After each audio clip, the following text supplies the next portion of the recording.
Chapter 237. During breakfast, Xiaobai saw Li Mu's tired face and asked, "Savior, did you not sleep well last night?" Li Mu said listlessly, "I'm fine. I just had a nightmare last night. A woman's heart was like a needle at the bottom of the ocean, even if it was a woman he imagined." Li Mu did not know how he had offended her. She was fine last night, but then she turned hostile again and tormented Li Mu for most of the night. If it was just a night without sleep, it was nothing to Li Mu now. He could still be energetic if he did not sleep for 10 days or half a month. However, excessive mental exhaustion in the dream would also affect reality. Last night, he had fought more than 300 rounds with the inner demon. He had even mastered the use of the mantra a lot. Although he was a little mentally exhausted, he had gained a lot. After breakfast, he returned to the yamen with Xiaobai. Li Mu learned from Wang Wu that the Empress had sent another box of tribute pears early in the morning. Li Mu was a little confused. How did the Empress know that he liked pears? He was actually a little reluctant to share the tribute pears with everyone yesterday. He did not need to share this box of pears with them. He and Xiaobai would take it home to eat at night. After that, he returned to his room, changed into his official uniform, and went out to patrol while collecting psychokinesis. Cultivation after the omnipotent realm was much harder than he had imagined. Li Qing did not take long to advance from the omnipotent realm to the omnipotent realm. Although her talent was not as good as Li Mu's, she had already built a solid foundation after more than 10 years of accumulation. Li Mu adjusted his train of thought. After experiencing the rapid advancement, he was indeed a little impatient for success during this period of time. Although there were shortcuts in cultivation, pursuing them too much would also create hidden dangers for oneself. If Li Mu's mana was cultivated step by step like Li Qing, the inner demon would not have a chance to invade at all. He felt that his cultivation was slow, but it was actually only compared to before. In reality, to be able to enter the third realm of cultivation at such a young age was definitely not slow. Moreover, he had not been cultivating for long. Most cultivators would cultivate their entire lives and only reach the omnipotent realm. Li Mu originally wanted Xiaobai to stay in the yamen to cultivate, but she had to follow Li Mu on patrol. Li Mu did not know whether she simply wanted to stick to him or to be Lu Hanyan's spy. She wanted to follow Li Mu and keep an eye on him so that he did not flirt with other women. Li Mu had always been strictly abiding by Lu Hanyan's promise. In the 2 months in the Immortals' capital, apart from Xiao, Mr. May do not count. Although plum blossoms were flowers, Mr. May did not count. If she were a few years older, she would be old enough to be Li Mu's mother. After leaving the yamen, Li Mu walked along the main street, patrolling the area. The Immortals' capital was divided into districts called markets by the crisscrossing streets. So far, Li Mu had only been to less than 30% of the markets. There was no strict distinction between markets. Each market was both a residential area and a commercial area. In a market, residential, living, and entertainment functions were available. It could satisfy the daily needs of most people. These markets had different functions. Most of them were for the common people to live in, while the rest had their own functions. For example, the South Court and North Court, which occupied more than 10 markets, were for the rich and powerful. They were close to the palace and had the best location. The scenery was beautiful and the environment was quiet. There were also some high-end markets that were for the entertainment of the rich and powerful. Ordinary people could not afford them. Some high-end brothels, music halls, dance halls, and restaurants would only appear in these markets. Different from other markets, the brothels here wouldn't have brothels and girls standing at the entrance to solicit customers. When the customers entered, they wouldn't get straight to the point. They would usually talk about life and dreams first, which would take a longer time and cost more money. As for music halls and dance halls, they were places where the cultured gathered. In the Immortals' capital, those who were qualified to be cultured were the rich. Li Mu heard this from Wang Wu. It was said that in some brothels, besides human women, there were also demons and ghosts. As long as one had enough money, they could satisfy all kinds of people's hobbies. The immortals' capital was not a one-sided place. To some people, it was hell, but to others, it was heaven. The peaceful market that Li Mu and Xiao Bai were in was a high-end market that gathered brothels, music halls, dance halls, and restaurants. There were not many ordinary people on the streets. There was an endless stream of carriages passing by. Those who passed by were either the rich and powerful or the young officials. The constables of the immortals' capital liked this kind of market very much. This was because those who came in and out of these markets were all people of status. Many of them thought that they were cultured. This made these markets more orderly. There were very few cases, so there was no need to pay too much attention to them. Since he could not obtain more psyche power here, Li Mu still wanted to take root among the ordinary people. Just as he was about to leave with Xiao Bai, he heard a melodious tune. Li Mu stopped and stood on the street, listening carefully. This was not the first time Li Mu had heard this tune. When he was in the northern region, Lu Hanyan often played it for him. When he heard this tune, Li Mu began to miss her. Xiao Bai hugged her sword and listened for a while. She said, "Sister Lu played this tune before." Li Mu looked in the direction of the music. His gaze finally stopped in front of a music hall called Great Music Hall. Li Mu had heard this name many times from Lu Hanyan. When she was young, she was sold to a music hall by her parents. The name of the music hall was Great Music Hall. That was where she and Wanwan grew up. They had lived there for more than 10 years.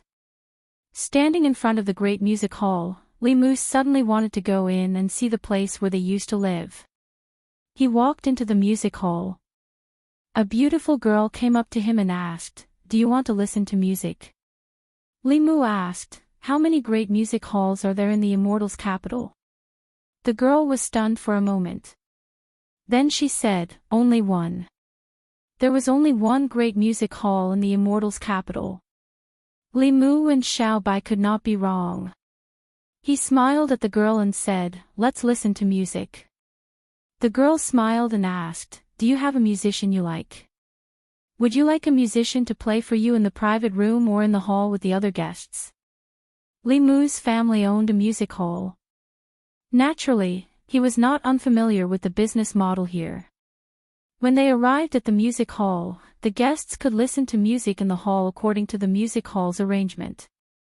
They could also choose one or several musicians to play for them in the private room. Of course, the latter was more expensive. It usually cost dozens of taels of silver. Sitting in the hall and listening to music for 2 hours would cost at most a few taels of silver.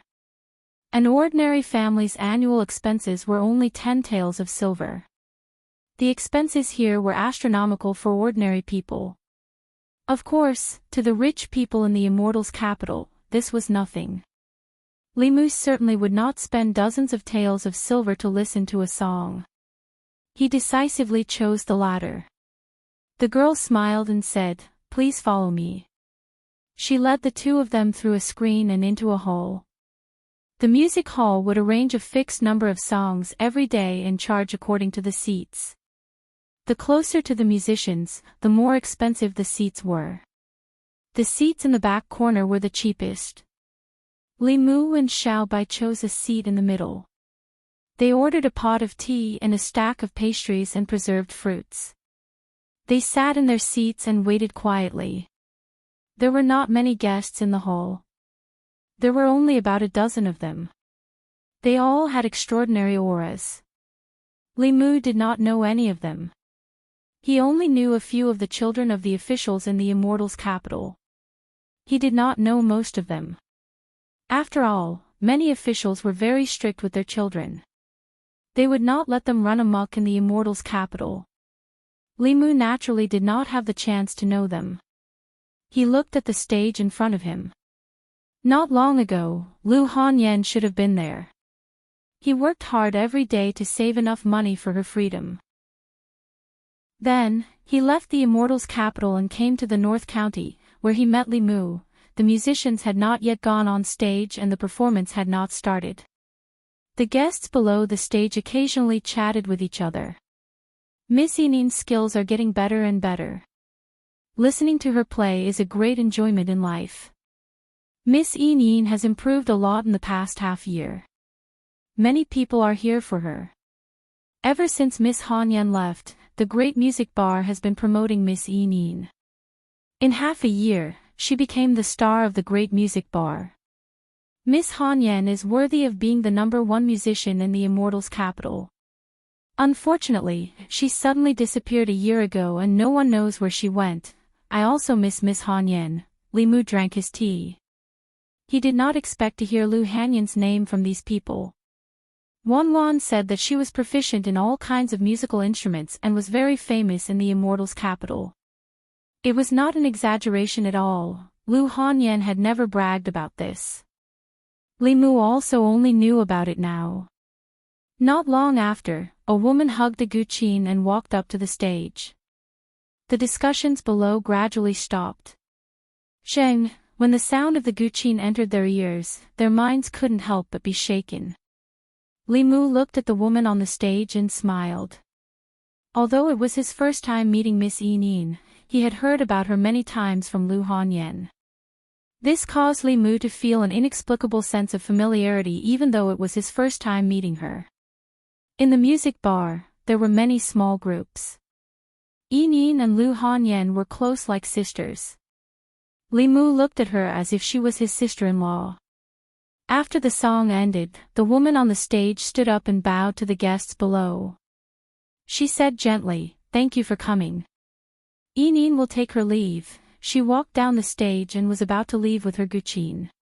A young man sitting in the front row suddenly stood up and said, "Miss Eneen, I am from the 100 Rivers Academy. I have admired you for a long time. I hope you can give me a chance." Eneen hugged her Guqin and took 2 steps back. She apologized, "Young master, I am sorry. Eneen's status is lowly. I am not worthy of you." The young man said, "I am not marrying you as my wife. You can be my concubine." Eneen shook her head and said, "I am sorry. Eneen has no plans to marry." The young man took a step forward and said, "What's so good about playing for others here? If you follow me, you will enjoy endless glory and wealth. Do you still need to suffer like this?" Eneen took 2 steps back and said hurriedly, "I like this place very much. I have no intention of leaving." A trace of anger appeared on the young man's face. He reached out and wanted to grab her wrist, but his shoulder was pressed down from behind. Li Mu used a little force and the young man was pulled behind him. The young man said angrily, "What are you doing?" Li Mu asked back, "What are you doing in broad daylight?" Li Mu's official uniform still had some effect. The young man said, "I am pursuing Miss Eneen." "Why? Is this against the law?" Li Mu said, "It is not against the law to pursue a girl. But if you force her when she is unwilling, it is different." The young man frowned. Just as he was about to say something, someone ran over to him and whispered something in his ear. The young man's face changed. He glanced at Li Mu, but didn't say anything and hurriedly left. Although he was in the academy, he had heard of the name Li Mu before. This was a complete lunatic who was not afraid of anything. Although he was not afraid of the constables of the Woyang government, he did not want to provoke a lunatic. After the young man left, Miss Eneen was relieved. She put down her Guqin and bowed to Li Mu. She said gratefully, "Thank you for helping me out. It is my duty to protect the people of Woyang." Li Mu smiled and looked at her. "Moreover, Hanyan's friends are my friends. If you encounter any problems in the future, you can come to the Woyang government to find me."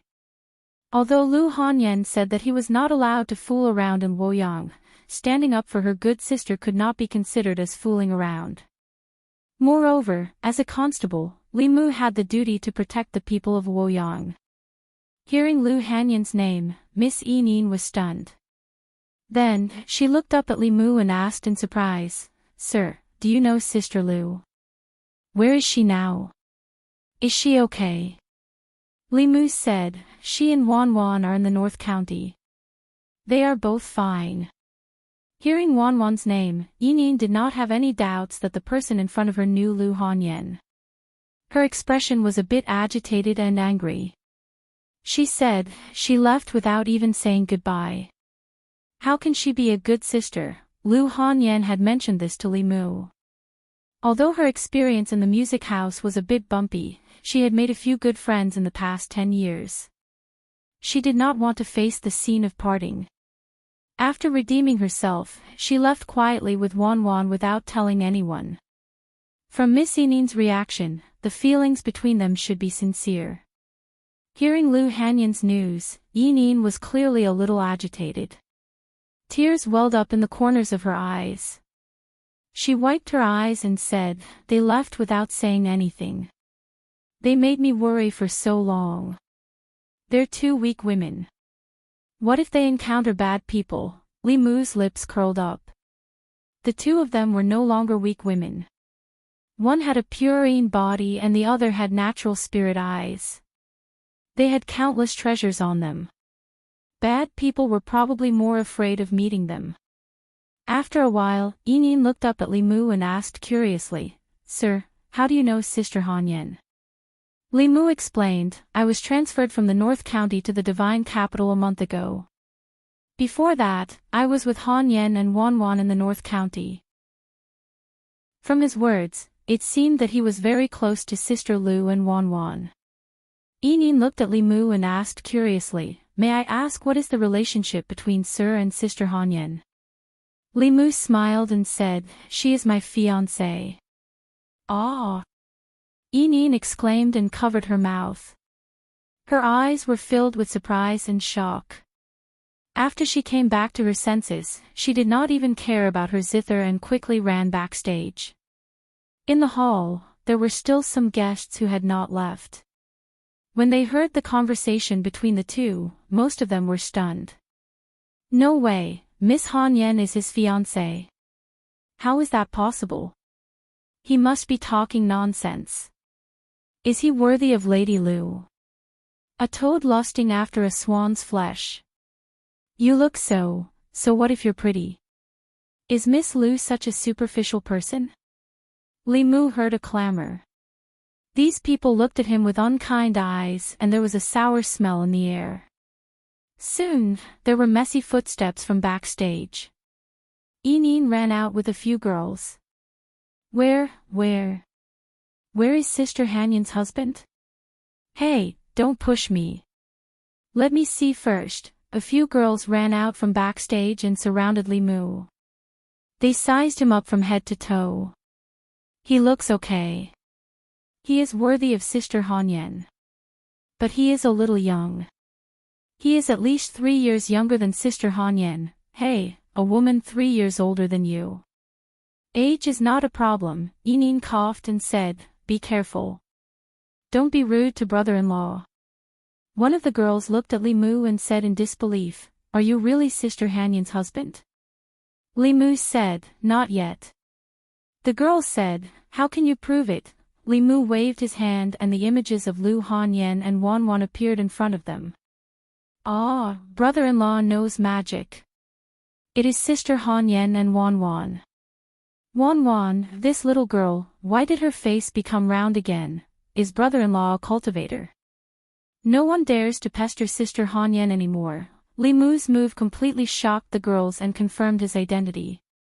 They immediately became well-behaved in front of Li Mu. "Hello, brother-in-law. I am Miao Miao.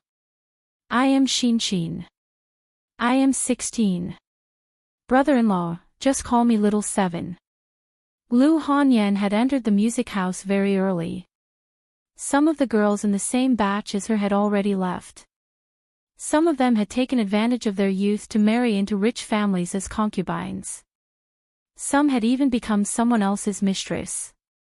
Her age and qualifications were very high in the music house. After coming to the music house, she had a few more sisters-in-law. Feeling their sincere feelings, Li Mu was also happy for Lu Hanyan. He smiled at the girls and said, Hanyan will come to the divine capital in about a year. You will be able to see her then. My name is Li Mu. I work in the divine capital. If you encounter any trouble, you can come to the divine capital to find me. Miao Miao's face was filled with doubt. She muttered, Li Mu. I seem to have heard this name before. Soon, she recalled something. Yin and the others were also shocked. Brother-in-law is Li Mu, the Li Mu who took care of those officials' children and caused a ruckus in the Ministry of Justice. Brother-in-law made the heavens strike Zhou Chu to death. He even scolded Assistant Minister Zhou in the Ministry of Justice. Oh my God, I was just watching the show outside the Ministry of Justice that day. Soon, the girls' eyes began to sparkle as they looked at Li Mu. For more than a month, the people living in the divine capital might not have seen Li Mu, but they had definitely heard of his name. He took care of those rich kids, caused a ruckus in the Ministry of Justice, forced some officials to change the law, and abolished the silver for crimes. He had fundamentally sought the well-being of the people. He had avenged the wronged and caused the wrath of the heavens to strike Zhou Chu to death. He had gotten rid of a great evil for the divine capital. Countless people had seen it with their own eyes. Although they had never seen him, they were already filled with admiration for him. Yinin's eyes widened. She looked at Li Mu and asked, Brother-in-law, are you really that Li Mu? Li Mu smiled. There is only one person called Li Mu in the divine capital. Wow, brother-in-law is so powerful. Let's see who dares to pester and bully us in the future. Little 7 and 16 were the youngest. They were only 16 or 17 years old. They jumped up happily and pulled Li Mu's arm. They cheered and said, We have a backer in the future. Xiao Bai stood at the side and watched anxiously. However, these people were Sister Lu's friends, so she could only watch anxiously. Li Mu was not good at dealing with this kind of situation. He pulled his hands back and said, All right, I still have to go out and patrol. If you encounter any trouble, remember to find me at the government office. Li Mu had stayed in the music house for a while. He bid farewell to the girls and left the wonderful sound pavilion with Xiao Bai. Brother-in-law, goodbye. Come here often to see us, we'll save the best spot for you. It's free. Yinin looked at his back and said, I didn't expect Sister Hanyan to have found a husband. I'm really happy for her, Little 7 said, brother-in-law is really powerful. That day outside the Ministry of Justice, I heard him scolding Assistant Minister Zhou in front of the Ministry of Justice. That's the Zhou family. Other than brother-in-law, who in the divine capital would dare to offend the Zhou family? 16's face was filled with happiness. She said, Hee, it's good that brother-in-law is powerful. Let's see who dares to bully us in the future. Although the status of musicians and performers in the hearts of people was better than prostitutes who used their beauty to entertain people, they were still inferior. Although there were many officials and nobles who came to the music house to listen to music, there were only a few who really looked up to them. As musicians, it was common to be harassed when they went out to play. Among them, some guests would be polite and some guests would be overboard. Many of the musicians who were not famous had been molested. There were even musicians who were sullied by guests when they were playing for guests alone in the pavilion.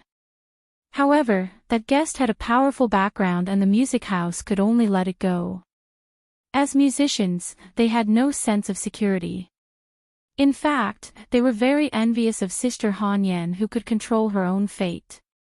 At this time, Xin suddenly thought of something and said, the female constable by brother-in-law's side is so beautiful.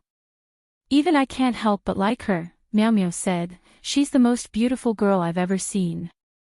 Even those clothes can't hide her beauty. How can Sister Hanyan be at ease with leaving such a girl by brother-in-law's side? Little 7 thought about it and said, brother-in-law is alone in the divine capital. We have to help Sister Hanyan keep an eye on him. We can't let other little vixens take brother-in-law away. Chapter 238. Ever since he lost to Li Mu in a game of chess, the woman in his dream flew into a rage out of humiliation and ravaged him. She had not appeared for several days. Her time of appearance was very irregular, and her emotions were also very complicated and changeable. Sometimes she was calm, and sometimes she was manic. This caused Li Mu to be alarmed even before he slept. However, this woman was not as scary as the description of the inner demon in the book. Even though Li Mu could not defeat her in his dream, his mastery of various Tao techniques and supernatural powers was becoming more and more refined. Mantras and abhijna could be improved gradually through daily practice. However, there was a limit to this improvement. When fighting with others, the situation could change in an instant. No matter how skilled one was in daily practice, it was inevitable that one would be flustered in a real battle. Actual combat was the best way to improve one's strength. However, actual combat meant danger. In reality, when one was fighting with one's life, all of one's previous efforts would be for naught if they failed once. In the past, Li Mu had Su He to teach him moves. Now that they were separated, Li Mu also lost an opponent who could train him. Until he met the woman in his dream. Dreams were illusory. No matter what happened in the dream, it would not affect reality. However, experience in fights of magical powers was really accumulating. He could completely use the inner demon as his own whetstone to help him increase his experience in fighting enemies. After thinking this through, Li Mu looked forward to her appearance. Unfortunately, his inner demon was different. Whether it appeared or not was completely a probability event. There was no rule to speak of. In the morning, he and Xiaobai patrolled more than a dozen markets and only mediated a few neighborhood disputes. The two of them ate outside. When they passed by the Great Music Lane, they came in and sat for a while. Lu Hanyan's former sisters were very enthusiastic about Li Mu. Xiaobai looked at them nervously. Is Sister Hanyan still like before, only eating a little every day? Wanwan must have gained weight, right? Sister Hanyan said that she would open her own music lane in the future. Did she open it in the end?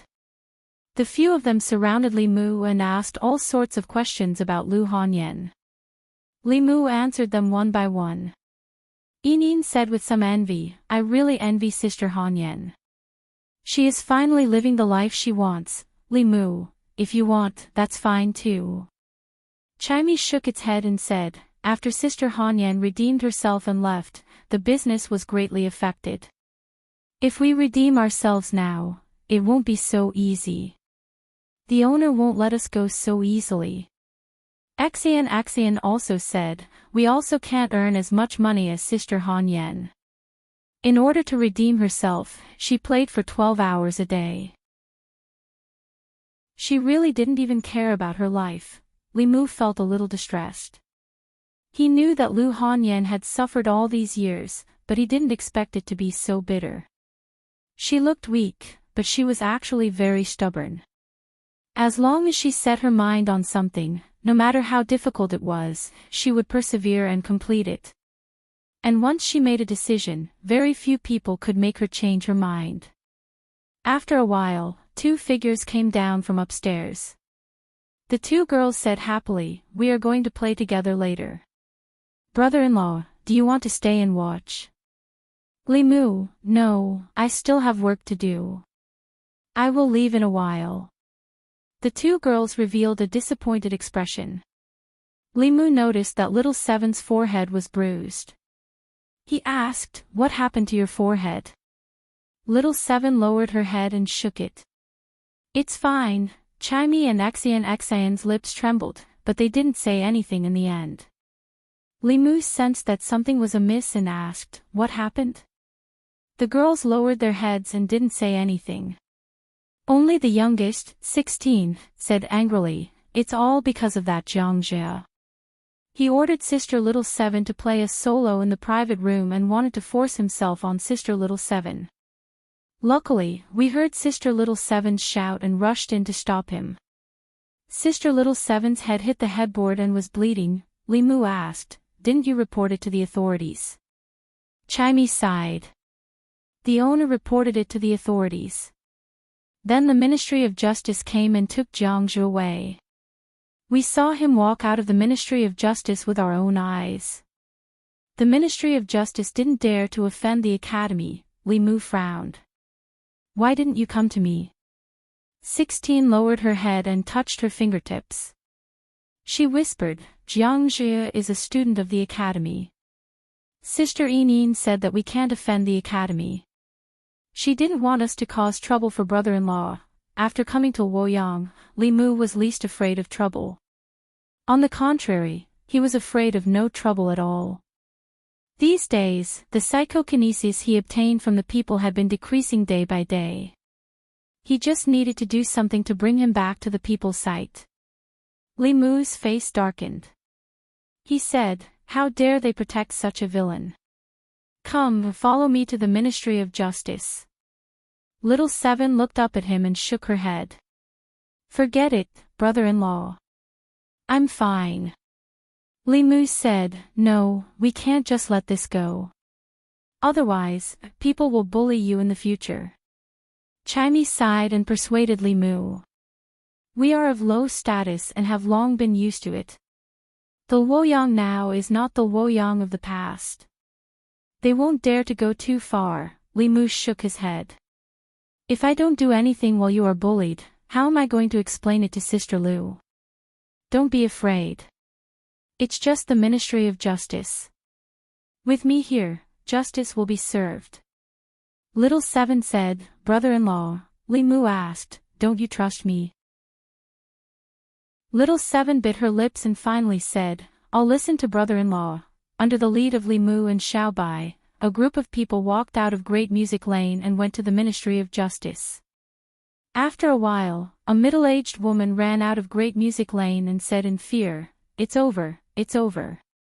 These ignorant girls want to kill me." As a constable, Limu's duty was to clean up all the injustices in the Luoyang.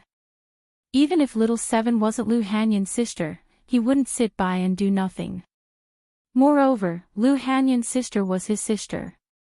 Otherwise, when she came to the Luoyang in the future, how could Limu raise his head in front of her? It would have been more convenient for the Luoyang government to take over this case. However, Limu thought about it. Lord Zhang was from the Academy. If it involved the Academy's case, it might be difficult for him. Moreover, this case was clearly a hot potato. After coming to the Luoyang, Limu had caused enough trouble for Lord Zhang. Lord Zhang had treated him well. If he threw this big trouble to him, it would be too inhumane. When Limu walked on the streets, he would attract a lot of attention. Many people even went up to greet him. When he walked through the streets with a few beautiful girls, 100% of the people turned to look at him. Some of the Luoyang citizens couldn't help but ask, "Constable, where are we going?" Limu replied, "The Ministry of Justice." When the crowd heard that, they perked up. There was going to be a good show to watch. Ever since Constable Li came to the Luoyang, they had gotten used to the bustle. They weren't used to it after so many days of peace. For a moment, the citizens who had nothing to do followed Limu to the Ministry of Justice from afar. When the butcher on the street saw this, he slammed his boning knife on the chopping board and said to the waiter of the tea house next door, "Watch my stall. I'm going to watch the show." Although the waiter of the tea house also wanted to watch the show, if he left, the shopkeeper would definitely deduct his money. When he turned back to look at the counter, he realized that the shopkeeper was gone. At the entrance of the Ministry of Justice's yamen. When the two gatekeepers saw the crowd of citizens heading toward the Ministry of Justice, led by Limu from the Luoyang yamen, they immediately felt a headache coming on. They turned around and ran into the yamen without hesitation. Limu walked to the entrance of the Ministry of Justice, bent down, picked up the drumstick, and hit the drum hard. Pft! Inside the Ministry of Justice, the director of the Ministry of Justice was drinking tea. He suddenly spat out a mouthful of tea. He put down the teacup, stood up, and said angrily, "Who's hitting the drum outside?" Although the drum outside the Ministry of Justice was for the citizens to cry out their grievances, it didn't make much noise on normal days. The sound of the drum was annoying. It was fine if it interrupted the director of the Ministry of Justice's work, but if he was in the middle of an important activity and was startled by the drum, the consequences would be unimaginable. The yeoman had a rule that anyone who wanted to hit the drum would be stopped and interrogated. If they had any grievances, they would have to talk about it. The director of the Ministry of Justice's pants were wet. When he saw the gatekeeper running in, he said angrily, "What are you doing? Why didn't you stop someone from hitting the drum?" The gatekeeper said in distress, "Sir, the one who hit the drum is Li Mu. I didn't dare to stop him." The director of the Ministry of Justice was shocked. "What? What's Li Mu doing here again?" After the incident with Zhou Chu, he gave up on the idea of avenging his humiliation on Li Mu. He could even summon the heavenly lightning to help him. This ability was too terrifying. The officials of the Ministry of Justice privately called him the Lightning King. He didn't have to pay with his life even if he killed someone. After all, the heavens were the scapegoat. Who would dare to make the heavens pay with their life? The director of the Ministry of Justice had cultivated for 30 years, but he was only at the 4th level. He couldn't take more than a few purple heavenly lightning strikes. The director of the Ministry of Justice quickly said, "Go out and tell him that I'm not here. Tell him to go back." Li Mu walked in from outside and said, "Sir Yang, how can you be like this? The crime of neglecting your duty is not light." The director of the Ministry of Justice looked at Li Mu, who was still holding the drumstick in his hand. He knew that he couldn't avoid it today. He gritted his teeth and asked, "What are you doing here?" Li Mu said, "I want to report a case." In the court of the Ministry of Justice, the director of the Ministry of Justice sat above and asked Li Mu, "As the constable of the divine capital, why didn't you report a case to the divine capital? Why did you come to the Ministry of Justice?" Li Mu said, "Because this case is related to the Ministry of Justice." Li Mu held Xiaoqi's hand and said, "This morning, Jiang Jie, a student of the 100 River Academy, wanted to rape my sister in the Great Music Lane. He was stopped and handed over to the Ministry of Justice. However, the Ministry of Justice let him go." "Sir, don't you have an explanation for this?" The director of the Ministry of Justice glanced at him and said, "He didn't succeed. I've already reprimanded him. What else do you want?" Li Mu's face darkened. He asked, "Sir Yang, you're the director of the Ministry of Justice. You should know that the crime of attempted rape is not much lighter than rape. How can the Ministry of Justice let him go so easily?" The director of the Ministry of Justice said, "According to Jiang Jie, he was confused for a moment after drinking and then realized it himself. According to the law, Jiang Jie took the initiative to stop the violence. This is not considered attempted rape. Is my judgment wrong?" Li Mu said, "Sir, don't you think it's a bit hasty to close the case based on Jiang Jie's one-sided statement?" The director of the Ministry of Justice said indifferently, "I'm the director of the Ministry of Justice. You're just a small constable. Do I need you to teach me how to judge a case?" "Well." Li Mu pointed at the director of the Ministry of Justice and said loudly, "As an official of the Ministry of Justice, it's bad enough that you don't make decisions for the people.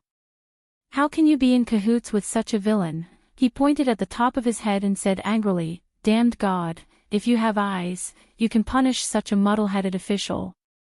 The director of the Ministry of Justice's expression changed drastically. He jumped down from the table and covered Li Mu's mouth. He said in horror, "Let's talk nicely. Constable Li, don't do this." Chapter 239. Li Mu was just putting on an act. He glanced at the director and said, "It was you who didn't talk to me properly first." the director wiped the cold sweat off his forehead and said, "It's just a small case. There's no need to trouble the heavens." "It's not necessary, really not necessary," Limou said seriously. "Perhaps it's just a small case to you, sir. But to me, it concerns my sister's innocence and even her life." "Do you think it's not necessary?" the director said awkwardly. "When did you have a sister?" Limou said calmly. "I just recognized her as my sworn sister." "Let's talk about it slowly." The director pointed at a constable and said, "Bring a chair for Constable Lee." After going through so many things, he completely understood. Limou did not purposely go against the old party. Today, he dared to make a scene in the Ministry of Justice and offend the old party. Tomorrow, he dared to offend the new party and strike the disciples of the Zhou family into pieces. He did not belong to any party or power. He was just a reckless young man who did not care about his life. He had no grudges with Limou in the past. It was just a small conflict. There was no need for him to risk his life. The constable brought a chair. After Limou sat down, the director said, "I was wrong just now. Don't take it to heart. Constable Li Jiangjie is a student of the academy. The academy has a high status. Without the academy's permission, if the Ministry of Justice detained their student, I would not be able to withstand the pressure from the people, the imperial court, and other parties." Limou asked, "Are you going to let such a villain go unpunished because you're worried about offending people?" The director thought for a while and suddenly said, "Luoyang Magistrate Zhang Chen is upright and outspoken. He is not afraid of the powerful. Why don't the Ministry of Justice send this case to the Luoyang government?" "You can do whatever you want," Limou said. "Since the Ministry of Justice has already made a judgment, I don't think it's a good idea to pass it on to the Luoyang government. If the files are messed up, wouldn't a simple case become more complicated?" The director of the Ministry of Justice sighed and said, "Your sister is only slightly injured. Why does Arresterly have to offend the academy? The academy is very protective of its own people and has many connections. There is no benefit in offending them." "I'm doing this for your own good." Little Seven tugged at Limou's sleeves and whispered, "Brother-in-law, forget it." Limou didn't want to let it go, but seeing that Little Seven was about to cry, he could only bring them back first. The director of the Ministry of Justice stood at the entrance of the Yamen and waved at Limou. "Constable Li, take care." After sending the God of Plagues away, he walked back to the Yamen and heaved a sigh of relief. She slapped their butts and said, "I am still counting on you to make money. Go back to your rooms. In the future, play a solo in the accord room. Don't close the door." When Limou returned to the government office, he saw Zhang Chen pacing back and forth in the yard. Seeing Limou return, Zhang Chen asked, "Do you have any more pears?" Limou asked, "Sir, don't you think the gong pears are sour?" Zhang Chen said, "This official likes to eat sour food." Limou placed the gong pears in the flask heaven ring. He flipped his hand and a pear appeared in his palm. He handed it to Zhang Chen. Zhang Chen had seen Limou's flask heaven magic treasure on the day of Zhou Chuxing's death. Now that he saw it with his own eyes, he could not help but sigh at the difference between people. Her Majesty's grace to him was truly meticulous and meticulous, from the moment he was young to the moment he was young. He took the pear and said, "Don't be so stingy. Give me another one." Limou threw him another one.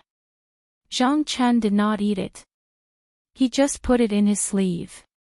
Limou asked, "Sir, did anything happen in the imperial court today?" "It's nothing serious." Zhang Chen recalled and said, "Her Majesty wanted to reduce the number of students in the academy. She was opposed by Baichuan and Qingyun Academy. The deputy dean of Baichuan Academy directly scolded Her Majesty in the imperial court. He said that Her Majesty wanted to overturn Emperor Wen's achievements and destroy the accumulation of Great Zhou over the past 100 years. He reminded Her Majesty not to become a sinner. Although the academy could not participate in politics, a few of the higher-ups in the academy could attend the imperial court. This was a rule set during the reign of Emperor Wen. Because of their superior status and no interests involved, they could even criticize the emperor when they met a fatuous emperor. This was also the power granted to them by Emperor Wen. Li Mu asked, "What did Her Majesty say?" Zhang Chun shook his head and said, "Her Majesty said nothing." It seemed that Mr. Mei was right. The Empress was indeed a broad-minded and wise ruler. She could still remain silent even after being criticized like this. But even if the Empress could tolerate it, Li Mu couldn't. Since he already knew, he could not pretend that nothing had happened. He had to share the burden of the ruler. The Empress was humiliated. If he did not do something for the Empress, he would be too ashamed to eat the tribute pears she rewarded him. Li Mu thought for a moment and suddenly asked, "Sir, if someone attempted to rape a woman, how should he be punished?" Zhang Chun asked, "Was he stopped midway or stopped by himself?" Li Mu said, "The woman resisted and attracted others to stop him." Zhang Chun said, "The punishment for attempted rape is 100 beatings. Generally, the punishment is more than 3 years and less than 10 years in prison.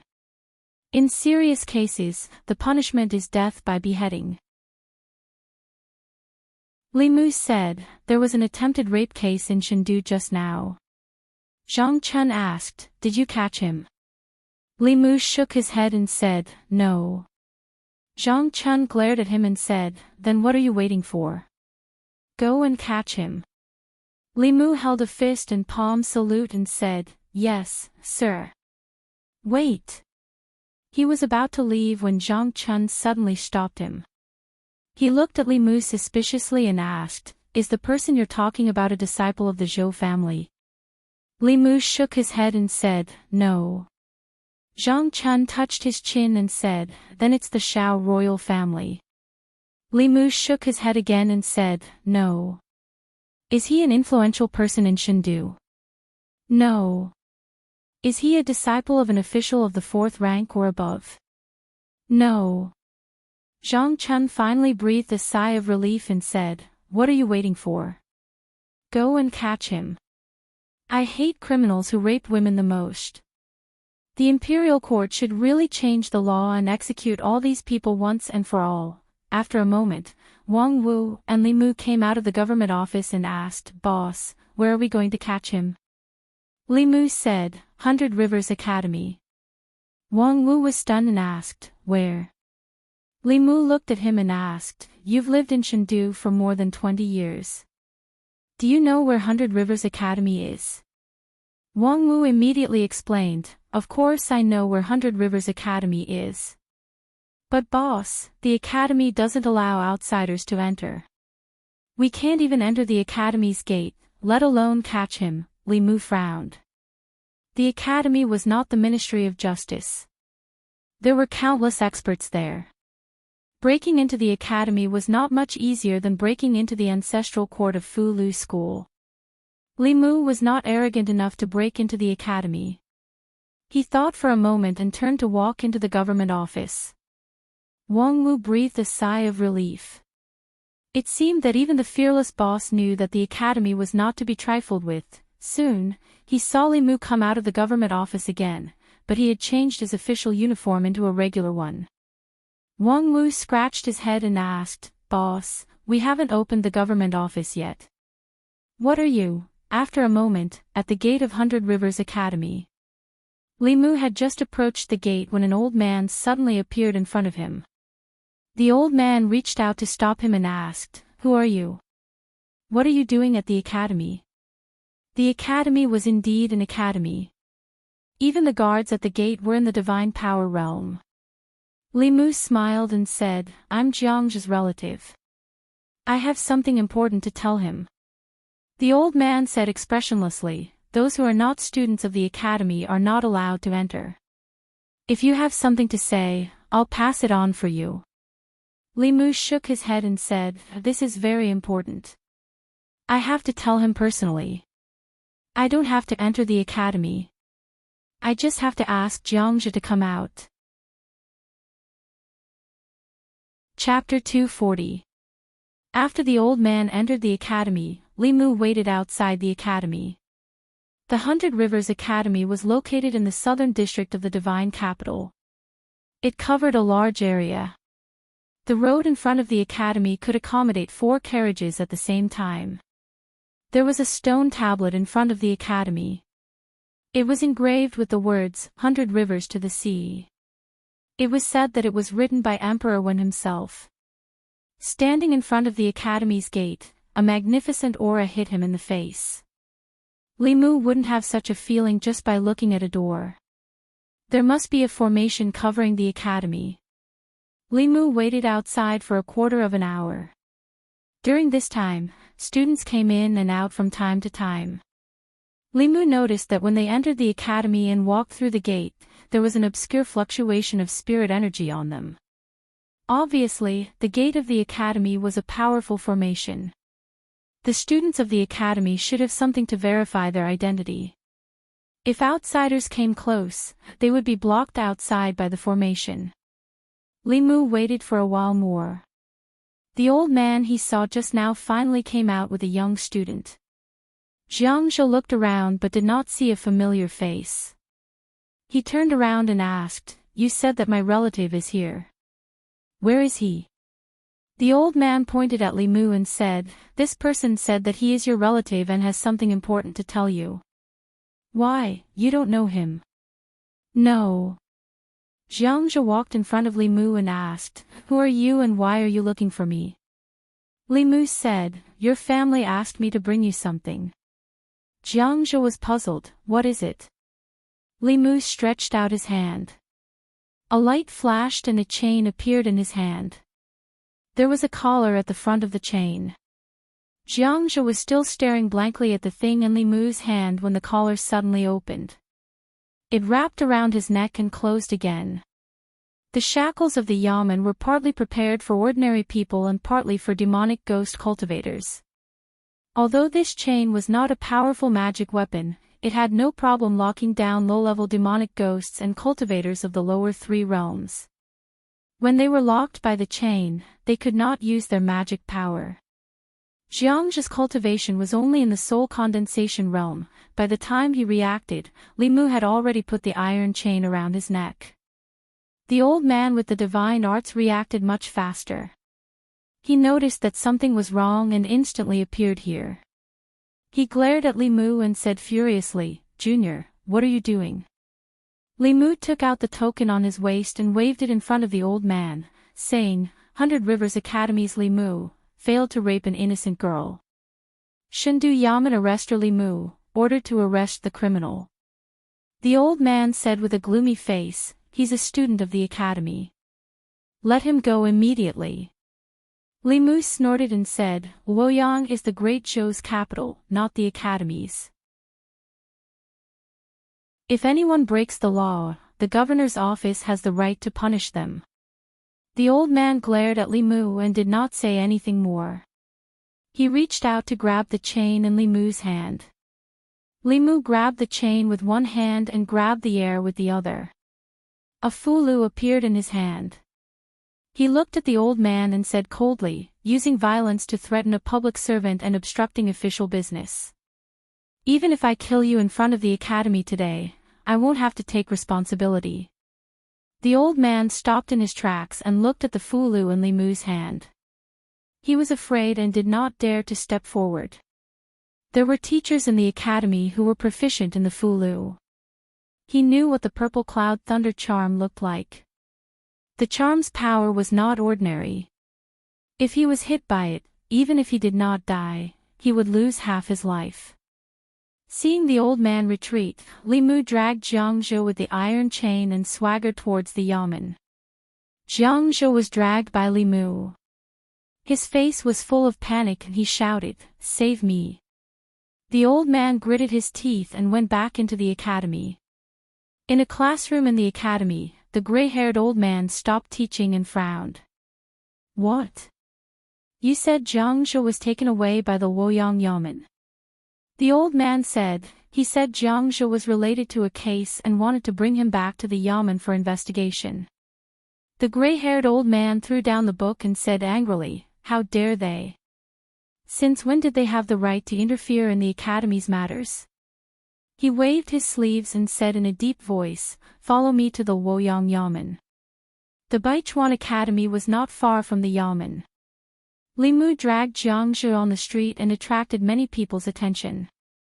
Many people greeted Li Mu every day and were already familiar with him. They approached him and asked, "Constable Li, what crime did this man commit?" Li Mu said, "Attempted rape of a woman. You have to take this as a warning and obey the law." That person quickly said, "We won't do such a thing even if we're beaten to death. This guy is dressed like a dog, but I didn't expect him to be a beast." Another person said, "Look at his clothes. He's definitely not from an ordinary family. I wonder which family he's from in Woyang." He accidentally fell into Constable Li's hands again. There seemed to be 3 vertical blue ripples on the chest of his clothes, 3 blue ripples. Isn't that the symbol of the Baichuan Academy? Is he a student of the Baichuan Academy? Yes, he's a student of the Baichuan Academy. He's wearing the academy uniform. Li Mu dragged Jiangzhi away. The people were still talking behind them. The academy had a high status in the hearts of the people. It was a place that nurtured talents for the country. For more than 100 years, the academy's students had contributed a lot to the great show. How can a student of the Baichuan Academy be a rapist? Do you think Constable Li caught the wrong person? The person caught by Constable Li can't be wrong. He provoked the old faction and killed Director Zhou. It's only been a few days. Why is Constable Li at odds with the academy again? What's wrong with the academy? If someone from the academy breaks the law, he has to be punished by the law. I'm worried that the academy will cover for him. The academy is a place that educates and cultivates talents for the country. How can it cover for a rapist? Your worries are unnecessary. How can there be such an academy? Li Mu brought Jiangzhi back to the government office. Zhang Chen had been waiting in the court for a long time. When he saw Jiangzhi, he was stunned and asked, "This is the rapist?" Li Mu nodded and said, "That's him." Zhang Chen's face darkened. He said, "He's well dressed. I didn't expect him to be a beast." After snorting coldly, a trace of doubt appeared on his face. He muttered, "Why do I find his clothes familiar? I think I've seen them somewhere before." Wang Wu reminded him, "This is the uniform of the Baichuan Academy." Zhang Chen suddenly understood and said, "I remember. When I was still in the Scroll Academy, the students of the Baichuan Academy wore this kind of clothes during the competition of the 4 academies. It turns out that he's from the Baichuan Academy, the Baichuan Academy." Zhang Chen stared at Li Mu with wide eyes and said angrily, "He's from the Baichuan Academy. Why didn't you tell me?" Li Mu said innocently, "Your Excellency didn't ask." Zhang Chen was speechless for a moment. He asked the dignitaries, the old party, and the new party, but he didn't mention the academy. It was not that he didn't think of it, but he thought that even if Li Mu was bold, he should know the status of the academy in the hearts of the officials and the people. Even His Majesty had to respect the academy. Who did he think he was? Could he ride on His Majesty's back? Li Mu said, "Your Excellency, Zhang once said that everyone is equal in front of the law. Anyone who commits a crime must be punished by the law. Your Excellency has always been my role model. Do you think that the students of the academy are above the people and can get away with it if they commit a crime?" Zhang Chen's old face turned red. He coughed softly and said, "Of course I didn't mean that, but you should at least tell me in advance so that I can be mentally prepared." Li Mu said, "I thought that in your eyes, there are only law-abiding and law-breaking people. There is no distinction between the common people and the students of the academy." Zhang Chen sighed, but, Li Mu asked, "Don't you think so, Your Excellency?" Zhang Chen's expression turned serious. He said, "Of course I think so. Everyone is equal in front of the law. Even the students of the academy must be punished if they are punished. As soon as he finished speaking, several figures walked in from outside. The leader was a gray-haired old man. Behind him were several students who were also wearing the uniform of the Hundred Rivers Academy. Jiangzhe looked at the old man with hope on his face. He shouted, "Sir, save me." Zhang Chen walked up to the old man and cupped his fists.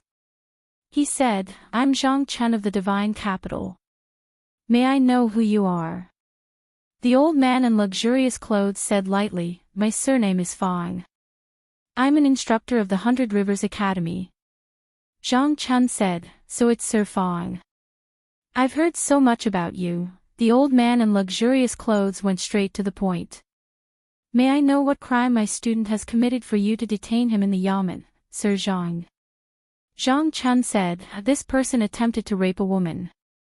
Although he failed, he must be punished by the law." The old man in luxurious clothes said, "Jiangzhe is a student of the academy. The academy will punish him for his mistake. There's no need for the yamen to do it." Zhang Chen shook his head. He didn't make a mistake.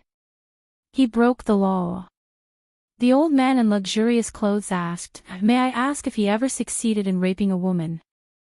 Zhang Chen shook his head. "No." The old man in luxurious clothes said, "If that's the case, how can you say he broke the law?" Zhang Chen didn't explain this time, so the old man thought that he had nothing to say. He grabbed the iron chain around Jiangzhe's neck and pulled with force. The iron chain was torn apart by him. He glanced at Jiangzhe and said coldly, "You disgraceful thing. Scram back to the academy immediately and accept your punishment." Jiangzhe shuddered and quickly stood in the midst of the students. The old man glanced at Zhang Chen and said, "Sorry to disturb you." With that said, he led the group away from the yamen. From beginning to end, Li Mu did not stop them. With his understanding of Zhang Chen, it was hard to say if Jiangzhe had not entered the yamen. Once he entered, it would not be easy for him to leave. Even if he left now, he would have to return sooner or later. This is too much. As soon as the old man left, Zhang Chen pointed at the door and shouted, "How dare they barge into the yamen and kidnap a criminal in broad daylight? Do they have no respect for the law? Does His Majesty even exist? I'll write a memorial to His Majesty." Chapter 241. The longer Li Mu knew Zhang Chen, the more he realized that Zhang Chen had many tricks up his sleeve despite his thick eyebrows and big eyes. If he insisted on not letting Jiangzhe go, the academy's instructor would not dare to snatch Jiangzhe from the yamen. The academy's status was superior, but it did not mean that its students were above the law. The instructor would only dare to take Jiangzhe away if he pretended to be afraid of the academy. When he took Jiangzhe away, he gave the yamen enough reason to do so. But by doing so, he would offend the Baichuan Academy. Li Mu reminded him, "Sir, aren't you afraid of the academy?" Zhang Chen spat and said, "What's there to be afraid of? This is the government office. If I let him take him away so easily, I will lose face. Where will the law and His Majesty's face be?" Li Mu felt that Zhang Chen was going to throw caution to the wind. Lord Zhang, who used to be as timid as a mouse, had now become as hot-headed as Li Mu. What had he experienced? Outside the Luoyang Yamen, the people who were attracted saw the people from the academy barge into the yamen and walk out after a while. Jiangzhe, who was handcuffed by Li Mu, was also in the crowd and could not help but be shocked. He's out just like that. Raping a woman is such a serious crime. He's out just like that. What else can he do? You know what kind of place the academy is and how many connections they have in the imperial court. Not to mention rape, even murder and arson, as long as the academy protects them, nothing will happen. The people could not understand what they saw with their own eyes. The academy had a high status in the hearts of the people. For 100 years, the academy had been sending talents to the imperial court. Most of the 36 counties in the Great Zhou, including the Luoyang, were governed by the academy's students. The academy had contributed greatly. The 4 major academies in the Luoyang were respected by the people, be it the instructors or the students. They only saw the academy's glory, but rarely saw this side of the academy. The Baichuan Academy. The old man in fine clothes who had returned to the academy looked at Jiang Jie and snorted. He said angrily, "Bastard." Jiang Jie hurriedly knelt down and said, "Teacher, this student was wrong. This student will never dare to do it again." The old man said, "This old man has saved you this time. If there's a next time, you'll have to fend for yourself." Jiang Jie repeatedly promised, "I won't dare to do it again. I won't dare to do it again." The old man coldly looked at him and said, "If you were a bit more diligent in your cultivation, you wouldn't have been so easily taken down by a Jushin officer. Don't go out to drink and have fun. Spend your time on cultivation. If you still can't reach the Jushin level in a year, then get the hell out of the academy." After the old man finished speaking, he flicked his sleeves and left. Jiang Jie heaved a sigh of relief and whispered, "That was close." A student beside him smiled at him and said, "Didn't you do this kind of thing smoothly before? How come you almost fell into the gutter this time?" Jiang Jie said hatefully, "It was fine this time.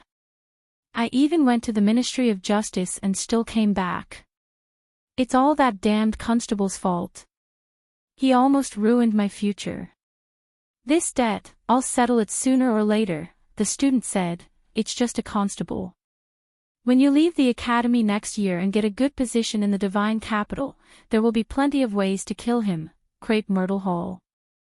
There wasn't anything important to discuss in today's morning court. After the 6 assistant ministers reported their work, the young female official walked out from behind the curtain and said, "If there is nothing else, then today's morning court will end here." The officials put away their tablets and were about to leave when a voice suddenly came from the back of the hall. "Your Majesty, this official has a memorial." Everyone couldn't help but look at the back. During the morning court, the officials stood according to their ranks. Those standing at the back were usually the lowest-ranking officials. When they came to the court, they were just going through the motions. Very few of them would take the initiative to speak. At the end of everyone's line of sight, at the entrance of Crepe Myrtle Hall, an official in the second last row stood up. It was the first time for most of the officials in the hall to see him. The official took a few steps forward and came to the center of the hall. He bowed and said, "I'm Zhang Chen of the Divine Capital. I have something important to report." When he reported his official position, many people in the hall realized that he was Zhang Chen. The abolition of the silver in lieu of crime was due to the letter he had sent. The children of several officials in the hall had all suffered under his hands. He had only been in the divine capital for a few months, but he had been promoted twice. He even had the right to discuss matters in the court. He had stepped on these officials. The young female official stood at the top and said calmly, "Report." Zhang Chen raised his head and said, "Instructor Fang of the Baichuan Academy forced his way into the Yamen 3 days ago and took away a criminal from the divine capital Yamen. This case involves the academy, so I dare not make a judgment. Your Majesty, please make a decision." As soon as he finished speaking, there was an uproar in the court. No one had expected that Zhang Chen would amaze the world with a single brilliant feat. He had just proposed to abolish the substitute silver last time, and now he was accusing the academy. No wonder Li Mu of the divine capital Yamen was so arrogant. He had a superior who was even more arrogant than him. It had been so many years since someone accused the academy in the court. This was the first time. Nonsense. As soon as Zhang Chen finished speaking, an old man wearing a crown stepped forward and said coldly, "I'm an instructor of the Baichuan Academy. How could I do such a thing?" Behind the curtain, a dignified voice said, "Vice President Qin, why do you have to jump to conclusions so early? Whether it's true or not, won't it be clear when Instructor Fang confronts the divine capital Yamen?" Vice President Chen said in a low voice, I'll go back to the academy and bring Instructor Fong to the palace to confront him. As soon as he finished speaking, he took a step forward and disappeared. Zhang Chun immediately said, Your Majesty, please summon Arrestor Li Mu of the Divine Capital Yamen to the palace. He's in charge of this case. He's more familiar with it than I am. He was there when Instructor Fong brought people into the Yamen yesterday.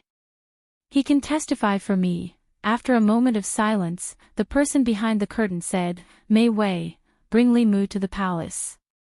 As soon as Mei Wei left, Vice President Chen's figure appeared again. At this time, there was another person beside him. It was the old man in the luxurious robe. The old man bowed to the Empress first. Your Majesty. The young female official said, Instructor Fong, the Divine Capital Yamen said that you brought people into the Divine Capital Yamen 3 days ago and took away a prisoner. Is this true? The old man in the luxurious robe glanced at Zhang Chen, and his expression changed slightly. He immediately said, I did take away a student from the Divine Capital Yamen, but that student didn't break the law. The Divine Capital Yamen ordered people to trick my student out of the academy and forcibly detain him in the Yamen. I heard that I went to the Yamen to rescue him. How can you say that I forced my way in? Zhang Chun sneered and said, Your student raped a woman. I ordered Arrestor Li to go to the academy to arrest him, but he was stopped by the academy. He had no choice but to use a trick to lure the criminal out. Later, you forced your way into the Yamen and took him back to the academy. Is there any falsehood in my words? The old man in the luxurious robe said angrily, My student was just impulsive after drinking. His behavior was a little out of line. The Divine Capital Yamen shouldn't slander me. Zhang Chun asked, Instructor Fong, do you mean that I can only convict your student if he succeeded in his rape? The old man in the luxurious robe did not answer directly.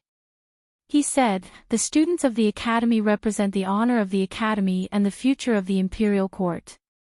If you arbitrarily convict them, where will the academy's face go?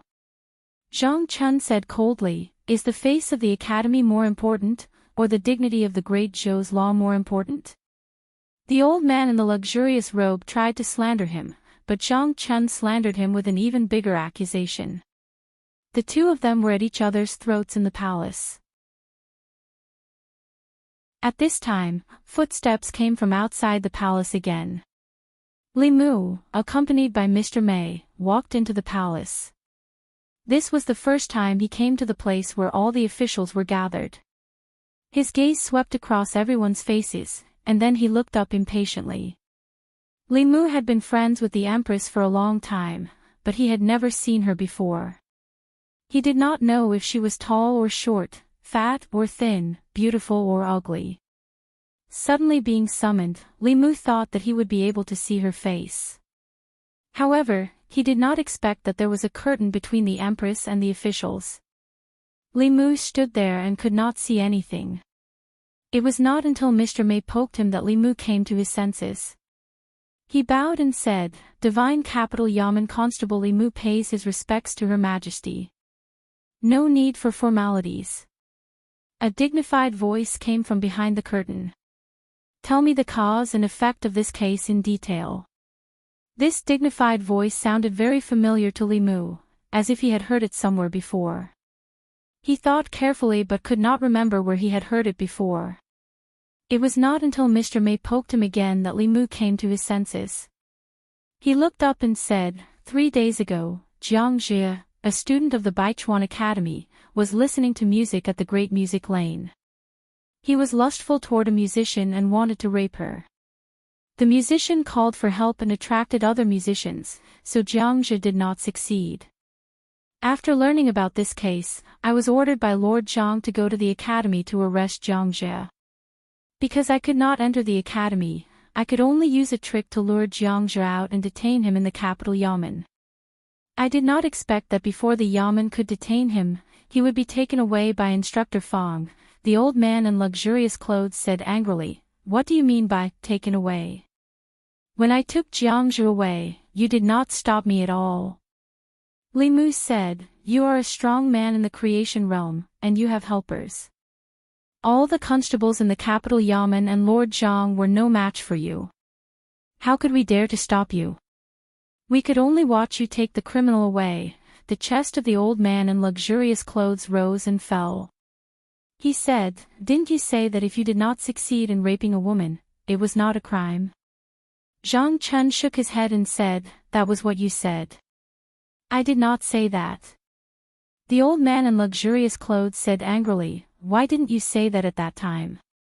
Zhang Chun shrugged and said, "I told you that he had violated the law, but you did not believe me. You even destroyed the instruments of torture in the Yamen and insisted on taking him away. I was afraid that if I angered you, you would attack me." The old man in luxurious clothes opened his mouth but did not know what to say. He had been in the academy for decades and had never met such a person. This black-hearted official had clearly dug a hole for him to jump into.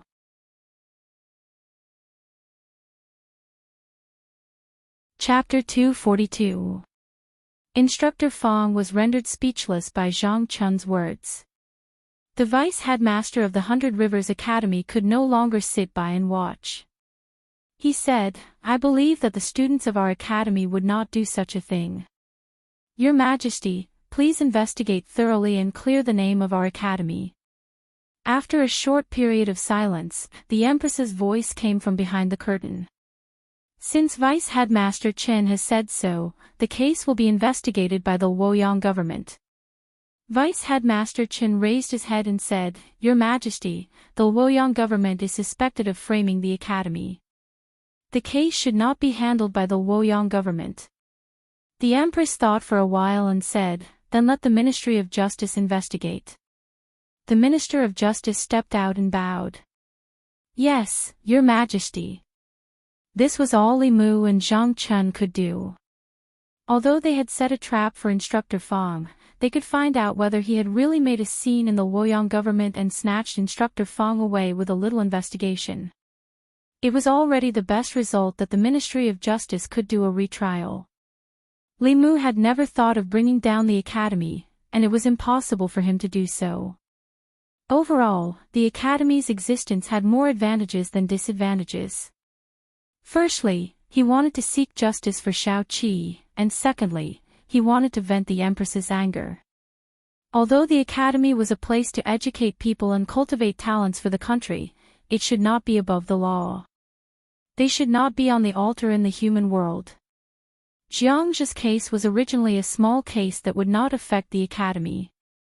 However, Instructor Fong had taken Jiangzhu away from the Luoyang government in public, which had caused a public outcry. It added a stain to the holy and glorious image of the academy. The young female official stepped out and said, "The court is dismissed." There was an etiquette for the withdrawal of the court. The officials respectfully sent the Empress off. The ones closest to the door, the ones with the lowest rank, had to take 2 steps back and wait for the officials in front to leave first. Li Mu and Zhang Chun stood at the door. Countless eyes swept over them. After everyone had left, the two of them slowly walked out of the hall. Li Mu felt a little regretful. It was not easy to enter the palace, but he did not see the Empress's face. There would be no chance next time. In the imperial garden behind the Ziwei Palace, the young female official said, "This magistrate of Luoyang is quite brave. I can't stand the arrogance of those from the academy in the imperial court." Mr. Mei also said, "Luoyang's Zhang Chun is neither servile nor overbearing. He's a useful person. We should reward him more as an incentive." The young female official frowned and said, "But the speed of his promotion is already very fast. It has never happened in recent years. It is impossible to promote him again." The Empress thought for a moment, then said, "Give him a chest of pears." Mr. Mei nodded and said, "That's good. There's a box of pears left." The Empress was silent for a moment. Then, she asked, "There is only 1 box of tribute pears left." Mr. Mei said, "In Jiangyin County, there are only a few mother trees. They were carefully cultivated by the local government. Every year, there are no more than 10 boxes of tribute pears. After they are sent to the palace, they have to give some to the West Palace. There aren't many left, the Empress thought for a moment, then said, then give me half a box. No, give me 3, Luoyang government. Zhang Chun looked at the 3 boxes of tribute pears sent from the palace. He bowed excitedly and said, "Thank you, Your Majesty." Mr. Mei said, "I hope that Mr. Zhang will continue to do his job diligently and honestly. Don't let Your Majesty down." Zhang Chun said solemnly, "I will remember." After sending off Mr. Mei, Zhang Chun picked up a tribute pear and took a bite. He said proudly, "This pear is so sweet." After leaving the palace, Li Mu went straight to the great music bar. The Ministry of Justice would definitely ask Xiao Qi and the others to investigate the case. He needed to tell them in advance so that they would not panic. When Little Seven heard this, she was clearly worried. She was only a lowly musician and had never experienced such a situation. Li Mu looked at her and comforted her, "Don't worry. I will go to the Ministry of Justice with you. You are the victim. They should be the ones worried." When Little Seven heard this, she finally relaxed. At the same time, in the Ministry of Justice, Vice President Chen said to the Minister of the Ministry of Justice, "This matter concerns the reputation of the Academy. I will leave it to you." The Minister of the Ministry of Justice hesitated for a moment and looked up at him. He said, "The behavior of the Academy's students has nothing to do with the Academy. If it is handled impartially, the Academy will not be implicated. If the Ministry of Justice is biased, it will be disadvantageous to the Academy. Vice President Chen, you must think carefully." Vice President Chen frowned. He had just declared that Jiang Zhou was innocent in the court. If the Ministry of Justice overturned it, wouldn't he become a joke? At this moment, the Minister of the Ministry of Justice, Zhou Zhong, said, "The Ministry of Justice has the power to decide the case." The girl was not harmed. As long as Jiang Zhou insists that he was rude after drinking and repents, he will be exempted from punishment. Vice President Chen thought for a moment and said, "I still don't believe that the Academy's students would do such a bad thing." The Minister of the Ministry of Justice understood what he meant. He meant that the Ministry of Justice would help the Academy regardless of whether Jiang Zhou was guilty or not. He already knew the inside story of this case. With the Ministry of Justice's ability, it would not be difficult to get Jiang Zhou off the hook within the scope of the law. He was from the Baichuan Academy, so he could not refuse. He nodded and said, "Since Vice President Chen has decided, then let's do it." After that, he looked at the Minister of the Ministry of Justice and said, "I'll leave this case to you, Minister Zhou." Zhou Zhong nodded and said, "Don't worry." Jiang Zhou's case had already caused a certain degree of discussion within a small circle in the past 3 days. In the morning court, the Luoyang ordered Zhang Chen to sue the Academy's instructors. The news that the Empress ordered the Ministry of Justice to reinvestigate the case also gradually spread after the morning court. When people saw that Jiang Zhou was brought to the Ministry of Justice, a large number of people began to gather at the entrance of the Ministry of Justice to watch. Zhu Tsong and Wei Ping, who had been drinking in the fragrance house, were able to enter the Ministry of Justice because of Yang Xiu. They watched from afar in the direction of the court. Yang Xiu said with a serious expression, "The minister rarely judges cases in person." Zhu Tsong asked, "How will Jiang Zhou be sentenced?" "Rape is a serious crime. I'm afraid the rest of his life is over," Wei Ping said, "Not necessarily." Zhu Tsong knew that Wei Ping had been painstakingly studying the laws of the Great Zhou these days. He turned to look at him and asked, "What do you mean?" Wei Ping said, "In the laws of the Great Zhou, raping a woman is a serious crime. Usually, the offender will be sentenced to 3 to 10 years in prison. If the case is serious, the offender can be executed. Even if he doesn't succeed in his crime, he will still be sentenced to 3 years in prison for attempted rape." Zhu Zong asked. That means Jiang Zhe will spend at least 3 years in prison. Wei Ping shook his head and said, this is a case of attempted rape. If he gives up in the process of rape and stops the crime voluntarily, he can be exempted from punishment if he doesn't cause any harm to the woman.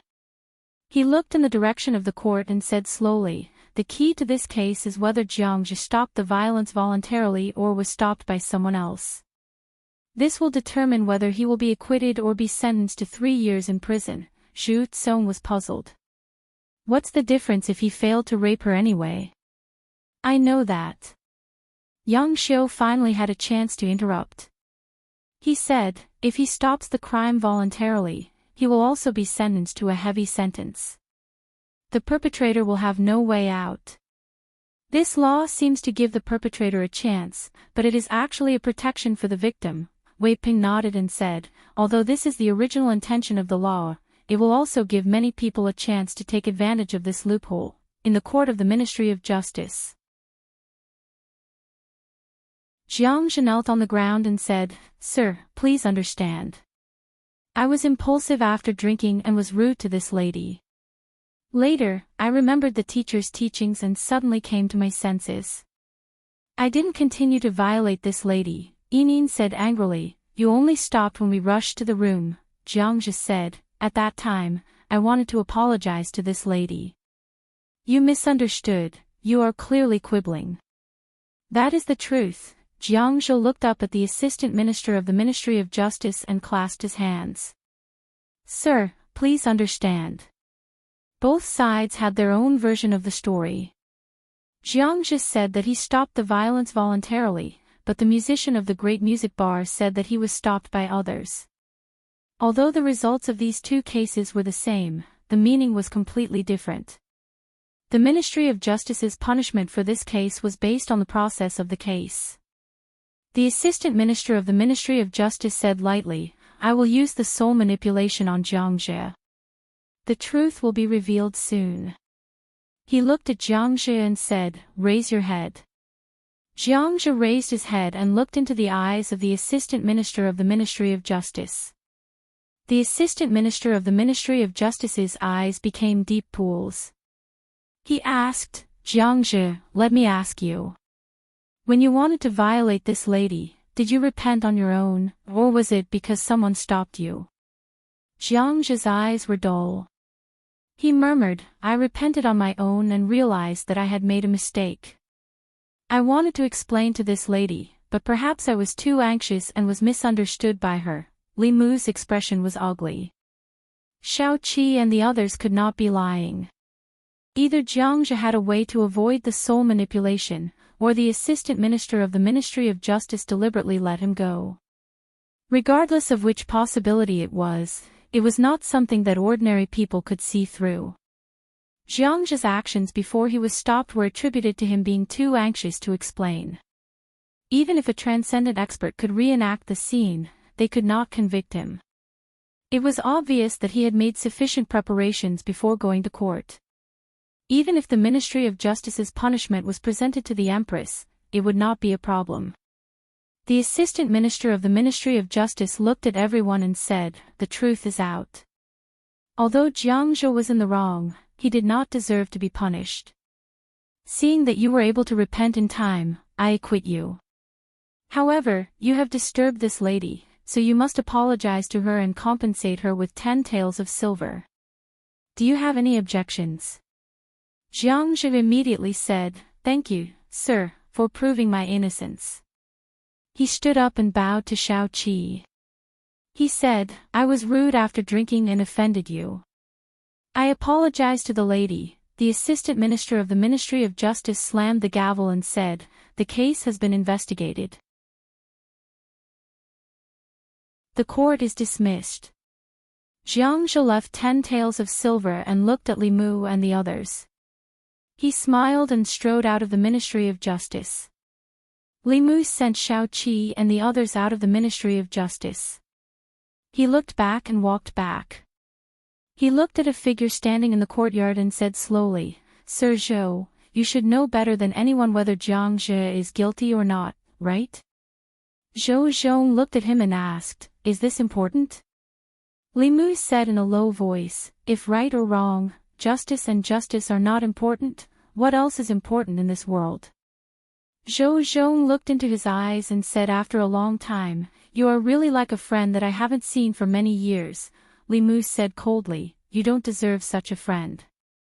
Zhou Zhong was not angry. Instead, he smiled and said, young man, when you first came to Luoyang, you thought that you were the embodiment of justice and did not care about anyone. They fought with the rich and powerful, corrupt officials, and the academy. There were many people like you in the past, but now you are the only one. Do you know why? He said to himself, some people are dead, some are still alive. If the living want to live a better life, they have to become the people they used to hate the most. You will also have such a day, Li Mu said, you can wait and see. Zhou Zhong said, I will wait and see. Li Mu turned around and left in big strides. Zhou Zhong looked at his back and a mysterious smile appeared on his face.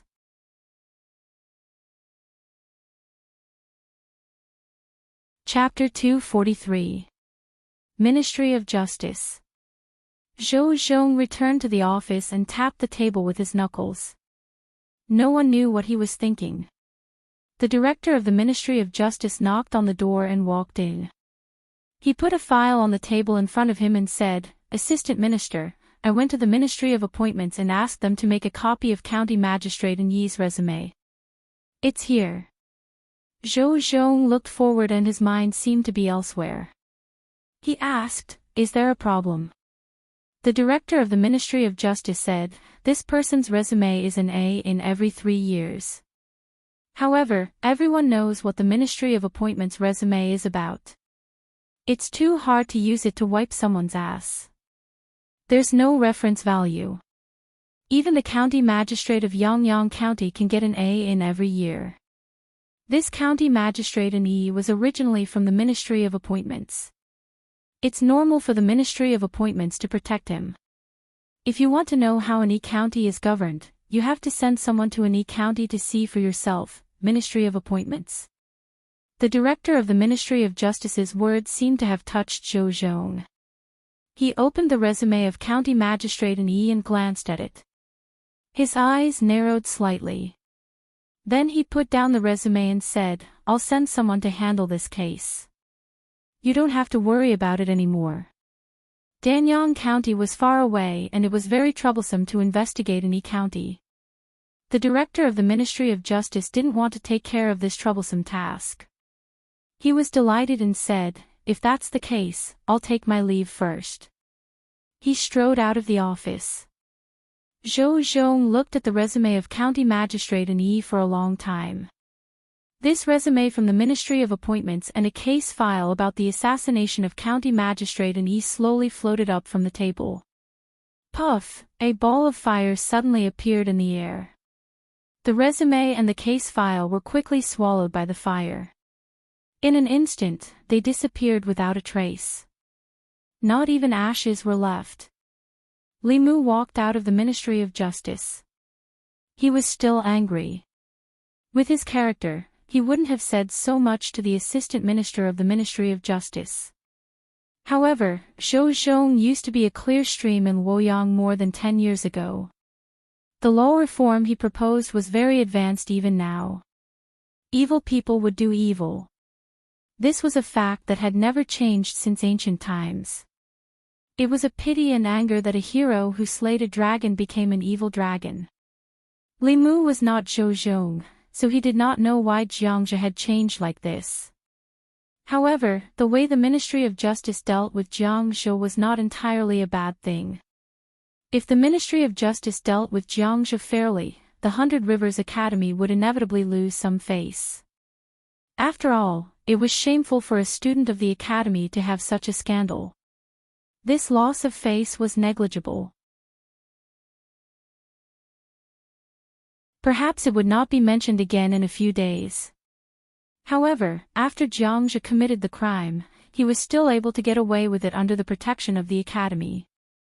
This matter would stir up even more public opinion among the people. It was inevitable that the people would look at the Hundred Rivers Academy through colored glasses in the future. It had to be said that some people in the academy were used to being high and mighty. That was why they made such a stupid decision. Zhou Zhong wasn't helping the Hundred Rivers Academy. He had solved a small problem for the Hundred Rivers Academy, but he had also planted a big problem for them. Once the reputation of the academy collapsed, it would not be so easy to rebuild it. If Her Majesty could seize the opportunity, she might be able to change part of the situation in the imperial court. Li Mu felt that he was really worried about Her Majesty. As a lowly official with only a few taels of silver a month, he was worried about the Prime Minister. Outside the Ministry of Justice, the onlookers had not dispersed. A man came forward and asked, "Constable Li, why did Jiang Zhe swagger out of the Ministry of Justice? Is he really not guilty?" Li Mu did not speak. He only sighed and said, "The Ministry of Justice has already declared Jiang Zhe not guilty. Let's disperse." How could this be? Constable Li, is there any inside story? Isn't it obvious? Don't make things difficult for Constable Li. He has his own difficulties. Who dares to provoke the academy? Constable Li might even lose his position. Constable Li has done so much for us. We have to think for him. The people were very dissatisfied with Jiang Zhe's ending. If there was no outside intervention, this dissatisfaction would reach its peak in a short period of time and then slowly fade away. Humans were forgetful. After a few days, if something new happened in Luoyang, these old things would be replaced and forgotten. Li Mu was still brooding over Zhou Zhong's matter.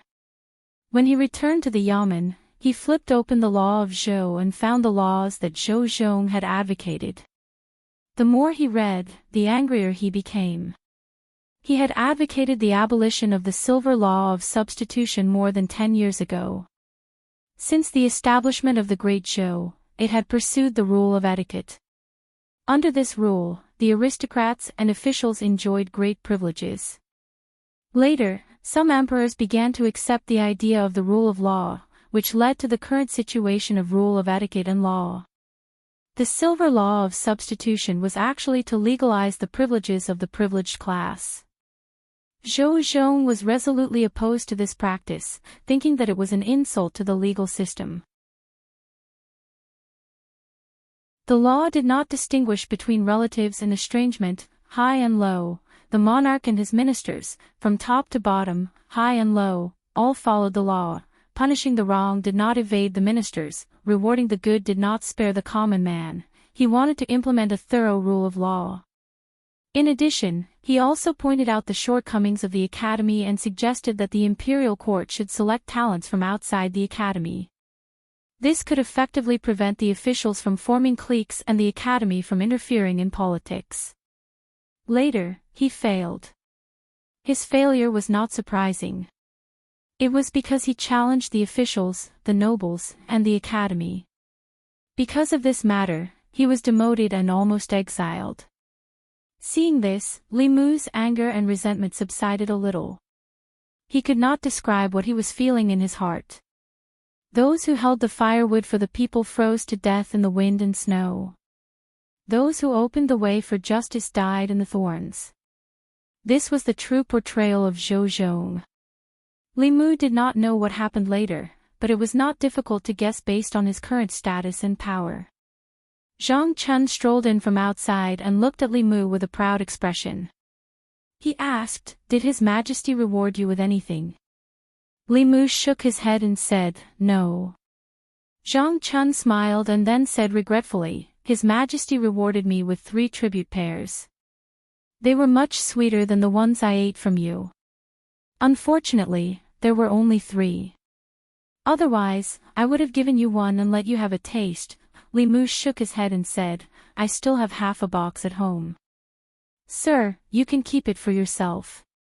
Feeling a familiar breath, Li Mu walked outside and saw Mr. May walking in from outside the yamen. The 2 people behind her moved a big box into the yard of the yamen. Mr. May said to Li Mu, "These spiritual jades are from His Majesty." Li Mu quickly walked forward and opened the box. Seeing that it was full of high-quality spiritual jades, he immediately put them into the flask space. After using up all the spiritual jades he got from the county yamen, he was worried about new ones. He did not expect His Majesty to be so considerate and send them to him so quickly. With these spiritual jades, he and Xiaobai did not have to worry about cultivation resources in a short time. Zhang Chun looked at the box of spiritual jades from afar. He touched the 2 tribute pairs in his sleeve and suddenly felt that the one he ate just now was not as sweet as before. Li Mu knew that he was just doing what he was supposed to do. He said embarrassedly, "I didn't do anything wrong." "Why did His Majesty suddenly reward me?" Mr. May said. "How can you hide your thoughts from His Majesty? Are you trying to take the opportunity to make trouble for the Academy so that you can avenge His Majesty?" If he did not know that the Empress was a cultivator of the 7th land who could sit in the palace and know everything in the world with a pinch of her fingers, Li Mu would have thought that she had installed a surveillance camera on him. But since they were talking about this, he could use Mr. May to tell His Majesty his thoughts. Li Mu said, "It's not entirely a bad thing that the Ministry of Justice covered up for Jiang Jie. The deputy headmaster of the Baichuan Academy dared to criticize His Majesty in front of the court because of the Academy's high status and high reputation among the people and the court. If the Academy loses its reputation, His Majesty can reasonably reduce the number of students from the Academy who can become officials. If such a scandal happens, how can they refute His Majesty? The Academy's high status was because they had sent many talents to the court and the people trusted them. Once the people no longer trusted them, they would naturally lose their high status. As the ruler of the Great Zhou, the Empress had absolute power. In principle, as long as she wanted to do something, there was nothing she could not do. However, if she acted arbitrarily and did not care about the opinions of the Academy and the officials, it would not be good for maintaining the stability of the court and gathering the people's support. All she needed was a reason. If the Empress took advantage of this and made a fuss, the Academy would lose more than just trust and status. Mr. May's eyes flashed with a strange light. He said, "You're right. I'll go to the palace and report to His Majesty." Before she left, Li Mu added, "Remember to remind His Majesty that the impact of Jiang Jie's incident is limited. The Baichuan Academy has been in Luoyang for hundreds of years and will not lose its reputation so easily.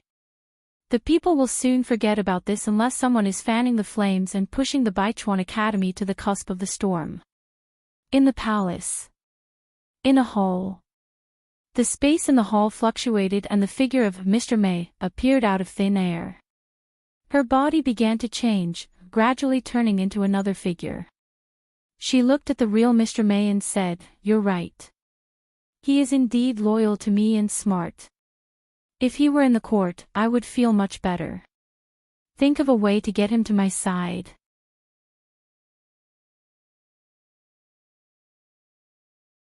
Chapter 244.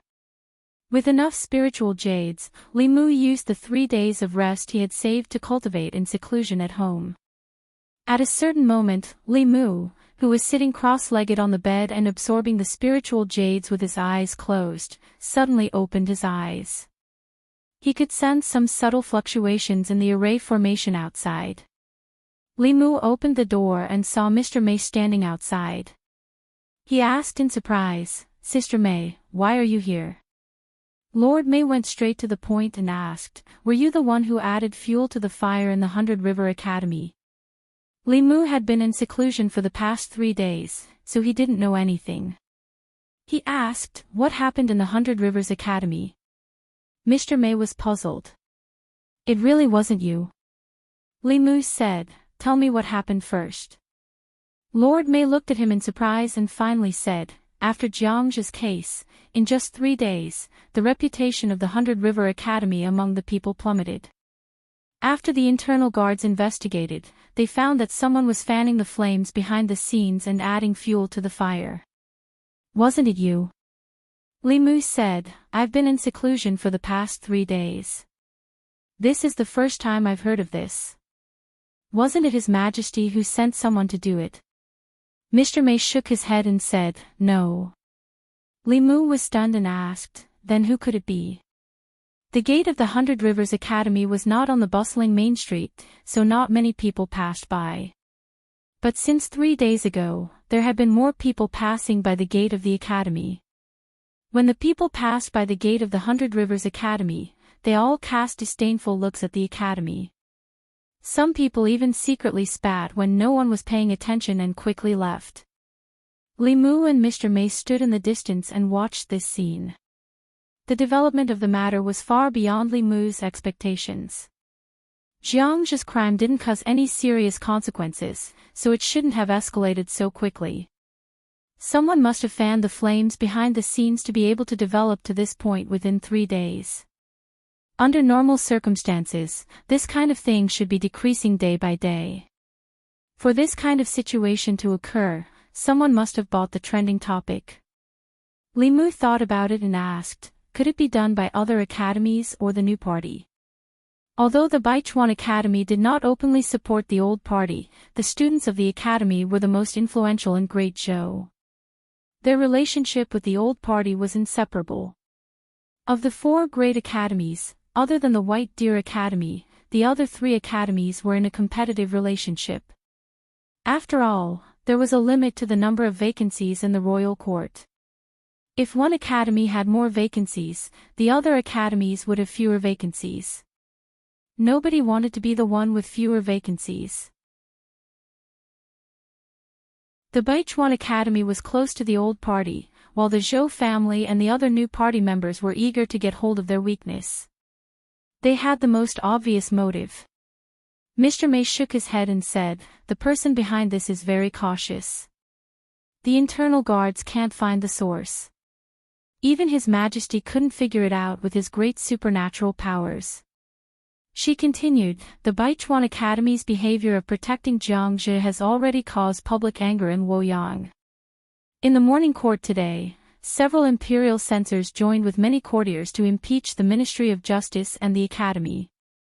His Majesty has already ordered the Imperial Censorate to investigate this case. No matter who was behind this, Li Mu had to give him a thumbs up. It seemed that someone had the same idea as him. Instead of doing it secretly, it was better to let them fight each other. It would save Her Majesty a lot of trouble. Mr. May shook his head and said, I almost forgot. I came to see you today for an important matter. She took out a silver waist token and handed it to him. She said, from today onwards, you are a member of the internal guards. Li Mu looked at the waist token with his name engraved on it and was overjoyed. After being in Luoyang for so long and worrying so much for Her Majesty, he finally succeeded in sneaking into the internal guards. The internal guards were Her Majesty's direct imperial guards. They were only responsible for Her Majesty. This meant that he was one step closer to that big thigh. Mr. May continued, other than being an internal guard, you have a new job. Li Mu asked, what job? Mr. May said, Her Majesty wants you to be the imperial censor in the palace. You will be in charge of checking the officials in the morning court. Li Mu was stunned and asked, don't you have to be from the academy to be an official?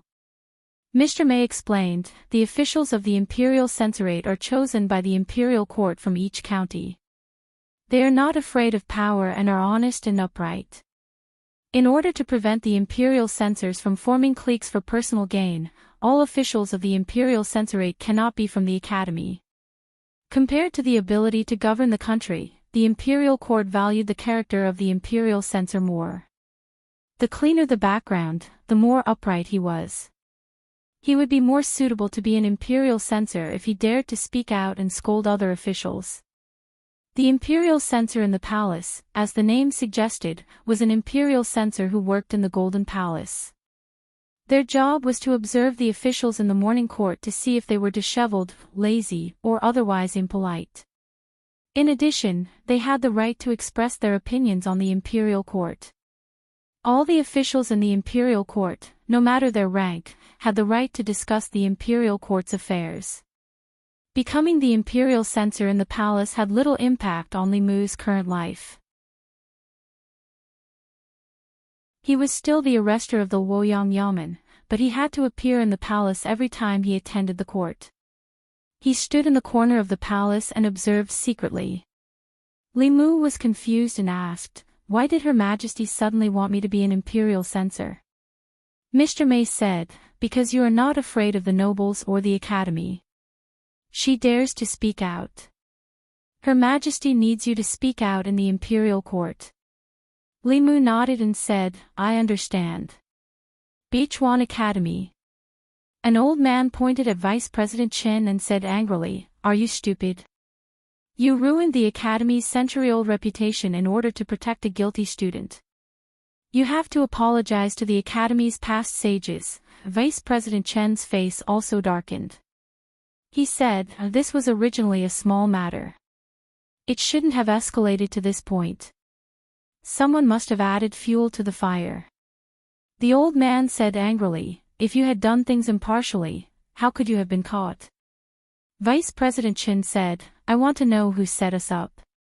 This started with the Luoyang prefect Zhang Chen. I have already investigated.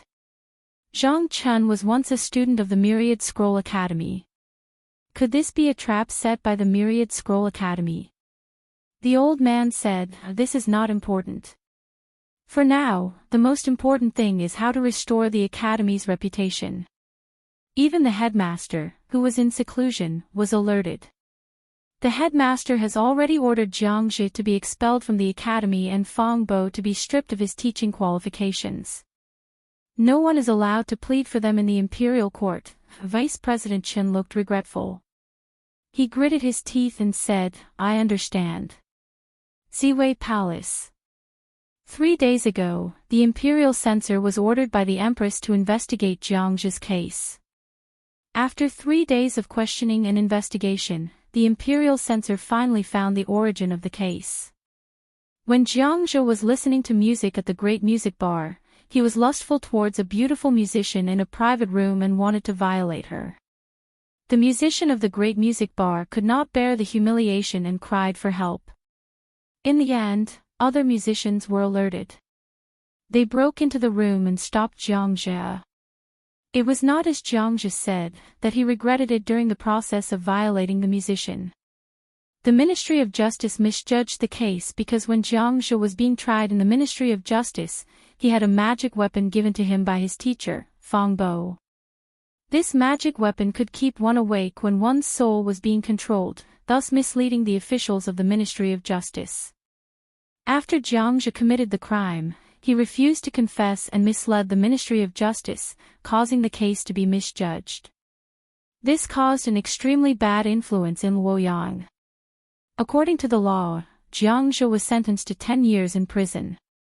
His cultivation was abolished and he would never be employed again. Behind the curtain, the Empress asked Vice President Qin coldly, "Does the Beichuan Academy have any objections?" Vice President Qin lowered his head and said, "Fang Bo and Jiang Zhi have deceived the imperial court and the academy. The Beichuan Academy has already expelled Jiang Zhi from the academy and stripped Fang Bo of his teaching qualifications. The imperial censor has passed the judgment according to the law. The academy has no objections." The Empress said in a dignified voice, "Jiang Zhi's case has caused a bad influence. The academy cannot escape the blame. This year, the quota for students of the Beichuan Academy to become officials will be reduced by half." Vice President Chen's lips moved, but he did not speak in the end. Such a scandal had happened in the academy. At this moment, he had no face to refute.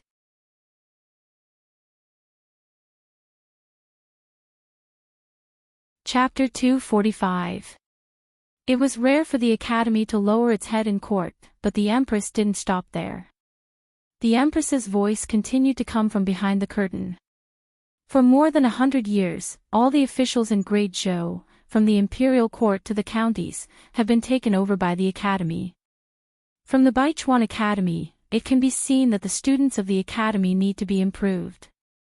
There are also stubborn problems within the academy. I think it's debatable whether all the officials in the imperial court will be produced by the Academy in the future. As soon as the Empress said this, all the officials were shocked. Her Majesty had long wanted to change the status quo of all the officials in Great Zhou coming from the Academy. She obviously wanted to use the Baichuan Academy's incident as a pretext to make a fuss. Immediately, a few people stood up and objected. Your Majesty, you can't do that. The Academy was created by Emperor Wen. The four academies have maintained Great Zhou's stability for 100 years. Once it's changed, it will inevitably cause turmoil in the imperial court. Outside Great Zhou, the demon nation is watching covetously, and the ghost realm is not peaceful. The other nations seem to be obedient, but they all have their own agendas. Within Great Zhou, there is also a demon sect that often causes trouble. If the imperial court is in turmoil, it will inevitably give them an opportunity. If your Majesty insists on doing things your own way, you may cause Great Zhou to fall into a quagmire, and your Majesty will also become a sinner. The people who spoke were all from the Baichuan Academy, Qingyun Academy, and Myriad Scroll Academy, including Vice President Qin of the Baichuan Academy. The other two academies were happy to see the Baichuan Academy's reputation being damaged, but in the face of this matter, the three academies maintained a tacit understanding. The Empress didn't respond to the people from the Academy. Instead, she asked, "What do you think?" The imperial court was silent. Although there were some disadvantages to the Academy's existence, on the whole, the advantages definitely outweighed the disadvantages. Since the time of Emperor Wen, the Academy had been in existence for 100 years. It had continuously sent talents and played a very important role in maintaining the stability of Great Zhou. Her Majesty wanted to remove the Academy's privileges because she wanted to break the situation in the imperial court and concentrate power in her hands. This would completely overturn the situation established by Emperor Wen. No one could predict the future of Great Zhou. For most of the officials in the imperial court, the position of the Empress did not last long. The throne of the Great Zhou would eventually be handed over to either the Shao clan or the Zhou clan. While the Empress was on the throne, it was not suitable for bold and decisive reforms, which would be detrimental to the stability of the country. After the Empress spoke, none of the officials responded, and the atmosphere in the hall gradually became awkward. This was not the first time such a thing had happened. After all, almost all the officials in the imperial court were from the Academy. Even the censors did not want to change the ancestral system that had been passed down for hundreds of years. At this moment, a voice suddenly sounded from the corner of the hall. "Your Majesty is wise." Amidst the silence, a voice suddenly rang out, causing the hearts of the officials to tremble. Who was this audacious person who dared to speak at this time? They all looked at the corner of the hall, and a figure walked out from the corner. Li Mu. It's him. Why is he here?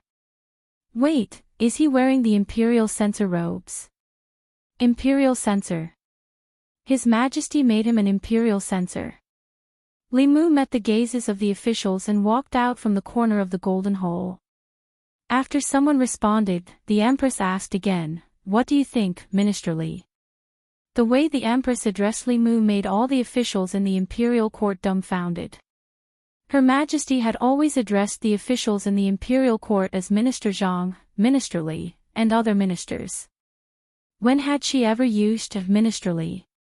This special form of address clearly indicated that this newly promoted imperial censor was a trusted aide of Her Majesty the Empress. Li Mu walked to the center of the hall, cleared his throat, and said, "Your Majesty is wise. I also think that the academy system established during the reign of Emperor Wen was a great policy 100 years ago. To a large extent, it changed the chaos of the Great Zhou officials who were not talented and virtuous. In the past 100 years, the Great Zhou has been developing continuously. This system can no longer meet the needs of the imperial court. The atmosphere in the hall was completely different from the past. In the past, if no one responded to the decrees proposed by the Empress, it would be ignored, and no officials would discuss it. As long as one official stood out and agreed with the Empress, it was necessary to discuss this topic. The situation in the imperial court was complicated, and no one could predict the future. The officials who could be in the imperial court were all experienced and cunning. No one would risk the Academy's condemnation in order to protect His Majesty and give His Majesty a way out. They had never seen such a bold person. Now they saw it. The people of the Academy naturally would not allow Li Mu to slander the Academy. Vice President Qin said, "You are just an imperial censor. How dare you speak so arrogantly? The Academy has provided so many talents to the imperial court every year. Why can't it meet the imperial court's needs? Talents?" Li Mu glanced at him and asked, "A talent like Jiang Zhi, relying on the Academy's background, raped a woman in broad daylight. Is this the talent the Academy mentioned?"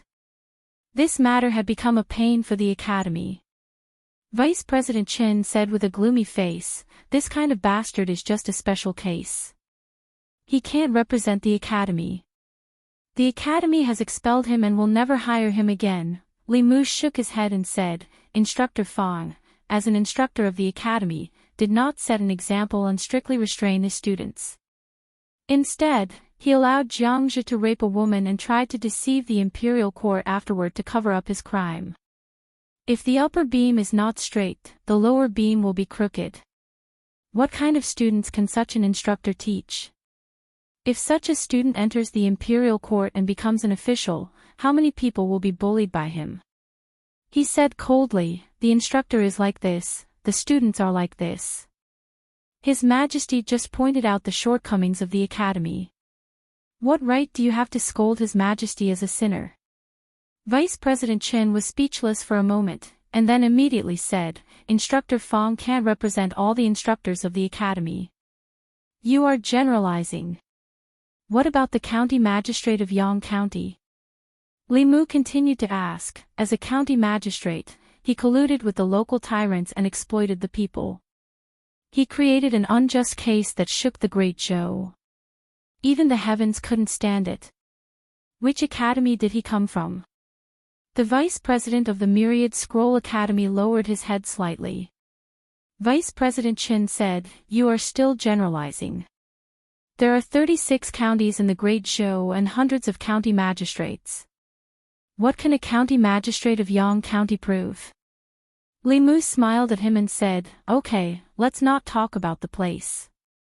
Let's talk about Shendu. As far as I know, the county chief of the North County has long disliked the county magistrate of Yang County's actions.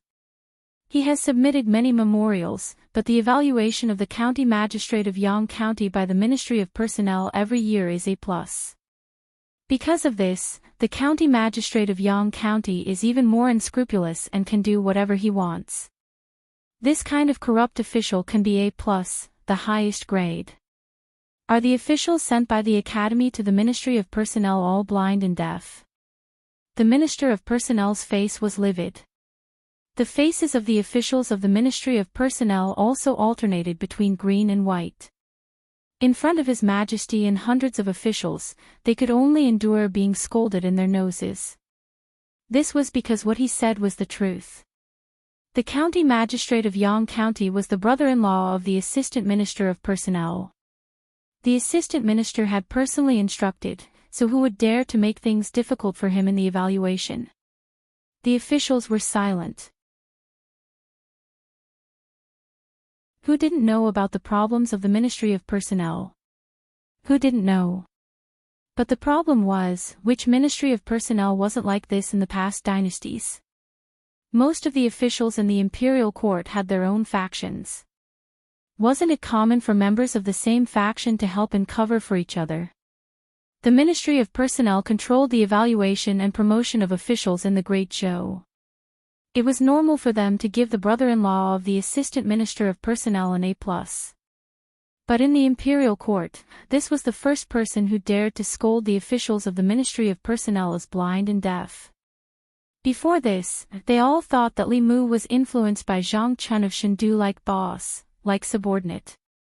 Only now did they realize that they seemed to have gotten it the other way around. The Minister of Personnel's face was red. He coughed lightly and explained, "This is the dereliction of duty of the Ministry of Personnel. This has already sounded the alarm bell for the Ministry of Personnel. We will reflect on ourselves in the future to reduce such incidents."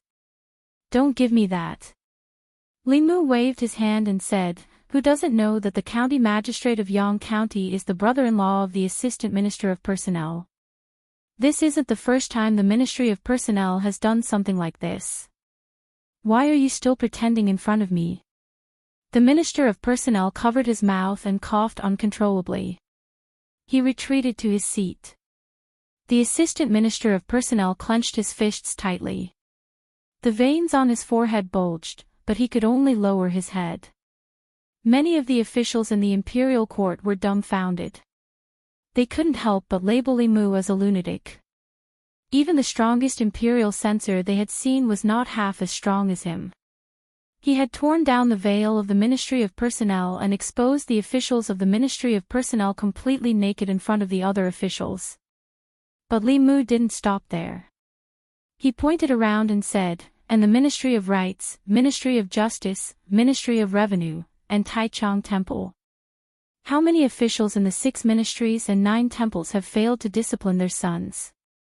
You let them do whatever they want in Luoyang and bully the people. Instead of being ashamed, you are proud of it. Don't you know how many times you have protected them?" The Minister of Justice secretly rejoiced. Fortunately, he didn't fight to the death with Limu. Instead, he chose to build a good relationship with him. Otherwise, he might have been called out by Limu in the Golden Palace like the Assistant Minister of Personnel. Limu looked at the people from the Academy and said, "These are the talents that the Academy sent to the Imperial Court. Are you going to say that these are special cases? Then you have too many special cases." Vice President Chen and the others were finally speechless. This had just happened in Luoyang. Limu's subordinates had beaten up many officials' sons. He even forced the officials involved to change the silver law of substitution. The officials were silent. Limu continued, "I won't say more. The officials from the Academy have formed cliques in the Imperial Court and are hostile to each other. Can't you see that?" His loud voice echoed in the Golden Palace. Even the giant standing at the front couldn't help but notice him. Because he was too talkative and dared to say it. He had broken the rules that the officials had tacitly agreed to. He had exposed the things that the officials wouldn't normally talk about. He had torn down the veil of the entire Imperial Court. Throughout history, those who dared to break the rules like this had all died without a complete corpse. Limu scanned the faces of the people from the Academy one by one and said, "Look at what you have done. His Majesty is wise and has the world in mind, but you only think about your own interests. What right do you have? What right do you have to reprimand His Majesty? Don't you feel ashamed when you reprimand His Majesty?"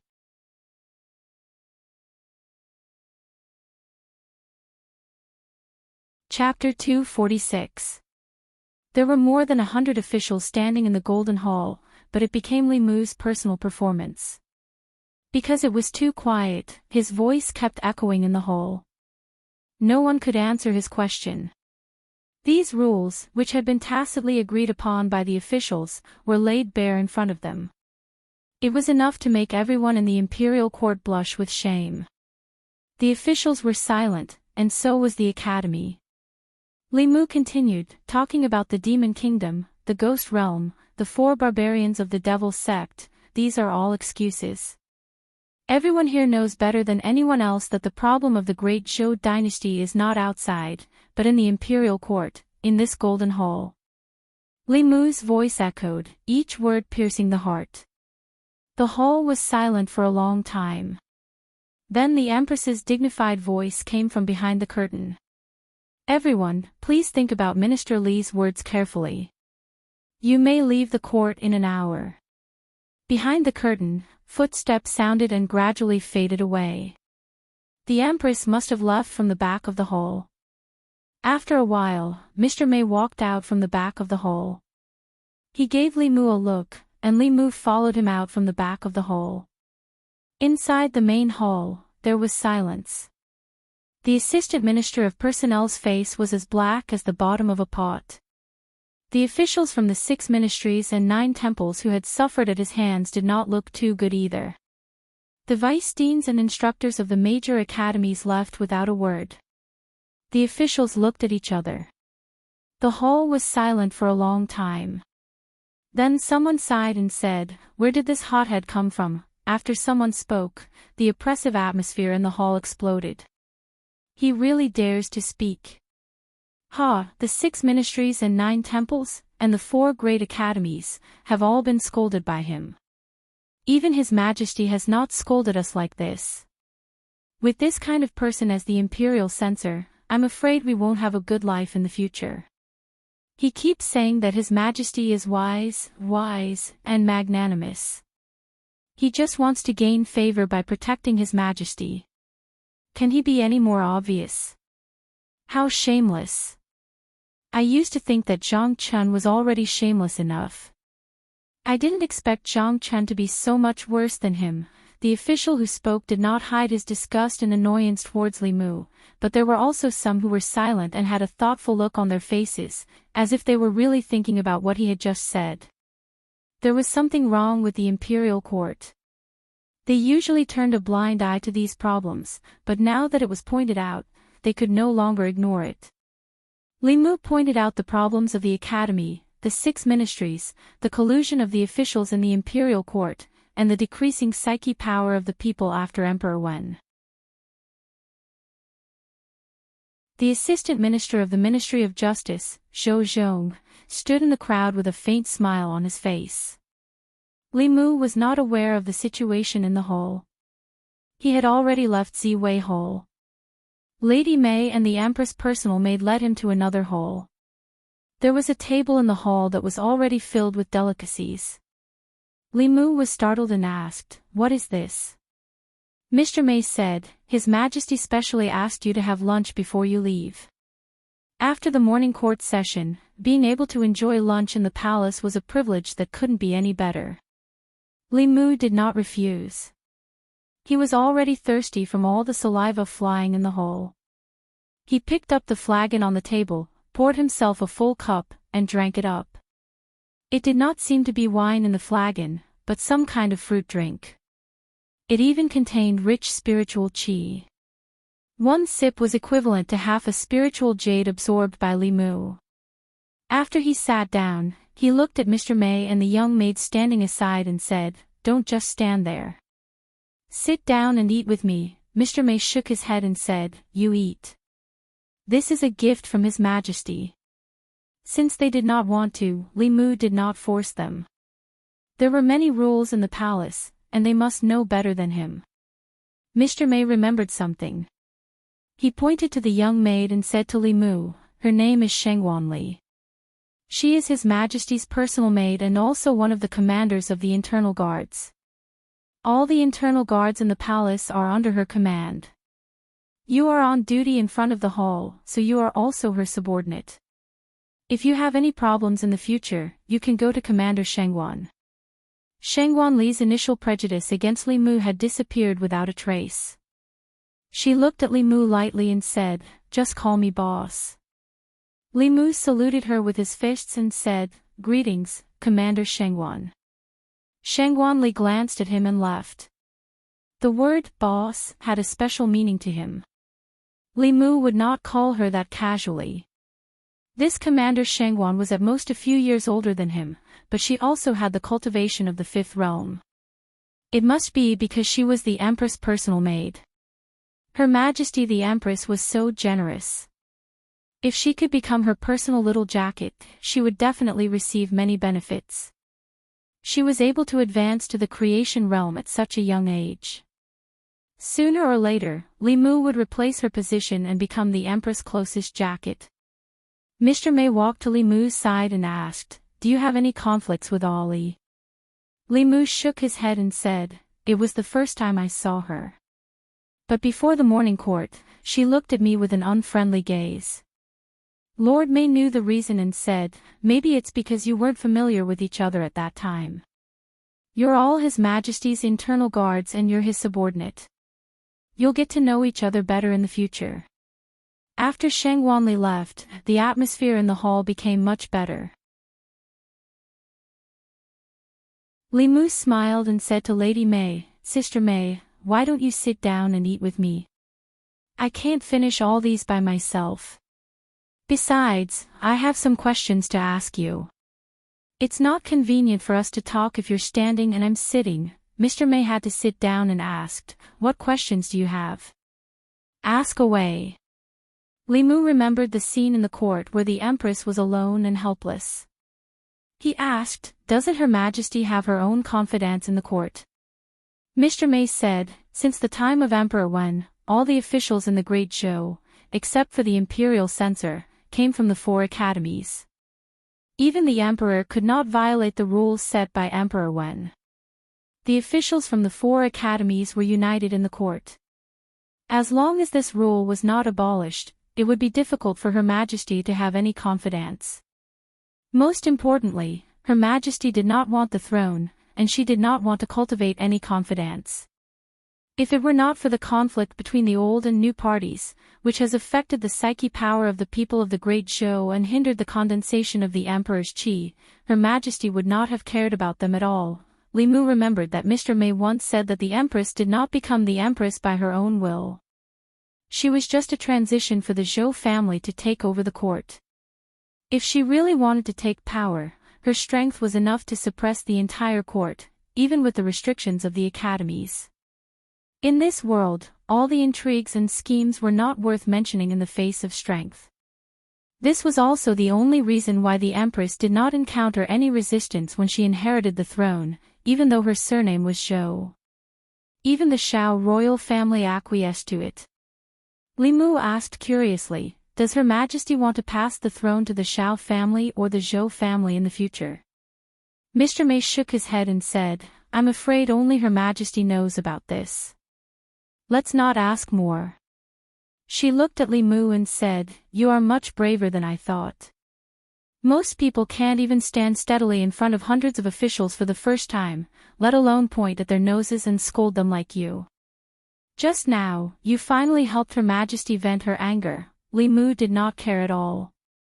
He said, I have Her Majesty behind me. What am I afraid of? Mr. Mei patted him on the shoulder and said, don't worry. As long as you are loyal to Her Majesty will not mistreat you. Li Mu's protection of the Empress was based on the fact that she would not mistreat him. As long as the Empress did not mistreat him, he could naturally guarantee his loyalty to her. Flattering her in court and protecting her image were all small things. In the future, Li Mu would use practical actions to tell her that as long as he had enough spiritual jade, there were still many things he could do.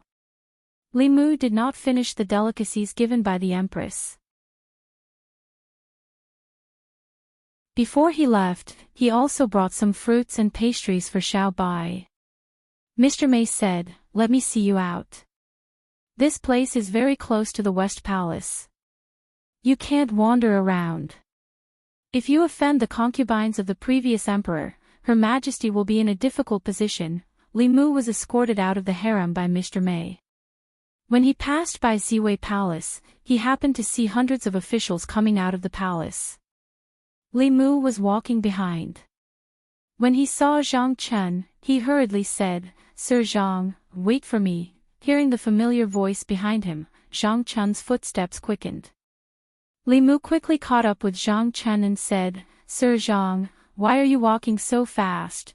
Zhang Chen hurriedly said, No, Sir Li, don't call me sir in the future. I can't accept it, really. The imperial censor in the palace was only a 7th rank official. Zhang Chen was now a 5th rank official. Moreover, Li Mu's identity was only useful during the morning court.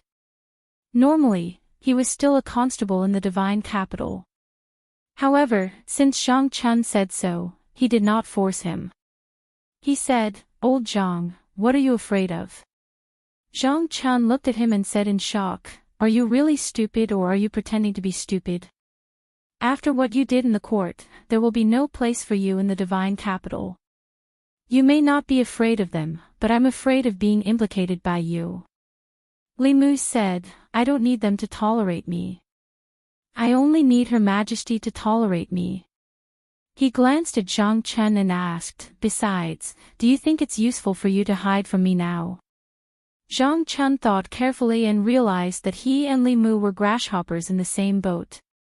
He sighed and asked, you disappeared for so long just now. Did Her Majesty summon you alone? No, she didn't. Li Mu shook his head and said, Her Majesty told me to have lunch in the harem before leaving. I came out after lunch. Lunch? Zhang Chen licked his lips and asked, how's the lunch in the palace? Is it rich? How many dishes are there? Li Mu said, it's quite rich. There are more than 30 dishes. The spirit wine is also delicious. One sip and the wine is wrapped in spirit qi. Zhang Chen's throat moved. He turned his head and said, I heard that the imperial kitchen's cooking is not that good. I still prefer the home-cooked food my wife makes. Li Mu felt the same. He said, I also like the food my wife makes. Zhang Chen was stunned. You have a wife? Li Mu nodded and said, you met her in Yangqiu County. She's Lady Lu from the Yunyan Pavilion. However, she's still in the North County and won't come to the divine capital until a few days later. Zhang Chen had a deep impression of the beautiful manager of the Yunyan Pavilion. He sighed and said, why do all the good things happen to you? Li Mu was taught and influenced by Li Si. He said, as long as a girl puts down her face, it's easy to get her. Zhang Chen thought of his performance in the palace and nodded. You're quite shameless when you're protecting Her Majesty. Then he suddenly thought of something and looked at Li Mu in disbelief.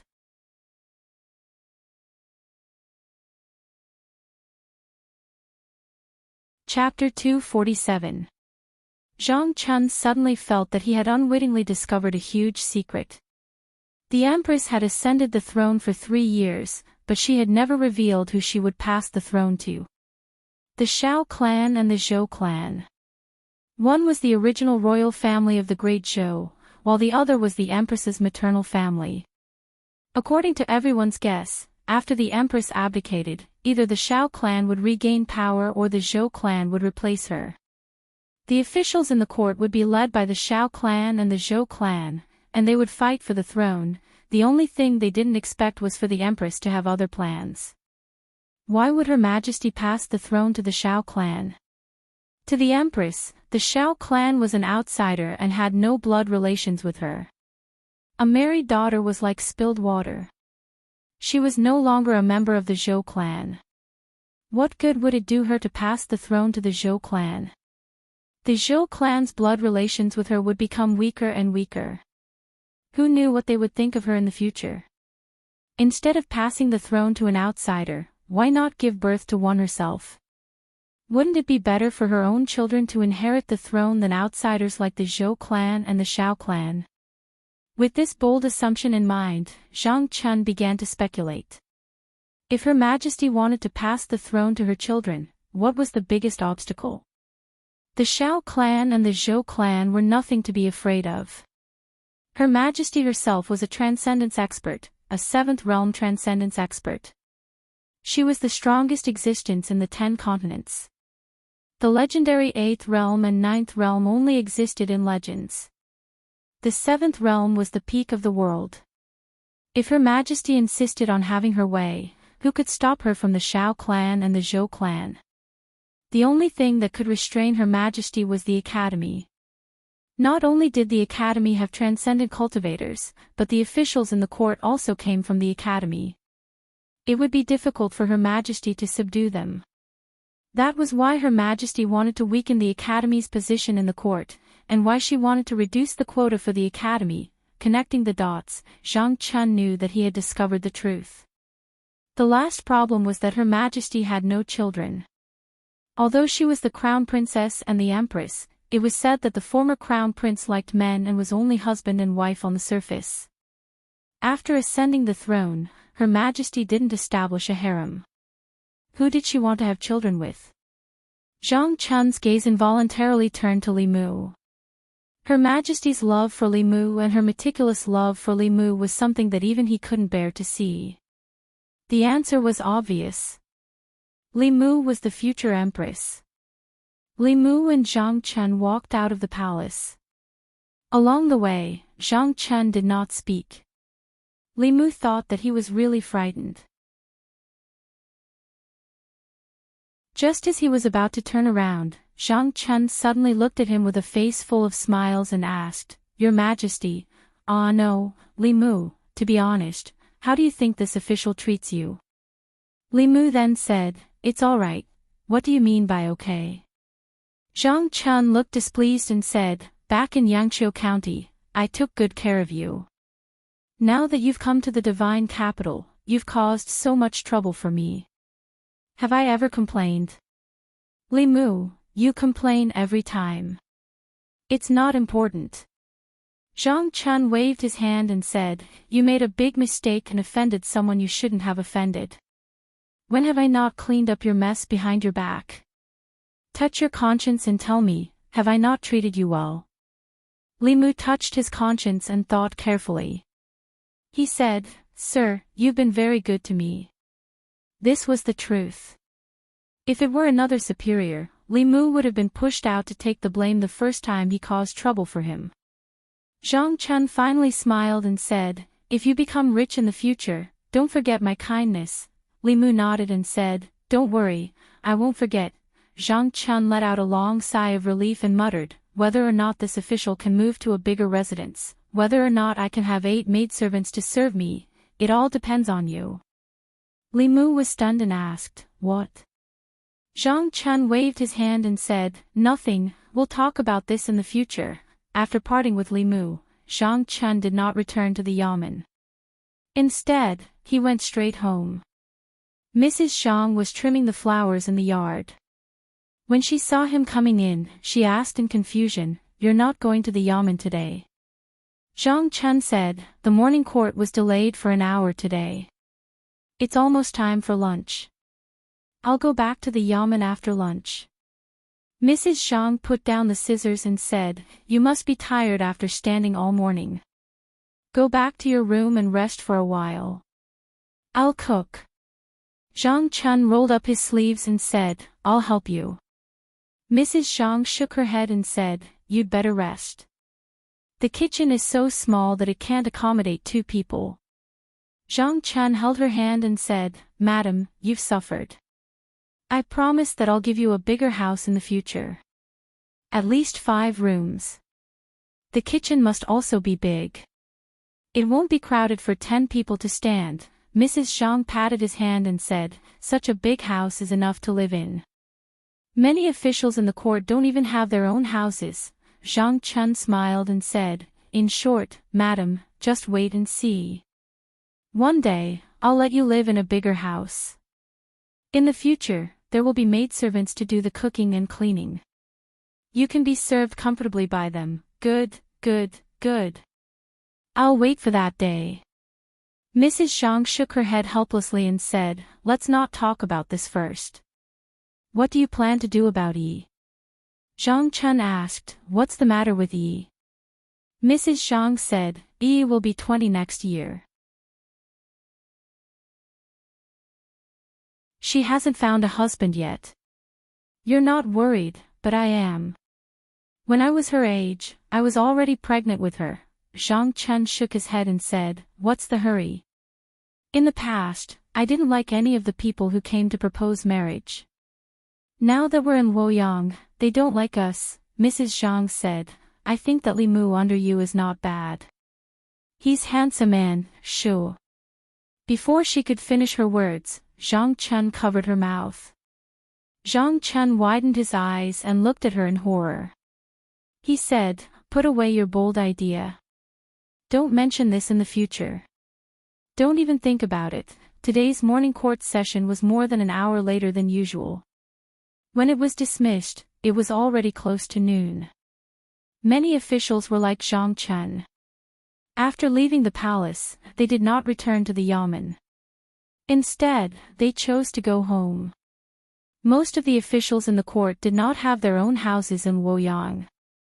They lived in the government offices and made do with their 2 meals a day. There were also some officials who lived in the North Court, which was not far from the palace. They could have lunch at home. When the assistant minister of the Ministry of Personnel returned home, he locked himself in his study with a gloomy expression. The servants in the house did not know what happened. They only heard the sound of porcelain shattering in the study. They guessed that their master must have been angered during the morning court session. They did not dare to approach and only watched from afar. When the director of the Ministry of Justice returned home, he called his son to him and warned him sternly, "Be smart in the future. Don't provoke that Li Mu again. Otherwise, I'll break your legs and make you stay at home for the rest of your life." Yang Xiu shook his head and said, "I won't do it again. Even Minister Zhou died in his hands. I'm afraid he'll strike me with lightning." After saying that, he mustered up his courage and asked, "Did Li Mu do something big again?" The director of the Ministry of Justice said, "It's not just something big. He scolded all the officials in the court like they were his grandsons, but no one dared to talk back. People like him who don't care about their lives should stay as far away as possible from now on." The North Court, where the officials gathered, was usually quiet and secluded. However, at noon, angry curses could be heard from the various officials' mansions. "Damn it! There are so many officials in the court. Is he the only one who's clean? In order to get the Empress' favor, he doesn't even care about his face. How can there be such a shameless person in the world?" In the North Court, the servants in the various officials' mansions vaguely learned something from their master's angry words. They could not help but exclaim in surprise when they discussed it in private. They had lived in Luoyang for so long and worked in the official mansions. They often heard about the court affairs, but they had never heard of such a strange thing. In a restaurant somewhere in Luoyang. In the main hall, 2 guests were eating and chatting. "Have you heard? Something big happened in the court today." "How would a vegetable seller like you know about what happened in the court?" "I heard it from a servant in a high-ranking official's house. They just came out to purchase, so I casually eavesdropped on them." If you hear this, you'll definitely be shocked. Don't keep us in suspense. What happened? Hurry up and tell us. Hee, I heard that someone scolded all the officials and even the academy during the morning court. He scolded the academy's students and instructors for being immoral. He pointed at the assistant minister of personnel's nose and scolded him for harboring his relatives. He scolded the officials from the 6 ministries and 9 temples for not teaching their children well. He also scolded the officials from the academy for forming cliques for personal gain. How can someone be so bold? Does he not want his head anymore? There really is someone who is so bold. Constable Lee even scolded the heavens, let alone the people in the court. It's such a delightful thing. It's a pity that we didn't hear it with our own ears. So it's Constable Lee. Then it's not strange, listening to the conversation between the two, the customers nearby could not help but slow down their speed of picking up food. Their eyes were filled with shock. When they first heard of this, everyone thought it was a groundless rumor. However, when they left the restaurant and realized that there were many people in the divine capital spreading the news, even those who did not believe it at first could not help but believe it a little. Although they only heard about it from the mouths of others, countless people could not suppress the surging passion in their hearts every time they imagined the scene in the morning court. The children of the officials bullied others and the people. They did whatever they wanted, but the people did not dare to speak up. The students of the academy committed serious crimes, but the academy shielded them and released them without charges. The people could only complain in their hearts. The officials in the court formed cliques for personal gain and fought for power. The court was in a mess and the people in the divine capital had no way of making a living. The people could only watch helplessly. It was not that they had nothing to say, but they did not dare and did not have the right to speak. Now, there was finally someone who had the right and was willing to speak up for them. This gave the people of the divine capital a glimmer of hope. Li Mu was the light of the divine capital. The Li residence. Li Mu was feeding Xiao by moves. Suddenly, he raised his head and looked outside. He felt an extremely powerful psyche power aura from the street in the distance.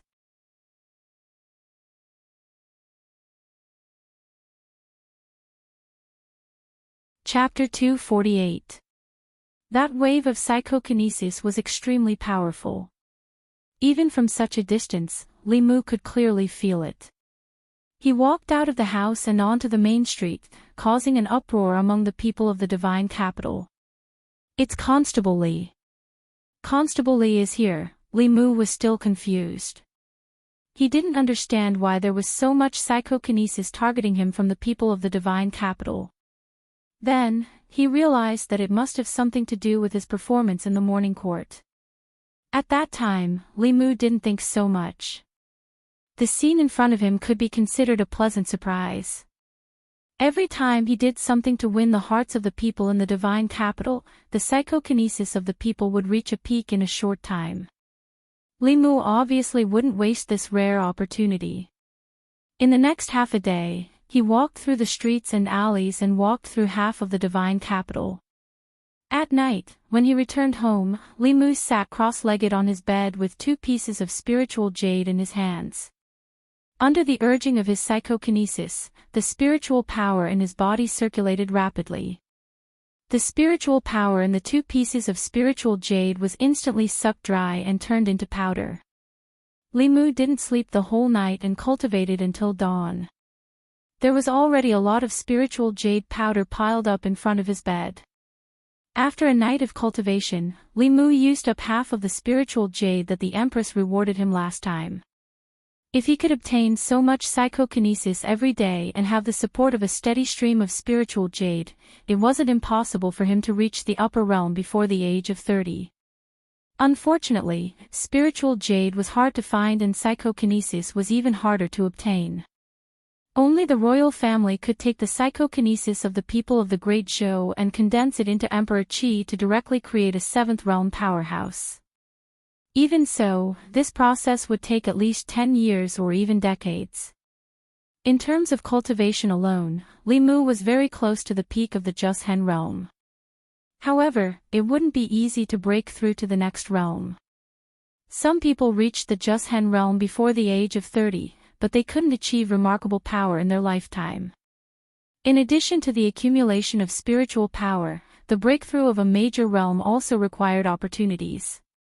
Without a doubt, Li Mu's opportunity was Lu Hanyan. Unfortunately, she was far away in the north region. The 2 of them were thousands of miles apart. However, even if there was a chance to break through now, Li Mu did not dare to touch it lightly. His mana was growing too fast, and his foundation was not stable. It was easy for his inner demons to invade him, and when he was advancing, it was the easiest time for the inner demons to invade him. Before he completely settled the woman in his dreams, Li Mu did not dare to try. Speaking of the woman in his dreams, she had not appeared for a long time. Although Mr. May had told him not to worry and to let nature take its course, Li Mu could not be at ease when it happened to him and was out of his control. It was a pity that he didn't have a chance to meet Her Majesty other than the morning court assembly. Otherwise, he could ask Her Majesty how to suppress and eliminate his inner demons. As a level 7 cultivator, this should be a simple matter for her. Although Li Mu had become an internal guard, he was still quite a distance away from becoming the Empress's personal guard. If he wanted to get more benefits from her, he first had to know what Her Majesty wanted. According to Mr. May, what Her Majesty wanted was the faith of the people in the Great Zhou. She wanted to gather the faith of the people in the Great Zhou's 36 counties and create the next Emperor's Qi as soon as possible. But according to Li Mu's understanding, the thing called Emperor's Qi by the royal family was actually the spirit of faith. It could allow an ordinary person to have the cultivation of the upper realm overnight. It could steal the fortune of heaven and earth and go against the heavens. The difficulty of this was obvious. This required 36 commoners to visit the state temple frequently, and after decades of accumulation, a strand of Emperor's Qi could be formed. The strand of Emperor's Qi that the Empress had was the accumulation of 2 generations of Zhou dynasty emperors for nearly half a century. Now, the Empress had only been on the throne for 3 years, and the next strand of Emperor's Qi was still far away. Li Mu still had a lot of doubts in his heart. As an upper realm cultivator, Her Majesty could do whatever she wanted. If she didn't want to be emperor, she could just not do it. With her strength, no one could force her, unless there was some secret that Li Mu didn't know. These weren't that important to Li Mu. He just needed to know that whatever Her Majesty wanted, he would give her. To obtain a continuous and stable faith of the people, as long as the people of the Great Zhou lived in peace and contentment, lived prosperous lives, and didn't have to worry about not having enough to eat, they would naturally be convinced by the imperial court and Her Majesty. This was simple to say, but extremely difficult to do. It was necessary to create a prosperous Great Zhou to win the hearts of the people and shorten the time needed to condense the Emperor's Qi. This was a long-term thing that couldn't be done overnight. The most important thing now was to help Her Majesty get rid of the control of the 4 academies. For more than 100 years, the important officials of the imperial court had all come from the 4 academies, which led to the current situation of the imperial court. The imperial court urgently needed new blood. To change this situation, the imperial court could imitate the imperial examination and independently select talents from the 36 counties outside of the 4 academies. It even required the students of the 4 academies to pass the imperial court selection exam before they became officials, completely taking back the imperial court's power to select officials. Of course, it wasn't easy to completely change the situation of the imperial court. Jiangzhi's incident only damaged the reputation of the 100 Rivers Academy. Li Mu spoke bluntly in the Golden Palace, but the 4 academies wouldn't give up their power just because of Li Mu's words. The Empress and the 4 academies were in a state of balance. Although this world respected the strong, the imperial court's affairs could never be resolved simply by force, unless Her Majesty could break through to the 8th realm. If she could reach the 8th realm, disbanding the 4 academies would be just a matter of a word from her. There was no need to find any extra reasons. However, she couldn't do this at the moment. Jiangzhi obviously couldn't represent the entire 100 Rivers Academy, and it wasn't enough for Her Majesty to make a move on the 100 Rivers Academy, let alone the other academies. Li Mu couldn't find any other way to break through at the moment. He walked out of the house and prepared to patrol the areas that he didn't have time to patrol yesterday to absorb telekinesis.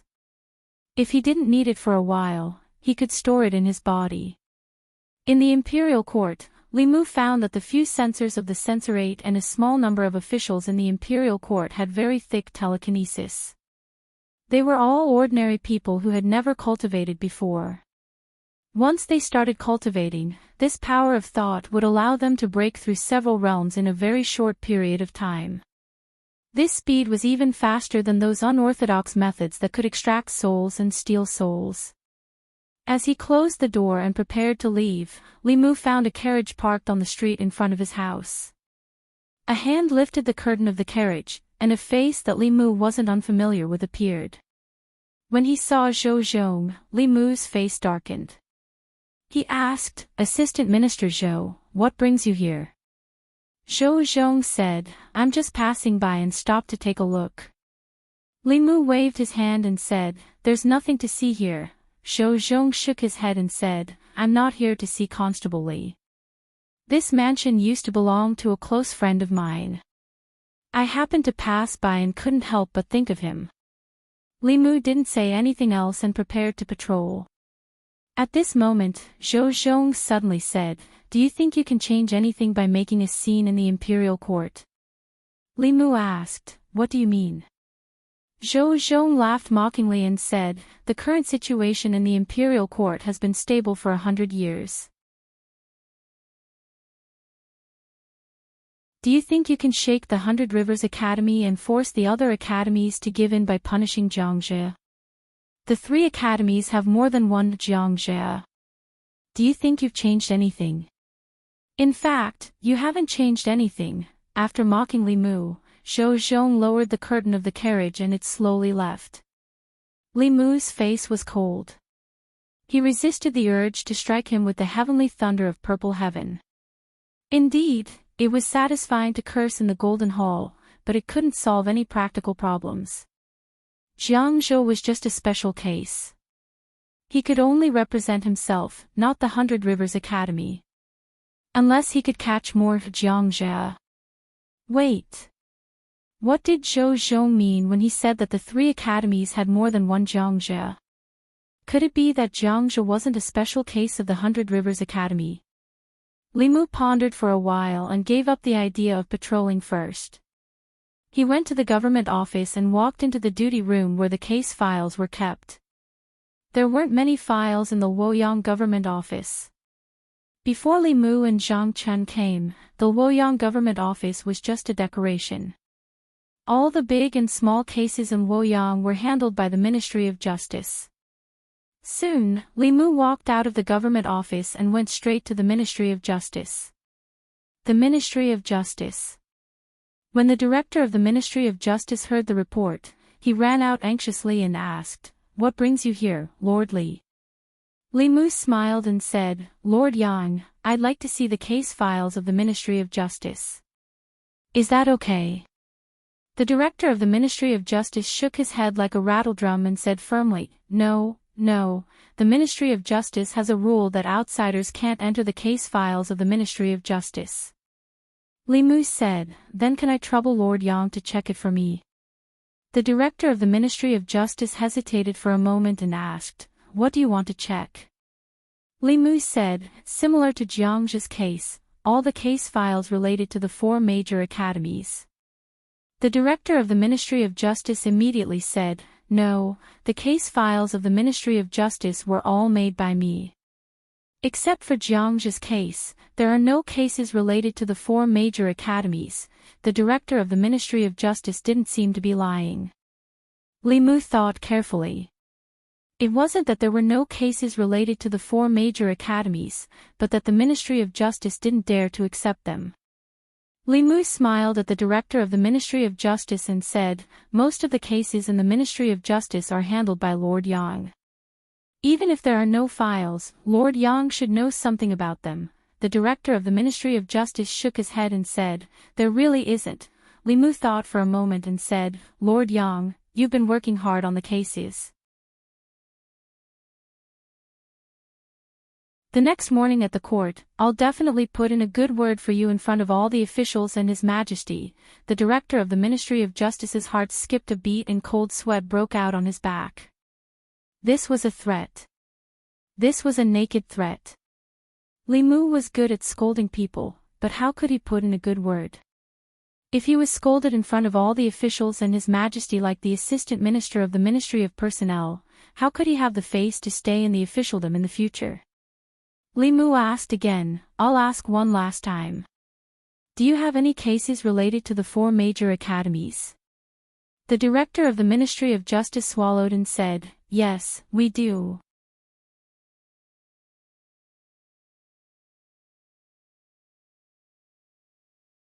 Chapter 249. After a while, the director of the Ministry of Justice sent Li Mu off with a smile. He waved his hand and said, "Take care, Lord Li." After sending off Li Mu, the director of the Ministry of Justice returned to his office. He slumped into his chair and sighed, "Why is my life so hard?" As an official of the Ministry of Justice, he was bullied by a constable of the Divine Capital. He was probably the most wronged director in the history of the Ministry of Justice. Li Mu left the Ministry of Justice and returned to the Divine Capital. He said to the constables who had just returned from their patrol and were sunbathing in the courtyard, "Come with me. We have work to do." Divine Capital, Rosy Lane. There were more than 100 markets in the Divine Capital. There were business markets, entertainment markets, and residential markets. Rosy Lane was a residential area in the western part of the divine capital. Although it was not comparable to the markets where the southern courtyard and northern courtyard lived, it was still considered prosperous among the hundreds of markets in the divine capital. Most of the people who lived in Rosy Lane were wealthy. Most of the houses in the market had 2 or 3 courtyards. Li Mu came to a house. Wang Wu looked up at the 2 words Su Mansion on the plaque. Without waiting for Li Mu's order, he went up and knocked on the door. After a long time, slow footsteps came from inside. An old man with a wrinkled face opened the door and asked, "Sirs, what's the matter?" Li Mu went up and said, "We're from the divine capital. We're investigating a case and need your cooperation." The old servant opened the door and said, "Sirs, please come in. I'll get the master." Li Mu and the others walked into the courtyard, and the old man walked into a room. Soon, a middle-aged man walked out of the room with quick steps. The middle-aged man looked at them in surprise and asked, What case are you investigating?" Li Mu looked at the middle-aged man and asked, "You're shopkeeper Su, right?" The middle-aged man nodded and said, "That's me." Li Mu continued asking, 3 months ago, was shopkeeper Su's daughter violated?" When the middle-aged man heard this, his face was filled with grief and indignation. His voice was hoarse as he said, "We have already decided not to sue you. Why are you still unwilling to let us go?" Li Mu shook his head and said, "Shopkeeper Su, you've misunderstood. We're really here to investigate this case. If you've really been wronged, the imperial court will give you justice." The middle-aged man's face was filled with fear. He shook his head and said, "There is no injustice. My daughter is fine. You can go." The middle-aged man clearly did not trust them. Li Mu sighed and said, "Shopkeeper Su, my name is Li Mu. I'm from the divine capital. You can trust us." The middle-aged man raised his head abruptly and asked, "Woyang Yaman, you're arrested." Li Mu took out his waist tag. His name and position were clearly engraved on it. The middle-aged man stared blankly at the token in Li Mu's hand. Even if he stayed in his house and never left, he had still heard of Li Mu's name. When the master's servants went out to buy things, they would often bring back news about Li Mu.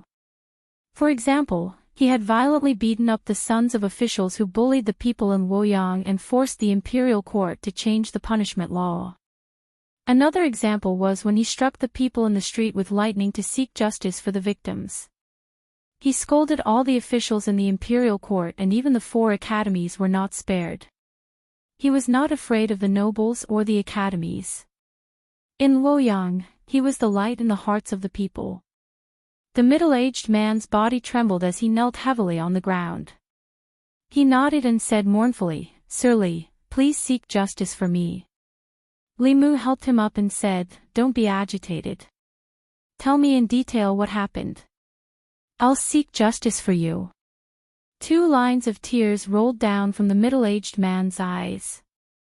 He said in a trembling voice, "Wei Bin, a student of the Baichuan Academy, humiliated my daughter and almost caused her to commit suicide. I went to the Ministry of Justice to complain, but they dismissed me with insufficient evidence. After that, someone even warned me that if I didn't know what was good for me and dared to complain again, they would destroy my family and make me die without a complete corpse. Damn it, there's such a thing. Damn the Ministry of Justice. It's a disaster in Luoyang. Why are these academies filled with beasts?" The constables behind Li Mu were indignant. Li Mu looked at shopkeeper Su and said, "Can I see Miss Su?" Shopkeeper Su nodded and said, "I'll bring Constable Li over." However, after my daughter was humiliated by that beast, she tried to commit suicide several times.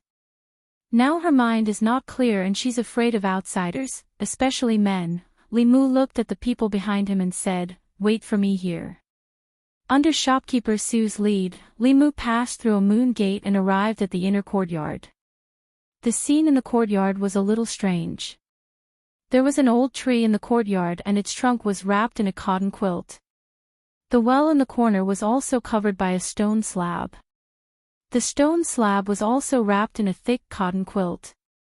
Even the stone tables and benches in the courtyard were wrapped in cotton and other things. There was a woman sitting by the stone table. The woman was about 18 or 19 years old. She was wearing a plain dress. Her clothes were neat but a little messy. Her hair was loose and her face was a little dull. Her eyes were empty. When she heard someone approaching, her face was immediately filled with fear. She covered her head with both hands and screamed, "Don't come here. Don't come here." Shopkeeper Sue clenched his fists. His face was full of sorrow and his body could not stop trembling. Li Mu did not approach the woman. He retreated to the outer courtyard and took out a few fulu. He handed it to shopkeeper Sue and said, "This talisman can calm the mind. Before going to bed at night, turn it into talisman water and let her drink it. Her condition should be better."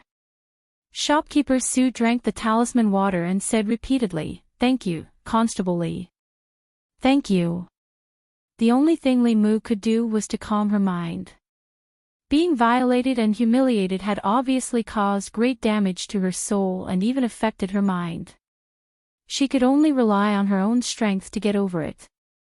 The best way for her to get over the knot in her heart was to let her see with her own eyes that those who violated and humiliated her received the retribution they deserved.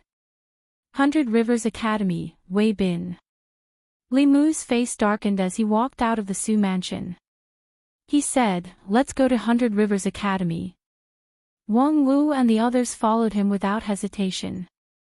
They used to be afraid of the academy, but after Jiang's incident, the academy's weight in their hearts had lessened a lot.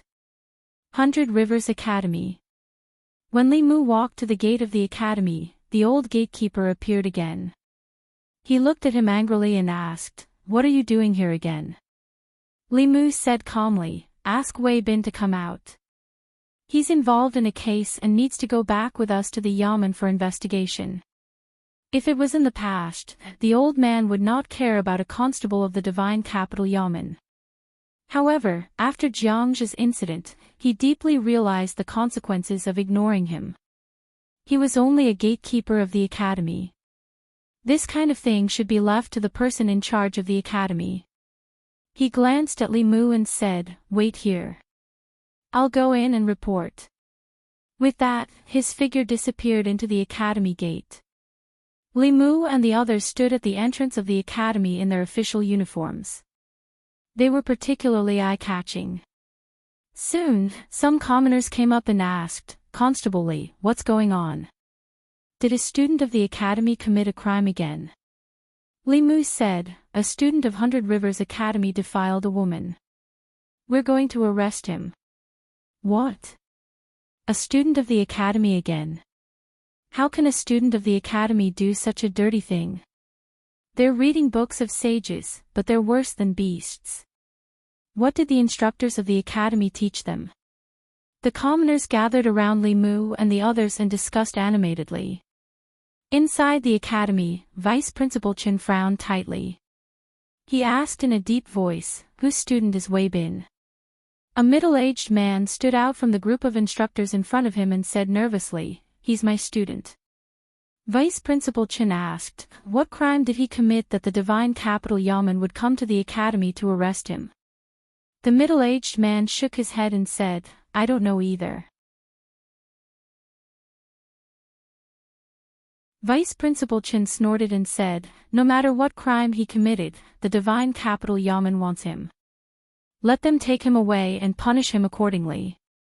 In the future, the academy is not allowed to interfere with the matters of the students."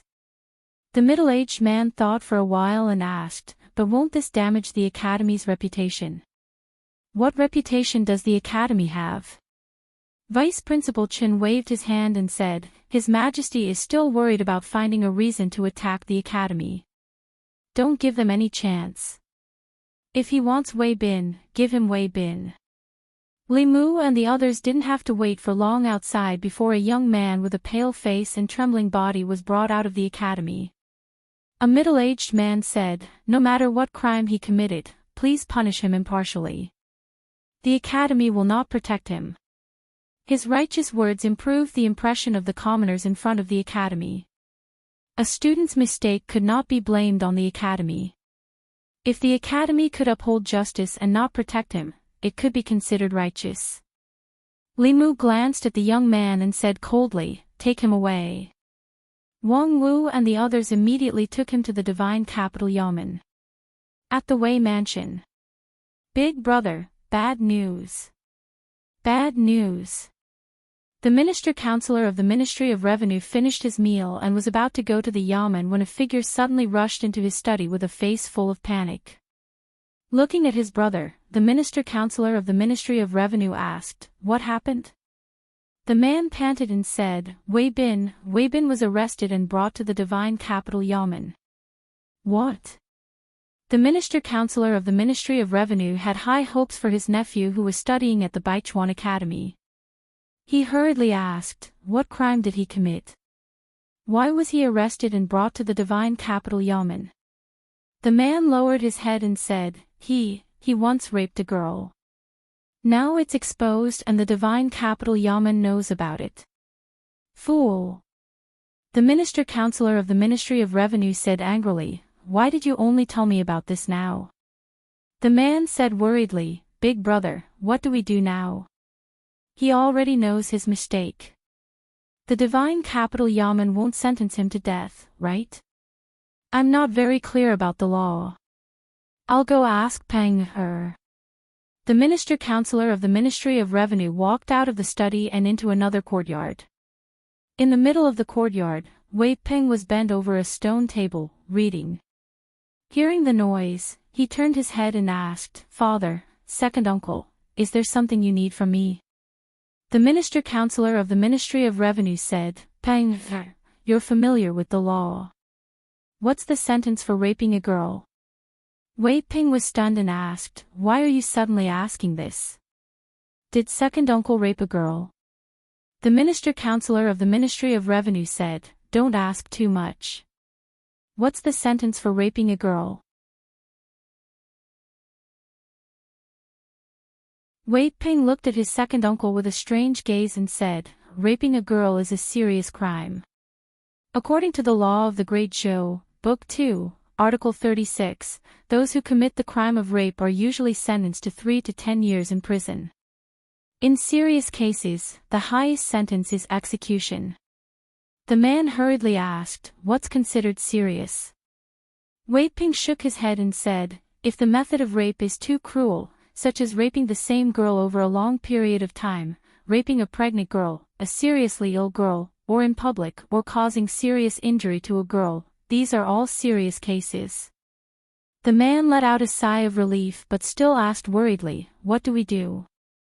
If that's the case, won't Bin Her be in prison for more than 3 years?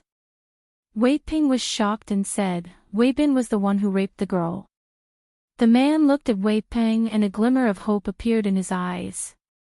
He said, "Peng Her, you know the law. You have to help your brother. Even if you can't get him off the hook, you have to make sure he doesn't spend too many years in prison." Wei Ping thought about it and nodded helplessly. "I'll try my best."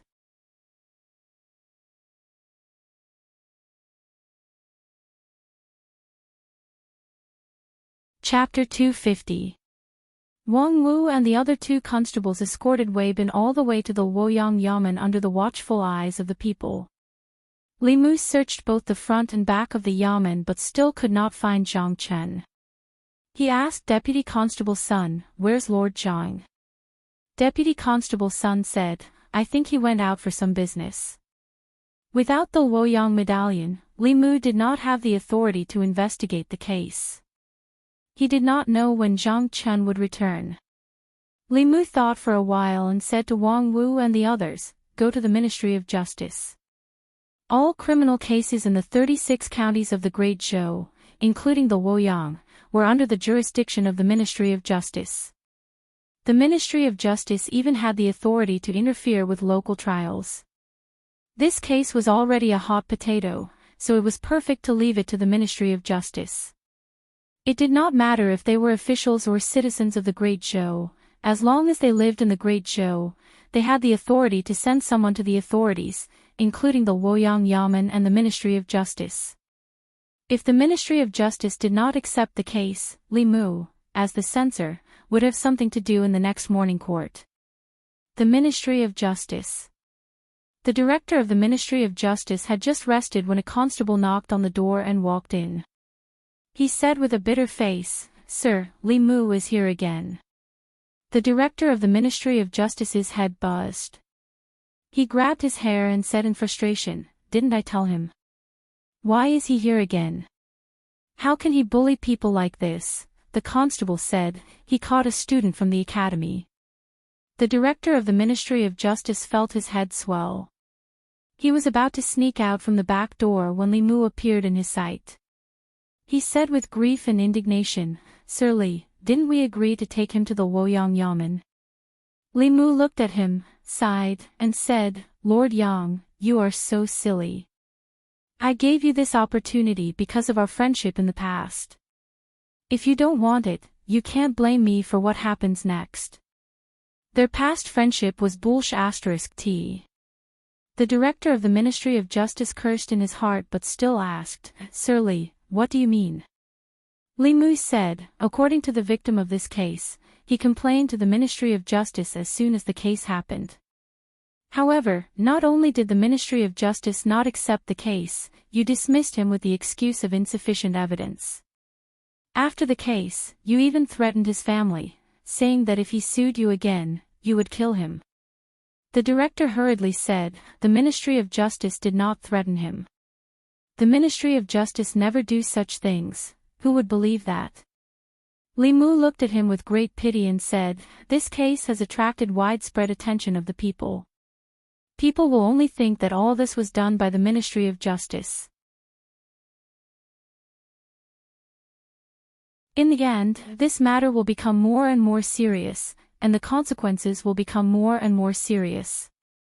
Do you think you can escape from it, Lord Yang? When the time comes, who do you think will be pushed out by the Ministry of Justice to take the blame? Who do you think will be the minister, the assistant minister, or you, official Yang?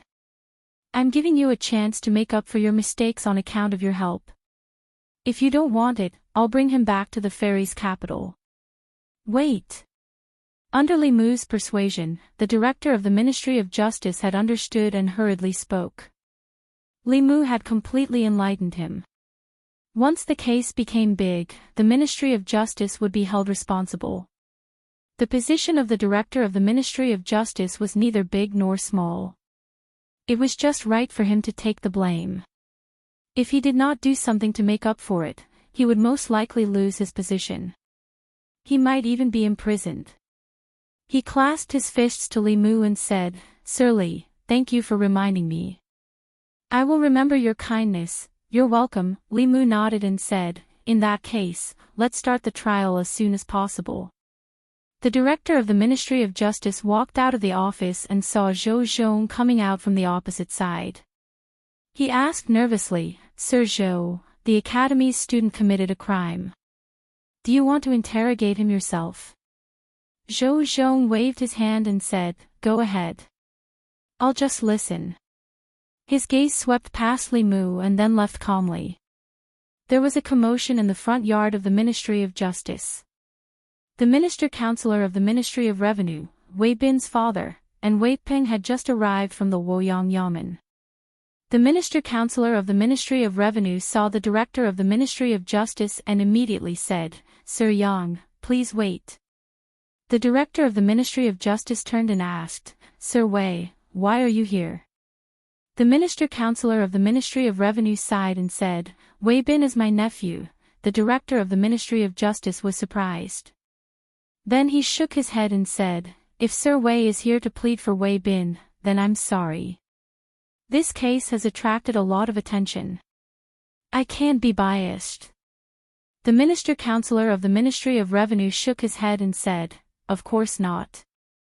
Wei Bin is guilty. I just want to listen. The director of the Ministry of Justice nodded and said, yes, but Sir Wei's identity is special. You can only listen outside the court. The minister-counselor clasped his fists and said, thank you, Sir Yang. Then he said, can we have a few words with Wei Bin? The director of the Ministry of Justice hesitated and said, at this moment, Zhou Zhong said from afar, don't take more than half an hour. The minister-counselor of the Ministry of Revenue was grateful and said, thank you, Sir Zhou. The three of them walked to Wei Bin's side. Wei Bin's face was pale and he said in panic, Uncle, Father, save me. The minister-counselor of the Ministry of Revenue was angry and said, bastard, I didn't send you to the academy to rape women. Now you know fear. Why didn't you know when you were doing evil? Wei Bin's father hurriedly said, now is not the time to talk about this. Bin, from now on, remember every word your brother says. Later in the court, you will do as your brother says. That way, you will receive the lightest punishment. Wei Bin nodded and said, I will not speak carelessly. Wei Ping looked at him and asked, did you really do this? Wei Bin nodded and said, it was me. Wei Ping asked again, did you use violence during the process?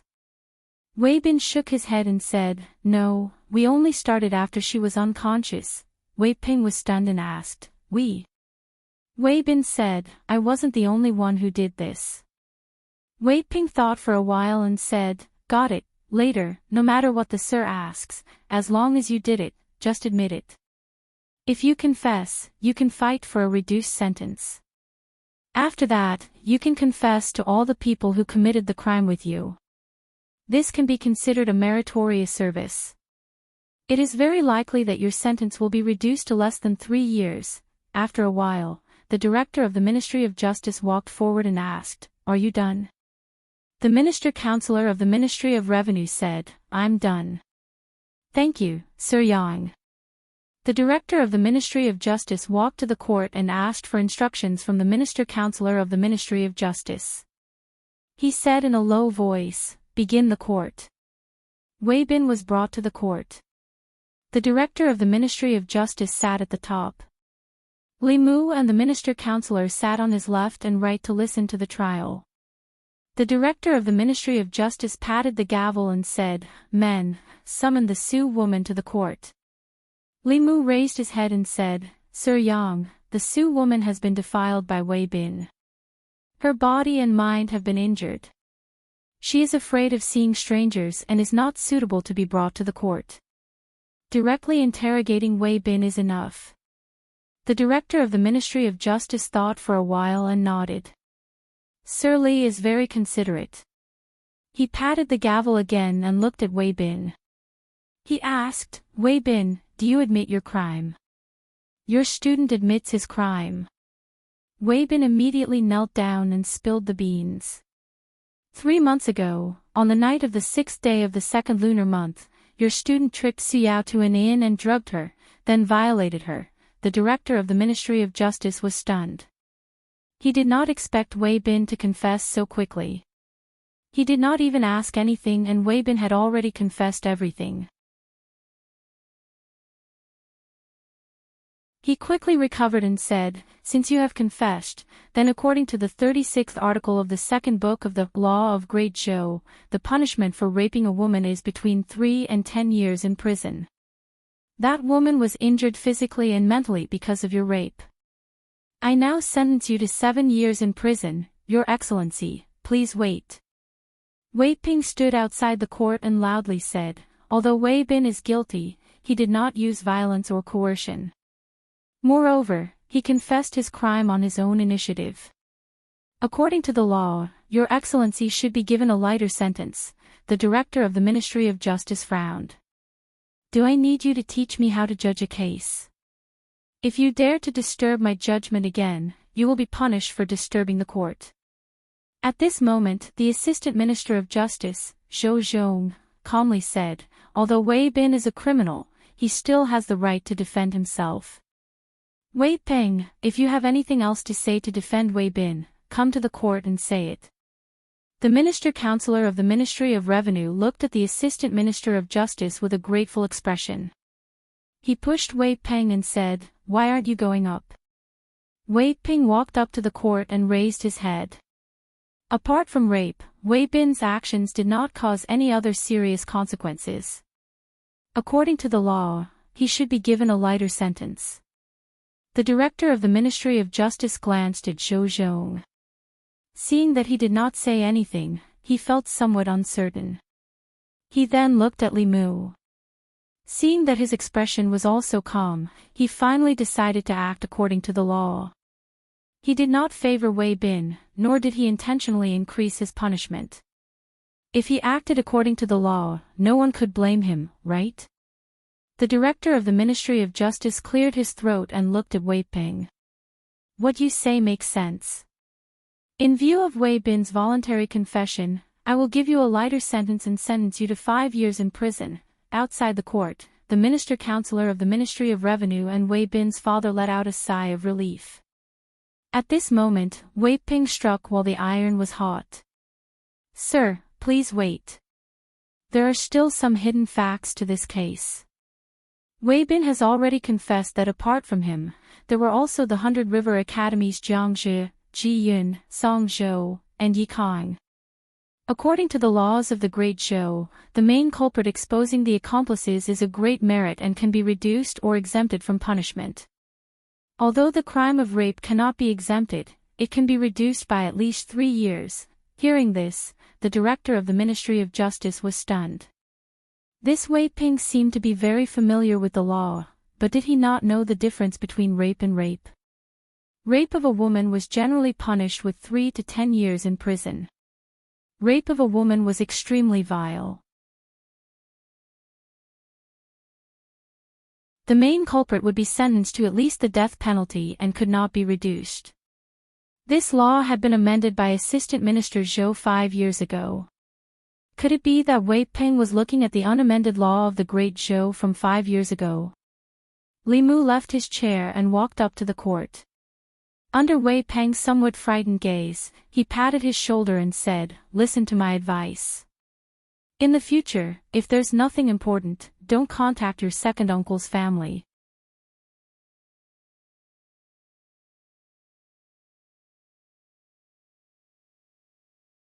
Chapter 251.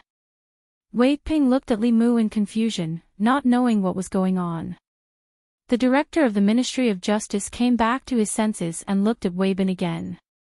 He asked, "Are you saying that other than you, there was someone else who raped the girl that night? Did you gang rape her?" The sentence had been reduced from 7 years to 5 years. Wei Bin nodded repeatedly and said, "There was also Jiang Zhi, Ji Yun, Song Zhou, and Yi Kang. There were 5 of us." The director of the Ministry of Justice rubbed his forehead and began to realize the seriousness of the matter. Gang rape with more than 2 people had already exceeded the limit of a 10-year sentence. Gang rape with 5 people was the worst type of crime.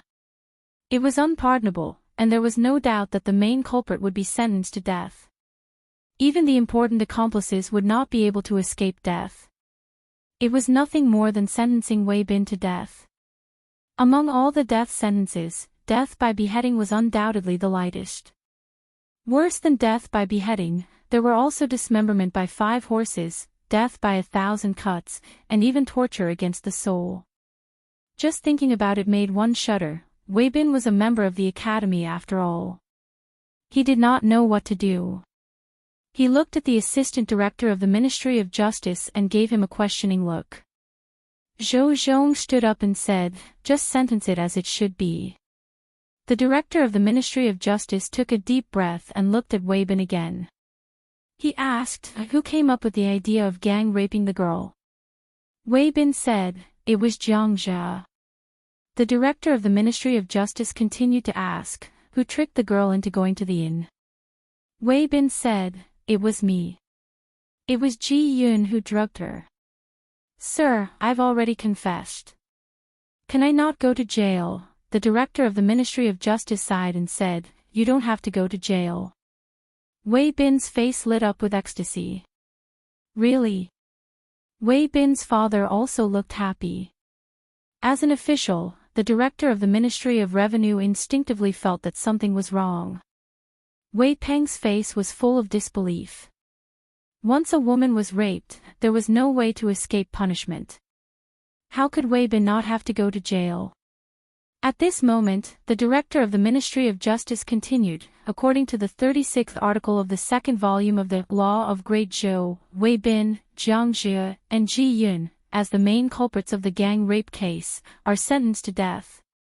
The others are to be sent back to the Yamen for trial. Wei Bin was stunned for a moment, and the smile on his face froze. He suspected that he had heard wrongly. His sentence had clearly been reduced from 7 years to 5 years. How did it suddenly become a death sentence? Wei Bin's father rushed to the court and said in shock, "Lord, how could this be? You can't judge him like this. You can't judge him like this." Wei Ping cried out loudly, "My lord, this is against the law." The director of the Ministry of Justice ordered one of the bailiffs, "Show him the Law of Great Zhou from our Yamen." The bailiff left the court and soon came back with a thick book and handed it to Wei Ping. As soon as he held the book, Wei Ping felt that it was completely different from the Law of Great Zhou that he had been reading these days. This book was slightly heavier and thicker than the ones he had been reading. The pages also looked like they needed to be updated. The pages of his Law of Great Zhou were already yellowed. He skillfully flipped to the second volume, and sure enough, he found an additional explanation after that law.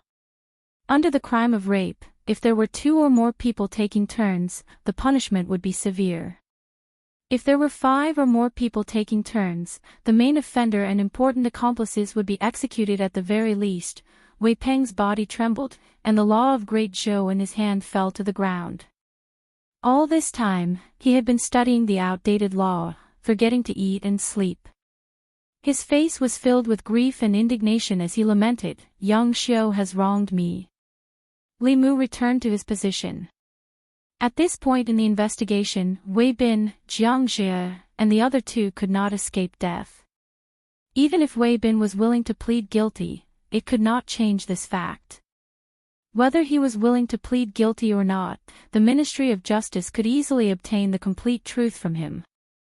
Apart from Wei Bin and Jiang Jie, there were 3 more people from the 100 Rivers Academy that needed to be arrested. Li Mu walked to the director of the Ministry of Justice and said, "There are 3 more criminals from the 100 Rivers Academy. I know that Lord Yang is afraid of the Academy. My divine capital Yamen will help you capture this person. What do you think, Lord Yang?" The director of the Ministry of Justice was worried about this matter. When he heard this, he said happily, "That's naturally the best." Li Mu walked past Wei Bin and the others and strode out of the Ministry of Justice. He said to Wang Wu and the others who were waiting outside, "Let's go back to the 100 Rivers Academy." The group of people returned to the 100 Rivers Academy from the Ministry of Justice. Along the way, they were surrounded by people. Bastards. The Academy has taught a bunch of bastards. Calling them bastards is an insult to bastards. They are worse than bastards. What's the point of an academy like this existing?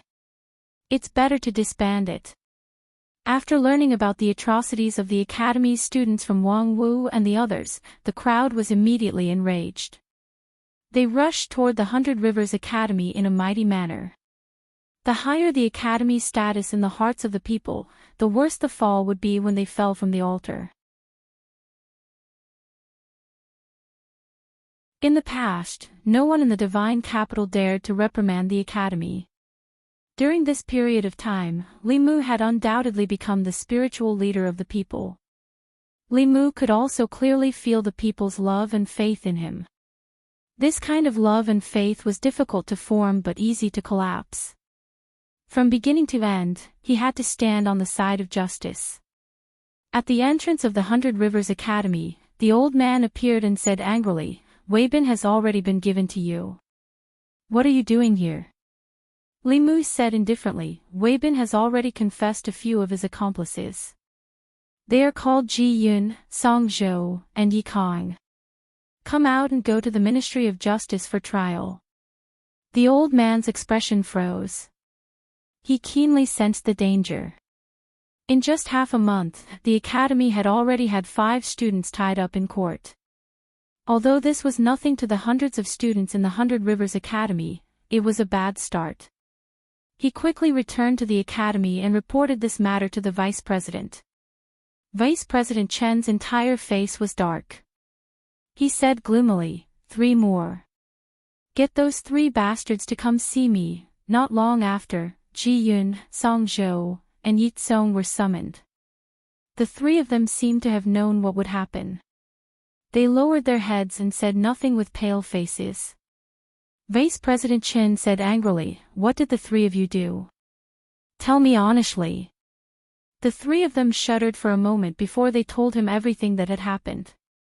Gang rape. Vice President Chen looked at them in a daze. A moment later, he laughed loudly. Good, good. These are the good students that my Hundred Rivers Academy has taught. Jiang's case did not cause any serious consequences, but it was different this time. The academy was established because the quality of Great Zhou's officials was uneven at that time. Emperor Wen ordered people to establish the academy and recruit students with clean backgrounds. He had them study the books of the sages in the academy and cultivate their virtue. At the same time, he had them learn how to rule a country, divine abilities, and spells to protect a region. Unexpectedly, 100 years later, the students of the academy, the future officials of Great Zhou, became criminals of gang rape. Vice President Chen waved his hand and said, "Send them out and expel them from the academy.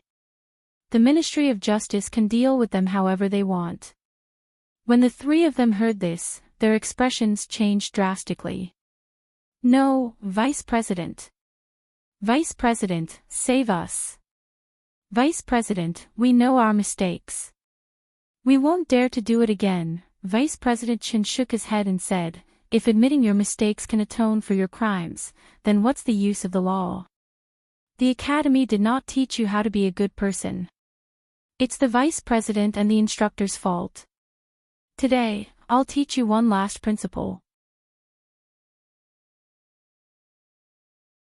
You have to bear the consequences of your own mistakes." Ji Yun, Song Zhou, and Yi Tsong were sent out with their hands tied behind their backs. This time, the people of the Hundred Rivers Academy did not say anything. Not long after, in the Ministry of Justice's court. Apart from Jiang Jie, who was already in the Ministry of Justice's prison, Ji Yun, Song Zhou, Yi Tsong, and Wei Bin were all kneeling in front of the court. "Damn you, Wei Bin. Didn't you say you wouldn't rat us out? If I knew this day would come, I wouldn't have believed you. You can't escape, so you want to drag us down with you." Ji Yun, Song Zhou, and Yi Tsong looked at Wei Bin, who was kneeling in a daze in the court. It was as if his soul had left his body. Wei Bin's eyes were lifeless. He knelt there in a daze, as if his soul had been taken away. Wei Peng's reaction was not any better. He stood outside the court with a blank expression. Initially, the Minister of Justice had already sentenced Wei Bin to 7 years of imprisonment. Wei Bin only needed to lose 7 years of freedom, and after he was released, he would still be able to enjoy a luxurious life. However, after his defense, Wei Bin's 7 years of imprisonment was turned into a death sentence. He had no idea how to face his uncle's family. Wei Bin's father was on the verge of collapsing. He shook Wei Peng's shoulder and said, "Give me back my son, give me back my son."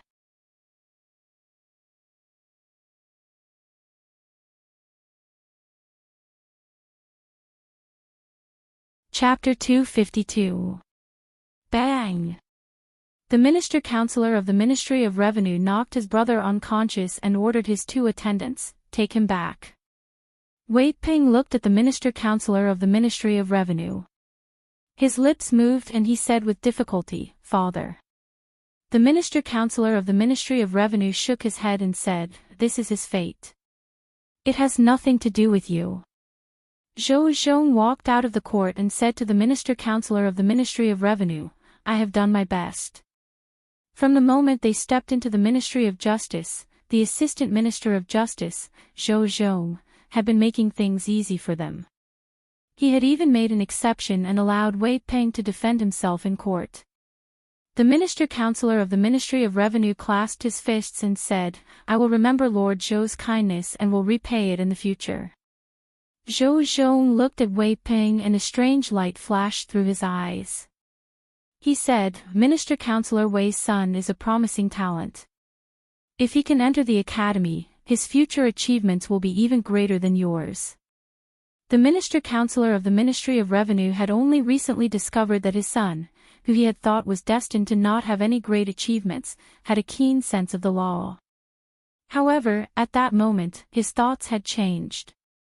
He said politely, My son's talent is dull and was once rejected by the academy. But Wei Bin was chosen by the academy. Unfortunately, sigh, this may be the fate of the Wei family. Zhou Zhong only glanced at Wei Peng and said, This copy of the law of the great Zhou is for you. Wei Peng's expression was absent-minded. He mechanically raised his head to look at Zhou Zhong and murmured, Thank you, Lord. In the court, the director of the Ministry of Justice had already asked about the ins and outs of the case. In this rape case, Wei Bin was undoubtedly the main culprit, and Jiang Zhe and Ji Yun were important accomplices. According to the law, these three people would be executed. The other two's crimes were lighter, but they could only keep their lives. They had to spend the rest of their lives in prison and do heavy labor. As students of the academy, they should have had the brightest future. In the future, they would have had a great chance, like him, to enter the court and wield power. Unfortunately, they had developed evil thoughts in their hearts and acted on them. More importantly, when they met Li Mu, their lives had taken an irreversible turn. He glanced at the four people kneeling in front of the hall and said, Go to the prison and bring Jiang Zhe here. Jiang Zhe had been sentenced to 10 years in prison for attempted rape. He was still in the prison of the Ministry of Justice. After a few days, another crime he had committed had been dug up. Execution was the lightest punishment, and it would save a lot of food for the imperial court. The prison of the Ministry of Justice. Jiang Zhe leaned against the wall, wearing a white prison uniform. His face was dirty, his hair was messy, and his expression was dull. He did not look as handsome as he did in the academy. After the attempted rape was exposed, not only was his reputation ruined, but he was also expelled from the academy. One day, he was still a high-spirited student of the academy. The next day, he became a prisoner of the Ministry of Justice. Even his cultivation had been crippled. Right now, he didn't have any magic power left in his body. His dantian was broken, so he couldn't cultivate again. Even in this dark prison, he couldn't stay for long. Other than having his freedom restricted, he still had to do heavy labor. He wanted to go out, he wanted to go back to the academy, and he wanted to enjoy all kinds of women. However, this was just an extravagant hope. His only hope was that after 10 years, when his imprisonment was over, even if he couldn't enter the imperial court as an official, he could rely on his family's wealth to resume his previous life. These days, he had been comforting himself with this thought. Suddenly, he heard footsteps. A jailer opened the door and said to Jiang Zhe, The Lord summons you. Come with us. Jiang Zhe was stunned. He immediately jumped up and asked loudly, Did the academy uphold justice for me? I don't have to go to prison anymore. The jailer nodded and said, No, you don't have to anymore. There was nothing to investigate about Wei Bin's case. He had confessed everything at the beginning. Later, the Ministry of Justice performed a soul search on them and completely confirmed their crimes. Wei Bin, Jiang Zhe, and Ji Yun were sentenced to death because they were the main culprits and accomplices of serious crimes. The other two could forget about getting out in this lifetime. When the verdict was announced, countless people clapped their hands and cheered. Even the notorious Ministry of Justice was praised by the people, which was rare. Of course, the one who benefited the most was Li Mu. He was the one who redressed the grievances of the Su family's woman. He was also the one who brought Wang Wu and the others to the academy to arrest the people. The invisible psyche power in his body was so dense that it was almost tangible. It laid a solid foundation for his cultivation in the future. It was worth mentioning that Wei Ping, the son of the minister-counselor of the Ministry of Revenue, had changed his usual playboy ways. The story of him putting righteousness before family began to spread among the people. It was said that the Ministry of Justice's initial sentence for Wei Bin was 7 years in prison. Later, Wei Ping felt the misery of the Su family's woman. In the court of the Ministry of Justice, he defended Wei Bin with all his might. Finally, Wei Bin's sentence of 7 years in prison was changed to a death sentence. The prodigal had turned over a new leaf. Many people no longer harped on Wei Peng's past bullying of the people. They regarded him as a role model for playboys in Luoyang. Outside the east gate of Luoyang, the director of the Ministry of Justice grabbed a few sticks from the pot and threw them out. He said in a deep voice, "The time has come. Carry out the execution." The executioner raised his broadsword. With a flash, the heads of Wei Bin, Jiang Jie, and Ji Yun fell to the ground. Their souls scattered. Beside Li Mu, a woman with a dazed face looked at the 3 rolling heads. She suddenly burst into tears. She cried heartbrokenly. Shopkeeper Su hugged her. The man could not help but cry out as well. He comforted her, "My poor Yao Yao. It's okay. It's okay. The villains who harmed you are all dead. They're all dead." Seeing her cry so sadly, Li Mu was relieved. She was humiliated by Wei Bin and the others. Her mind was badly damaged and she had sealed her heart. No fulu or elixir could cure her. That was why Li Mu asked shopkeeper Su to bring her here to watch the execution. When she saw the 3 people being executed, the knot in her heart was untied. Shopkeeper Su pulled her to kneel on the ground and kowtowed 3 times. He said gratefully, "Constable Li, I can't repay your kindness. If you have any orders in the future, I'll do it even if I have to go through a mountain of swords or a sea of fire." The woman also cried, "Thank you, Constable Li, for upholding justice for me." Li Mu helped them up and said, "You're welcome. It's my duty. What do you plan to do next?" Shopkeeper Su said, "I want to send Yao Yao to her grandmother's house and let her rest for a few days." Li Mu thought about it and said, "That's fine." After all, Luoyang had left too many painful memories for her. A temporary change of environment would be good for her recovery. They did not have to worry about the revenge of the academy or the Wei family. This case was different from the case of Xiaoyu in Yang County. Wei Bin's case had attracted too much attention in Luoyang. The academy and the Wei family had better pray that nothing happened to them. Once something happened to the father and daughter of the Su family, even if it was not their fault, everyone would blame them.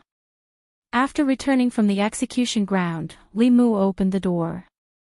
Xiao Bai ran out of the kitchen wearing an apron and said, "Benefactor, please wait a moment. The food will be ready soon." Seeing the bloody scene on the execution ground, Li Mu still felt depressed when he came back. However, when he saw Xiao Bai's smiling face, his depression disappeared without a trace. Li Mu walked into the kitchen and said, "Let me do the rest. After dinner, I'll teach you Taoism." After the demon clan transformed, they could learn the Taoism and Abhijna of the human clan. In addition to their strong bodies, they could often suppress human cultivators if their Dharma powers were not too different. Xiao Bai had already transformed for some time.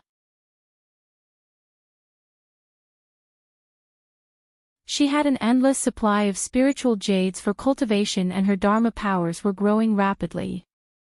It would not be long before she grew a 4th tail and condensed a demon pill. Li Mu knew that he was the only person Xiao Bai could rely on now. He had never been stingy when it came to Xiao Bai. Whether it was defensive or offensive Dharma treasures, she had the best. She even had a lot of powerful earth-rank Fulu. She had an endless supply of spiritual jades for cultivation. Li Mu had also taught her the Buddhist incantation of 9 words. Now, she looked like a 3-tailed spiritual fox. However, in a real fight, she could suppress a 4-tailed demon fox and a 4th realm human cultivator. Even if Li Mu was not by her side, she could still protect herself to a certain extent. Of course, in Li Mu's eyes, this was far from enough. Putting aside the fact that she still had to avenge her grandmother and her entire clan, in order to stand firmly behind the Empress, he had already offended all the people and forces that he could and could not afford to offend in the deity's capital. Even if he was being targeted now, he still could not figure out who was behind it. The 6 ministries and 9 temples, the academy, the Zhou family, the Xiao clan, it was all possible. They could not find a way to break through Li Mu. It was inevitable that they would attack those around him. Especially what Li Mu was about to do next, it would completely offend the academy.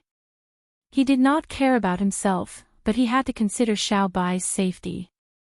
After tomorrow's morning court, he planned to ask the Empress for a heaven-rank Fulu for protection. If the Empress did not give it to him, Li Mu would have to reconsider their relationship. He had offended so many people for her and was in great danger. As Li Mu's only backer, if she did not even care about Li Mu's safety, then it would be difficult for him to work for her in the future.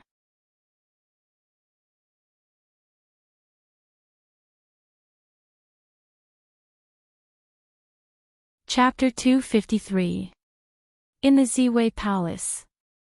Although the 100 Rivers Academy was highly respected and had sent countless officials to the imperial court for more than 100 years, its reputation in Luoyang had plummeted due to the recent events. Led by the censorate, more than a dozen officials presented their reports in the morning court. They pointed out that the 100 Rivers Academy was not strict in teaching and that the students had committed crimes. The purpose of the establishment of the academy was to improve the quality of the officials and to benefit the people. It was hard to imagine that the students of the academy had repeatedly raped women. If such a person were to enter the imperial court in the future, wouldn't it be a disaster for the people of the great Zhou dynasty? Before the scandal broke out in the academy, the vice principal or instructor of the Baichuan Academy liked to make impassioned remarks in the morning court.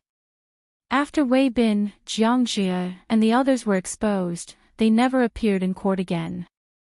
The officials from the Qingyun Academy and the Myriad Scroll Academy naturally wouldn't defend the 100 Rivers Academy. For a time, there was a rare situation where the officials accused the academy. Of course, the actions of individual students couldn't implicate the entire academy. The Empress only ordered the 100 Rivers Academy to restrain the students and prevent such incidents from happening again. After the morning court ended and the officials left, Li Mu was still in the palace. Mr. Mei walked over and asked, "Is there anything else?" Li Mu said tactfully, "In the past 2 months, in order to help Her Majesty clean up the evil tendencies in Luoyang and unite the people, I've offended all the officials and nobles in Luoyang and even the academy. What if they attack me behind my back?" Mr. Mei comforted him, "Don't worry. If they dare to attack you in Luoyang, they won't be able to hide it from Her Majesty. No one has the guts." Li Mu said, "It's better to be safe than sorry." Mr. Mei understood Li Mu's intention and said helplessly, "I'll ask Her Majesty." She left the palace and soon came back with a Fulu in her hand. Li Mu wasn't good at writing talismans, but he was knowledgeable. The Fulu's spiritual power was restrained and looked ordinary, but it gave Li Mu a familiar feeling. The golden armor talisman gave him the same feeling. Obviously, this was a heaven-rank Fulu. Mr. Mei handed the Fulu to Li Mu and said, "His Majesty gave this to you. Keep it with you. When you are in danger, you don't need to activate it. It will protect you. This talisman can block a cultivator of the 6th realm for a moment. Once it is activated, His Majesty will be able to sense it immediately." The Empress was still as generous as ever. This way, Xiao Bai's safety would be guaranteed. Li Mu accepted the fulu and said, "Please thank His Majesty for me." Mr. Mei rolled his eyes at him and said, "You are the only one who can ask for a reward from His Majesty." Li Mu felt that there was nothing wrong with his way of doing things. In his heart, the relationship between him and the Empress was not that of a monarch and his subject, but that of a boss and an employee. The premise for Li Mu to work for her was that she could afford to pay him satisfactory remuneration. An employee could do anything for her boss, but the premise was that she had to give him grass. A boss who let the horse run but didn't give the horse grass would not be able to recruit loyal employees. Leaving the palace, Li Mu passed by a jewelry store and bought a protective talisman that could be hung around his neck. He replaced the talisman to ward off evil spirits and put in the heaven-rank protective talisman that the Empress had just given him. Back home, Li Mu gave the protective talisman to Xiao Bai and said, "Wear this. Don't take it off at any time." Xiao Bai obediently tied the red thread around her neck and then stuffed the protective talisman into her chest. Li Mu's throat moved and he looked away without leaving a trace. He said, "Okay, go and cultivate." People were used to describing women who were fatally charming to men as fox spirits. There was a reason for this. The 17-year-old Xiao Bai was already so charming. In a few years, she would be so charming that all men would fall head over heels for her. Li Mu had never seen other fox spirits, but he was sure that not every fox could be as beautiful as this after transforming into a human form. After recovering from Xiao Bai's charm, Li Mu began to think about the academy. He had only taken a small step forward and it was far from victory. Every academy in Luoyang had more than 100 years of history. A few tainted students could not shake their foundation. If he wanted to change the academy's control of the imperial court, he had to find a good reason for the Empress. Beichuan Academy. In response to the recent crisis of the academy's trust, Vice Principal Chen gathered all the instructors of the academy and warned them seriously, "Restrain your students. If there is nothing important, do not leave the academy. If any of them commit crimes and tarnish the academy's reputation, no matter how big or small, they will all be expelled from the academy." All the instructors nodded and said yes. This crisis of the academy's reputation was the first since its establishment. If they were not careful, they would destroy the academy's century-old reputation. One of the instructors said, "Today in the Imperial Court, the officials from Clear Sky Academy and Myriad Scroll Academy slandered our Beichuan Academy. We cannot give them another chance." Another instructor snorted coldly. "What qualifications do they have to slander us? Apart from White Deer Academy, the students of Green Cloud Academy and Myriad Scroll Academy aren't any better than us. In my opinion, we should expose the dirty deeds of their academies and let everyone see." "Stupid." Vice Principal Chen glanced at him and said, "Can't you see that this is Her Majesty's intention? She has long been dissatisfied with the officials from the Great Zhou leaving the academy. If we drag Clear Sky Academy and Myriad Scroll Academy down, won't it give Her Majesty a good reason?" The other instructors heard this and came to a realization. The four academies had always been on the same side when it came to selecting officials for the imperial court. If the four academies were the first to have internal strife, then the one who would be the happiest would be the Empress, who had long wanted to deal with the academy. No matter if it was Beichuan Academy, Clear Sky Academy, or Myriad Scroll Academy, the Empress wanted to see any of them fall. What she wanted to see more was the four academies killing each other. Fortunately, Vice Principal Chen reminded them. Otherwise, they wouldn't have thought of this. "I didn't expect a woman like Her Majesty to be so scheming. She wants to sit by and watch the academies fight amongst themselves. Her intentions are sinister, we can't let her succeed." Vice Principal Chen let out a long sigh and said, "The academies have existed for so long, and there are indeed many problems that have arisen internally. This wasn't the academy's intention. The academies can slowly correct these problems, but if Her Majesty takes the opportunity to interfere and change the structure of the imperial court, I'm afraid that in a few decades, the 4 academies will only exist in name, one of the instructors said worriedly. Clear Sky Academy and Myriad Scroll Academy aren't much better than Baichuan Academy. It's very easy for them to find out about the dirty deeds their students have done. I'm afraid that even if we don't do anything, someone else will. As soon as he finished speaking, the old man guarding the entrance of Baichuan Academy hurriedly ran in and said, "Principal, bad news. Li Mu is here again."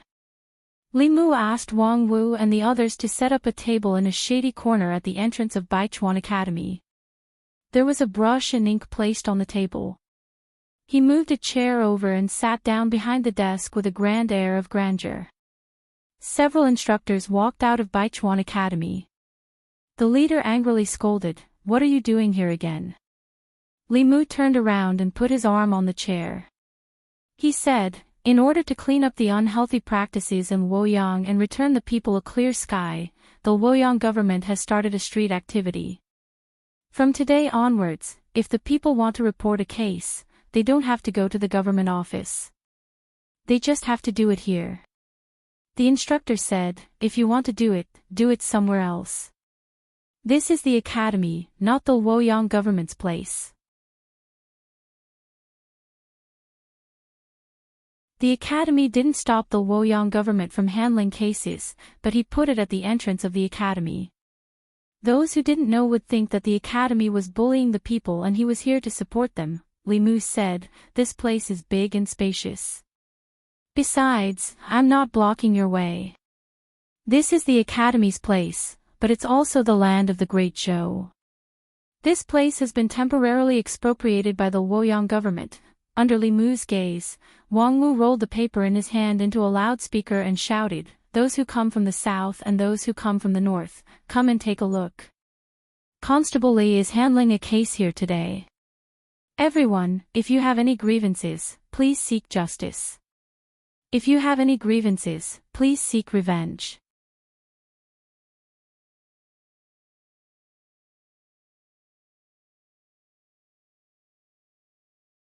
Chapter 254. The academy was not on the busiest main street of Luoyang. There were not many passers-by at the entrance. After Wang Wu shouted a few times, the passers-by began to gather here. Soon, even the people on the main street were attracted here.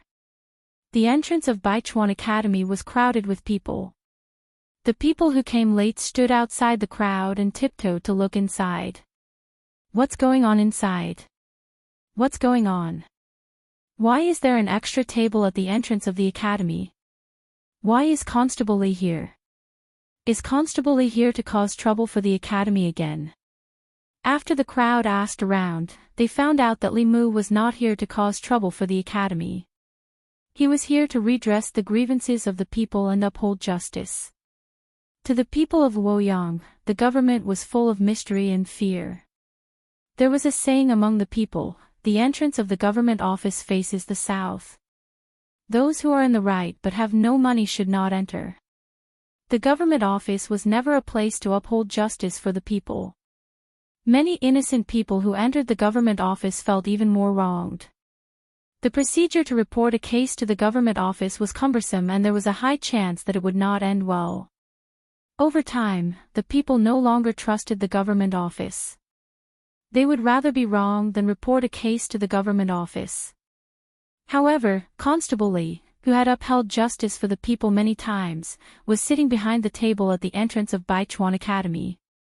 The words "government office" and "report a case" seemed to have no distance with the people.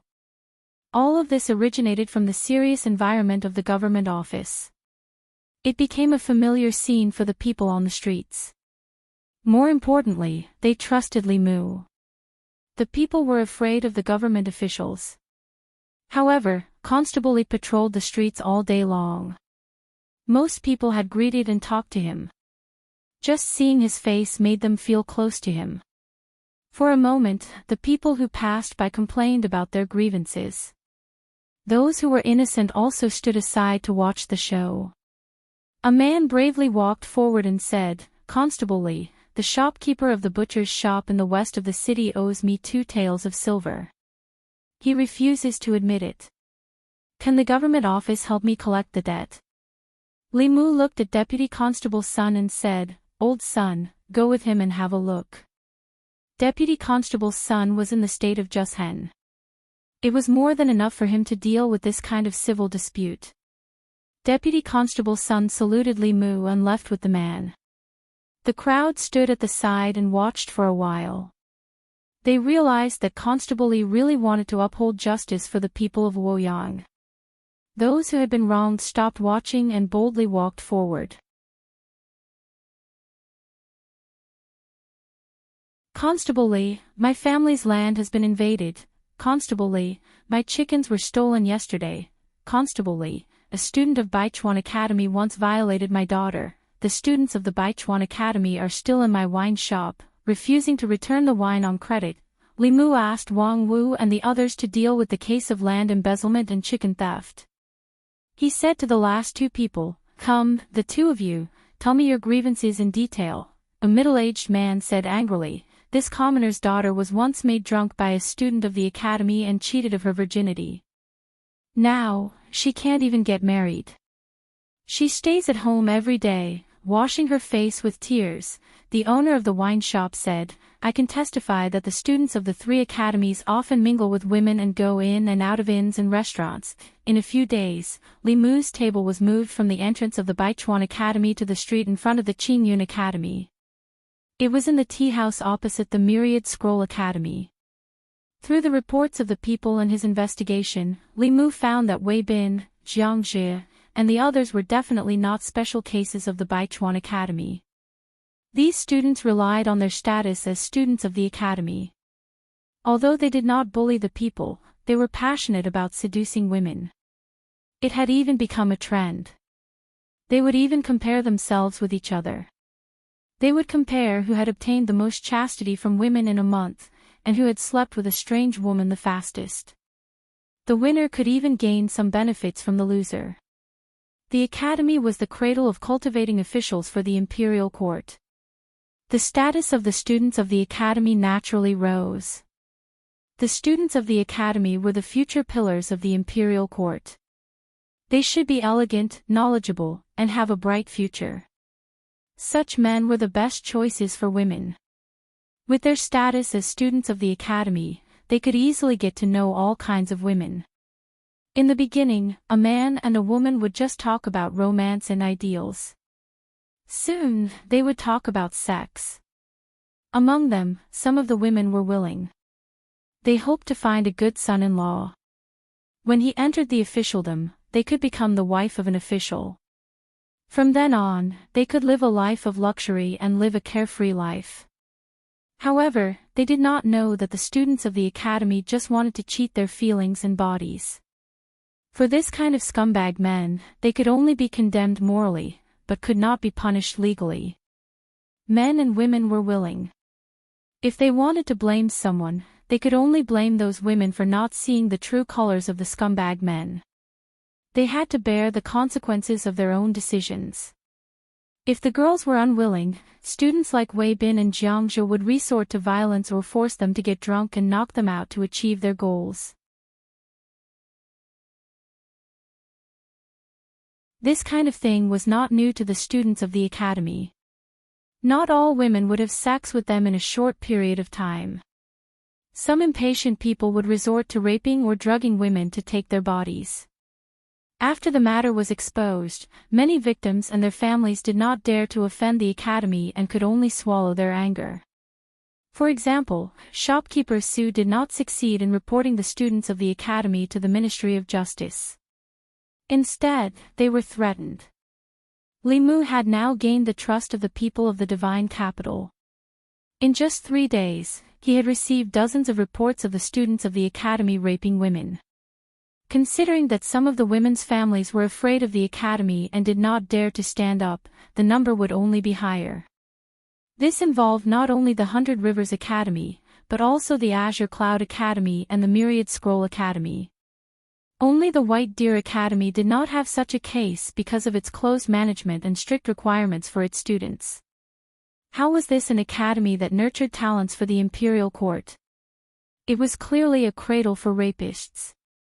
Even if the number of students was less than 1/10 of the total number of students in the academy and could not represent the entire academy, it was still shocking that 1 out of every 10 students had a record of raping women. It was hard to imagine, if such a person became an official in the future, what would his governance be like? Li Mu also did not know how many such talents the 3 academies had sent to the imperial court over the years. No wonder there would be officials like the magistrate of Yang County. The 3 academies were so ridiculous.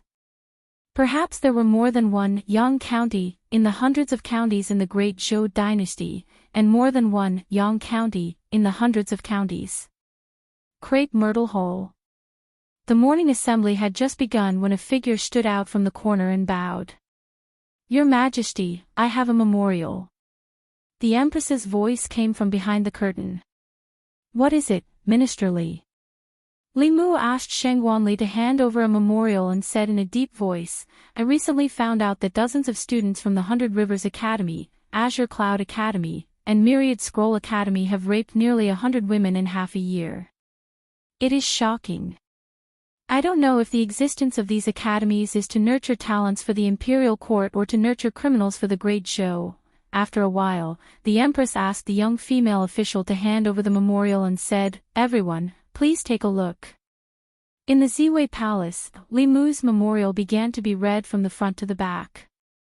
All the officials who had read the memorial were silent. Behind the curtains, the Empress held a piece of paper that was sandwiched between the memorials. Her dignified voice was cold as it rang in the ears of the officials. "This is the pillar of the imperial court that the academy mentioned, and this is the future official of the Great Zhou dynasty. I finally understand that the problem of the Great Zhou dynasty is not the demon race, nor the ghost region, but the academy and the imperial court. The officials of the Great Zhou dynasty are all from the academy. If the academy is rotten, the Great Zhou dynasty will be rotten. If the academy is rotten, the people of the 36 counties will no longer trust the imperial court."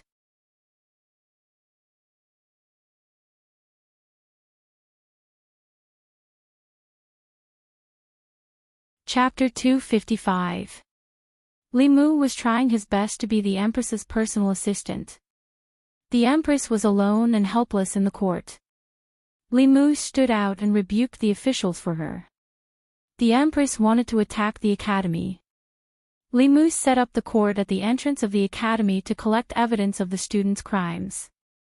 Even when he was writing memorials, he would meticulously prepare a speech for the Empress, unlike Gong Sunli, who stood outside the curtain like a robot and only knew how to pass on the Empress's words and shout, "Morning," and "Morning." It was a pity that there was no crooked tree behind the Ziwei Palace. Otherwise, these words would be more impactful. The Empress' dignified voice echoed in the palace. Every word she said was like a sword that stabbed into the hearts of the officials. Li Mu had said something similar. However, he was only a small constable and a small censor. He had no right to say such things. In the entire Great Zhou, only the Empress had the right to say such things.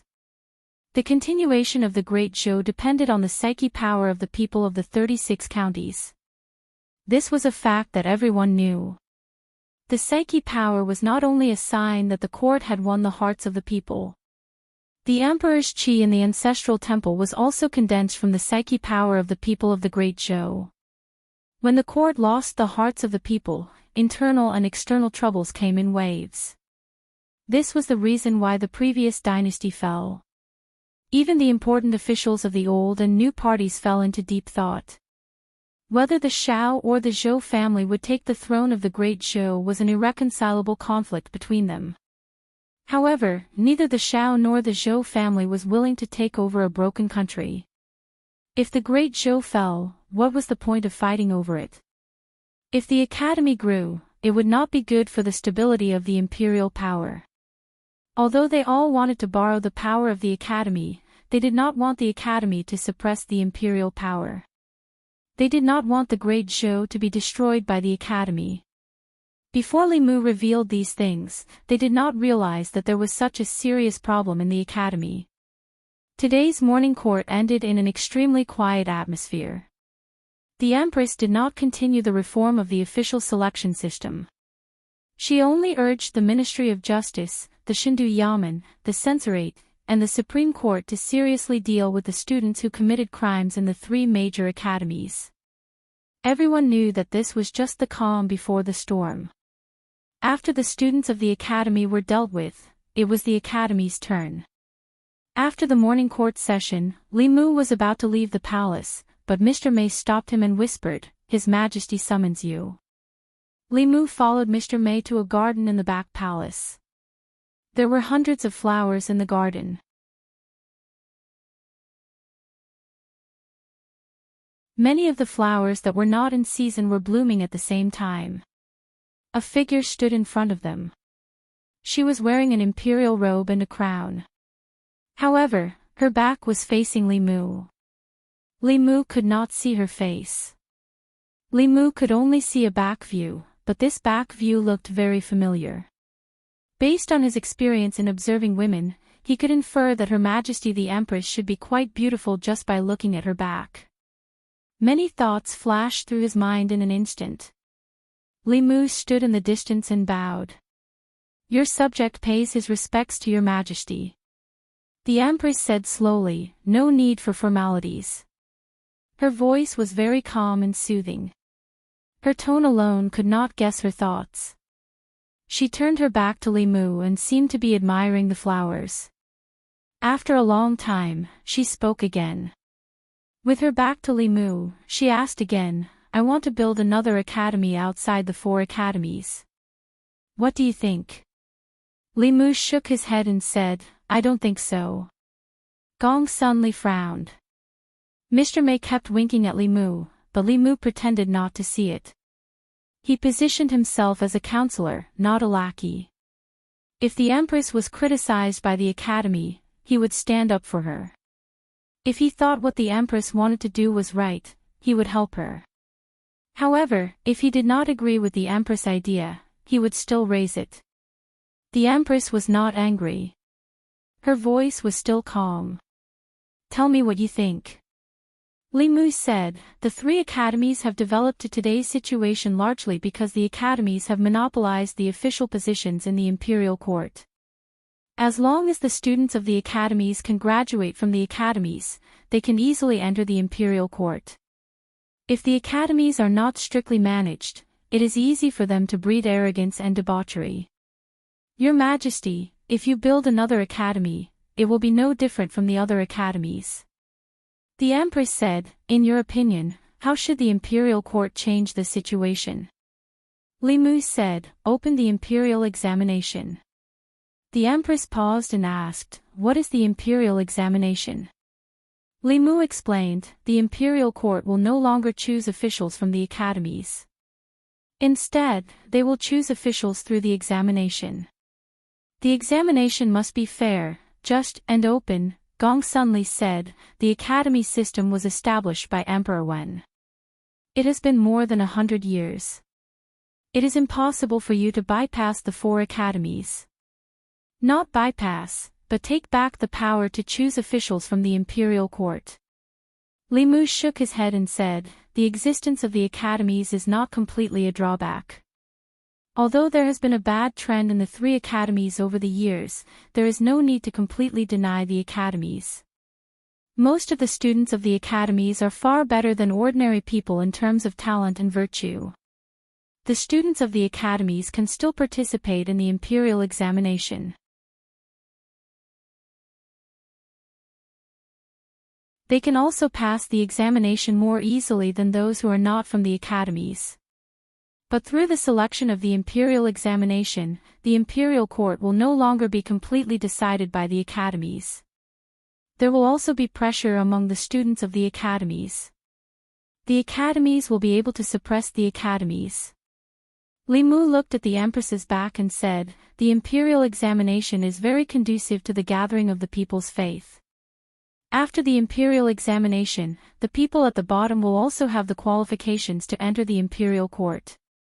It will be very good to curb the situation of the students of the 4 academies. The poor officials who are promoted through the imperial examination will definitely be grateful to the imperial court and your majesty. The benefits of the imperial examination were needless to say. It could completely change the current deadlock of the imperial court in the Great Show and inject new vitality into the imperial court. As long as people were scientifically selected and this method of becoming an official didn't become rigid, even if the Great Show was destroyed in the future, the imperial examination would continue to exist.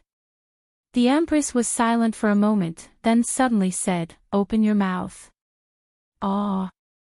Li Mu was stunned for a moment, thinking that he had misheard. A white light shot from the Empress's body into Li Mu's mouth. Li Mu could faintly see that it was a pill. The pill melted in his mouth, turning into a thick spiritual energy that surged into his limbs and bones. Large beads of sweat rolled down Li Mu's forehead. This spiritual energy was too large and violent. It reminded him of the situation when he was possessed by the Sage of 1,000 Illusions. Just as Li Mu felt that he couldn't hold on any longer, a gentle energy suddenly surged into his body. The source of this energy was the Empress, whose back was facing him.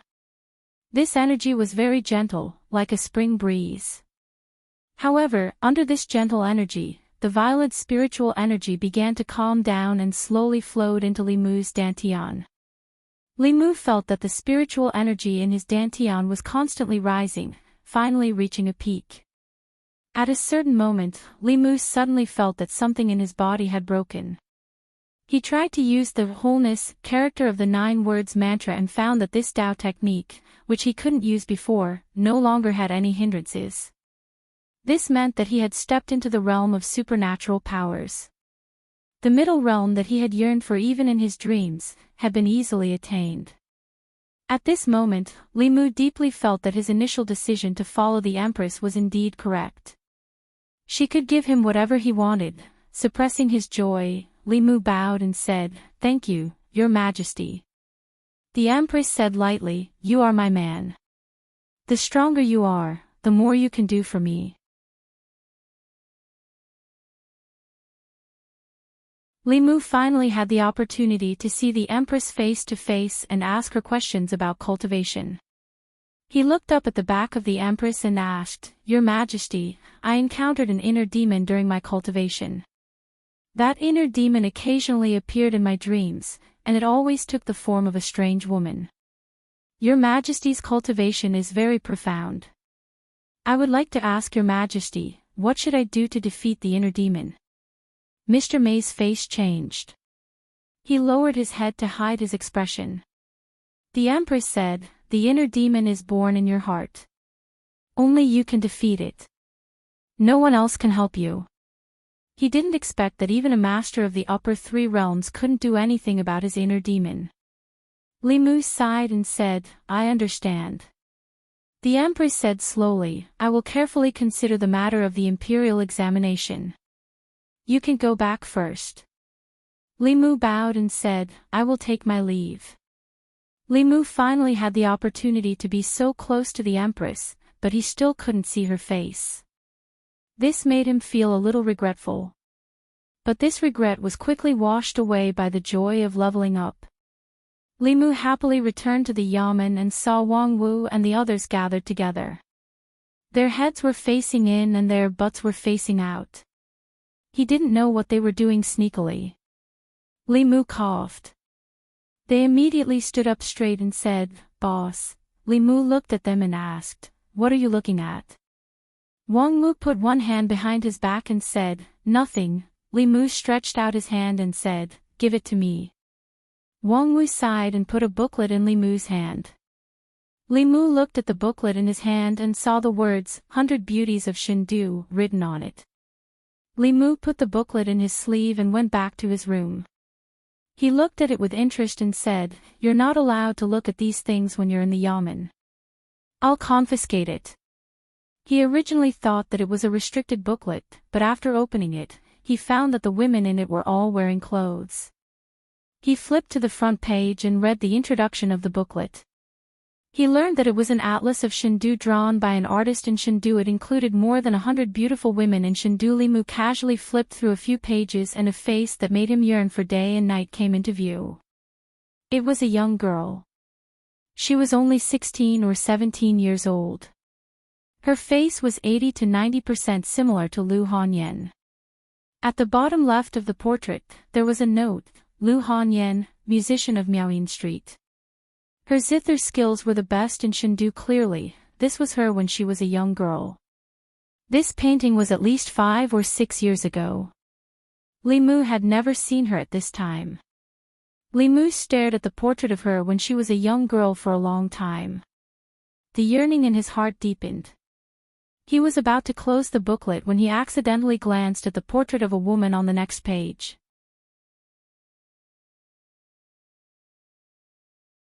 Seeing the woman's face, Li Mu's body shook. This woman was exactly the same as the woman he often dreamed of.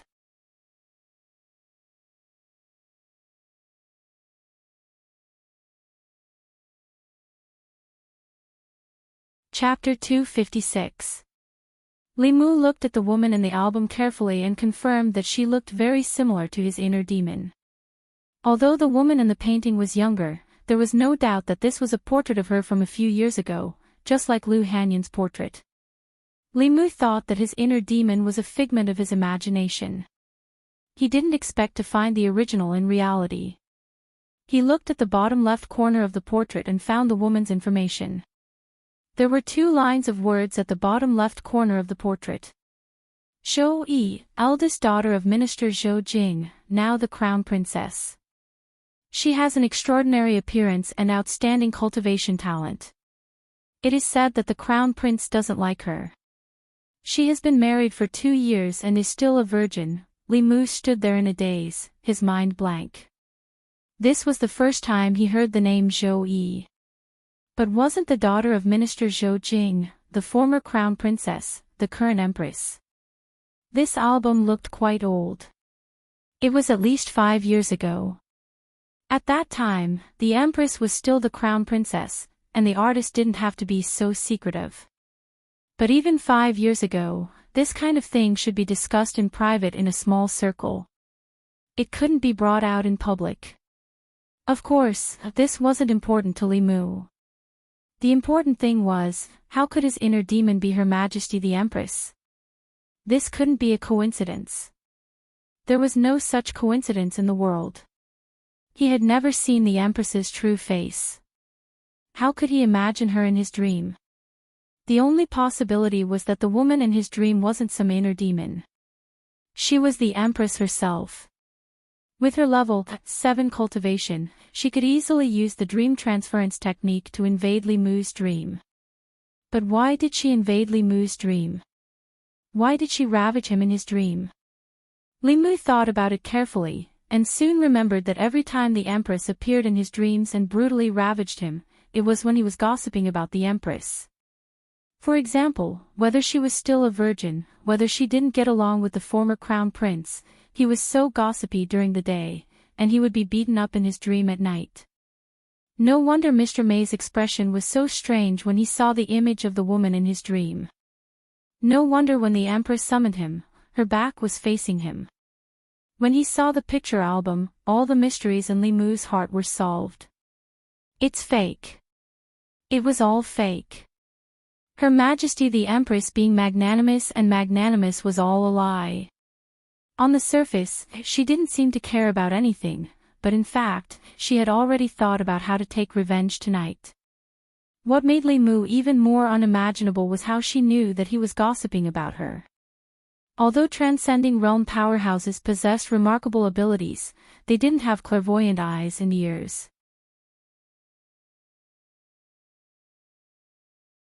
They didn't have the ability to know everything under the heavens without leaving their homes. No matter what, the mystery that had troubled him for many days was finally solved. At this moment, Li Mu didn't know whether to be happy or worried. He did not give birth to an inner demon. This was naturally a joyous matter, but the truth was even more terrifying than the birth of an inner demon. Li Mu closed the album. After calming himself down, he carefully analyzed the situation. If the Empress really wanted to blame him, she could casually find a reason to make Li Mu suffer. However, she only beat him up in his dream. In reality, she doted on Li Mu in every possible way.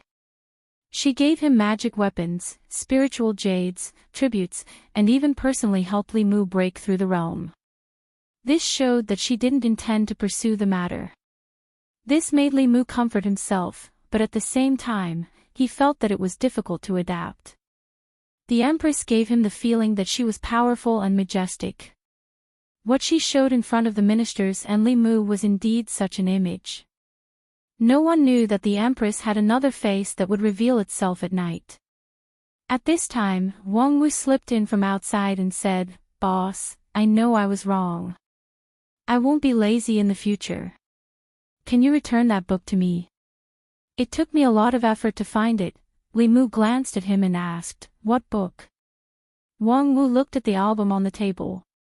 He knew that although it was close at hand, it no longer belonged to him. He shook his head and said sadly, "It's nothing. I'm going down." After taking 2 steps, he turned back and reminded him again, "Boss, you can read this book by yourself. Don't spread it out. This thing was banned back then, and now it contains disrespectful content. You can't let anyone know about it." The great disrespect was naturally referring to the portrait of the Empress. Now she was no longer the daughter of the Zhou family, nor was she the crown princess. According to the law, she should be beheaded for privately drawing a portrait of the emperor. Perhaps the person who drew this portrait would never have imagined that the crown princess would become the future empress. Otherwise, he would not dare to gossip about her in the book. Zhou Yi, the name sounds good. After becoming the empress, no one dared to mention her original name. Although Li Mu was determined to be the empress's bodyguard, this was the first time he heard her name. Li Mu did not dare to look at the empress again. He looked at the portrait and thought about Lu Hanyan for a while. Then he put away the album and sat cross-legged on the bed. Now, with the help of the Empress, he had successfully advanced to the Abhijna level and stepped into the middle 3 realms of cultivation. The middle 3 realms were a watershed for cultivators. Cultivators in the immortal realm could only use some small spells that borrowed wind and fog.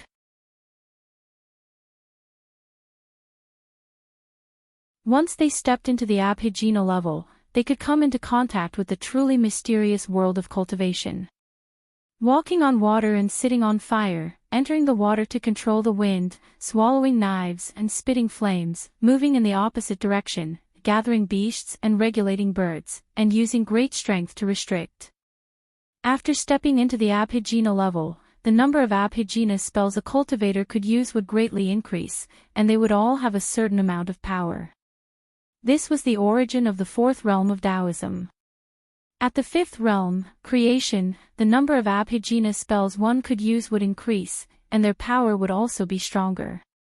They could use the 5 elements escape technique, immobilization, and so on. Abhijna spells at this stage already had the power of creation. And at Dongxian, they could carry mountains and restrict rivers, move scenery and take the moon, pinch fingers to calculate, see the secrets of the heavens, and predict the future. As for the upper 3 realms, they were even stronger. Li Mu did not think too much about this. His strength was forcefully raised by the Empress. If he did not stabilize it quickly, there would be a risk of it falling. Although the taste of being forcefully raised was painful, if the Empress could give him this from time to time, the creation was just around the corner. Late at night, Xiaobai beside him had already fallen asleep. Li Mu was still stabilizing his breathing. Suddenly, a wave of sleepiness hit him. In front of Li Mu's eyes, the woman in his dreams appeared again. After seeing the portrait of the Empress, Li Mu naturally no longer thought that this was his inner demon. The dream marriage technique of a transcendent powerhouse could easily invade other people's dreams and weave them wantonly. This technique could also trap a person's consciousness in a dream, forever unable to wake up. Li Mu forced himself to calm down. He could not show the slightest difference. The Empress met him with the dream entry technique because she did not want Li Mu to recognize her identity. Once her identity was exposed, she would fly into a rage out of humiliation. He did not know what she would do. Li Mu chanted the clear heart technique, calmly greeted her, and said, "We meet again." The woman glanced at him and said lightly, "You don't seem to want to see me." Li Mu quickly explained, No, in the days when you did not appear, I was thinking about you every day." "Thinking about me?" The woman looked at Li Mu and asked, "What about me?" Li Mu did not continue this topic and said, "I think you are very similar to someone." The woman asked, "Who?" Li Mu said, "Her Majesty the Empress." Deep in the woman's eyes, a trace of panic flashed for the first time. But her expression was still calm. She asked, "How so?" "I can't say. It just feels so," Li Mu said and then shook his head.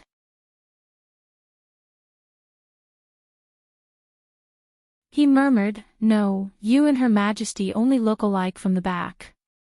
Your personality is completely different. You only know how to play with whips.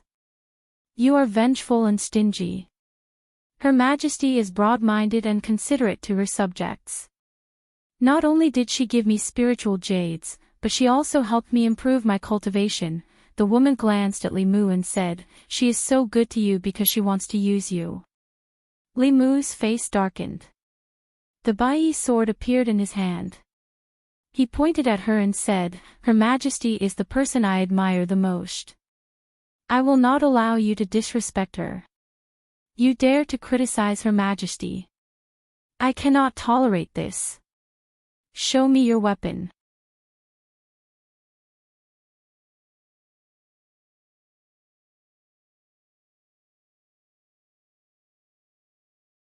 Chapter 257. Even though Li Mu was always on the edge of danger, he still managed to get through the night safely. This was all thanks to his superb acting skills that he had trained. Li Mu didn't know why the Empress always appeared in his dreams, but no matter what, he would just praise her. No matter how narrow-minded the Empress was, she wouldn't be jealous of herself. He finally understood that trouble came from careless talk. No wonder Mr. May kept reminding him to be respectful to the Empress. It seemed that she already knew everything back then.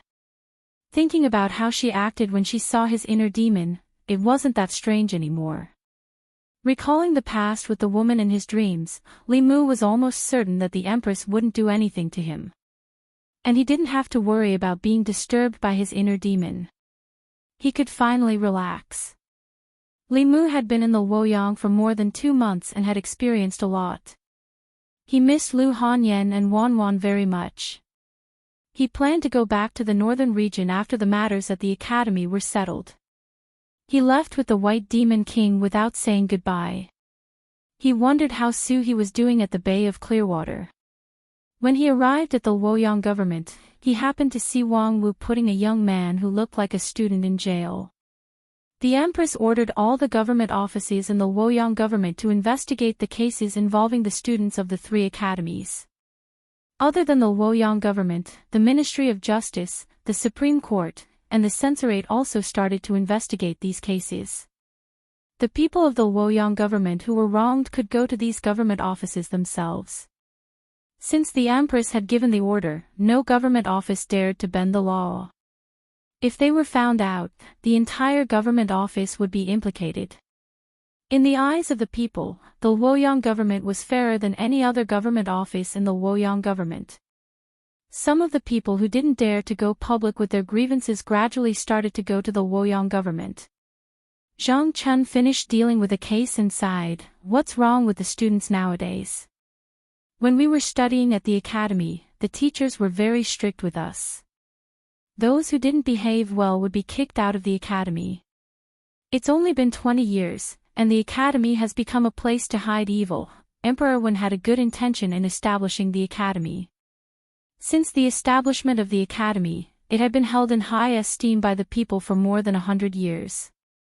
Although officials from different academies had formed cliques 100 years ago, where there were people, there would be disputes. Even without the 4 academies, it was inevitable for officials to form cliques in any era. At that time, the quality of the academy's students was much higher than now. The atmosphere in the academy had changed and worsened since the time of the former emperor.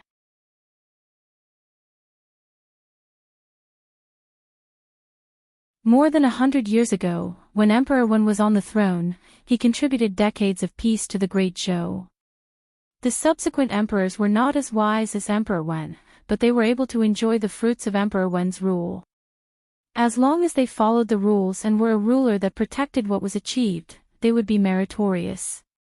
However, during the reign of the previous emperor, in order to prove that he was different from the previous emperors, the previous emperor implemented many government decrees. For example, the establishment of the silver law of guilt substitution and the continuous increase of privileges for the Shao royal family. All of these caused many unstable factors to appear in the Great Zhou court. Within the imperial court, officials represented different interest groups. There were constant disputes between parties, and many people died because of this. Outside the imperial court, the 36 counties were not stable either. The demon path was causing trouble everywhere. The demon nation and the ghost realm were also eyeing the borders covetously. The situation did not improve even when the empress succeeded the throne. The chaos in the divine capital led to chaos in the academy. No one knew when this unhealthy trend started in the 3 academies. The students who were supposed to be the pillars of the imperial court had become the scourge of the divine capital. Zhang Chun said regretfully, Emperor Wen once said that the students of the academy should read the books of the sages and learn supernatural powers.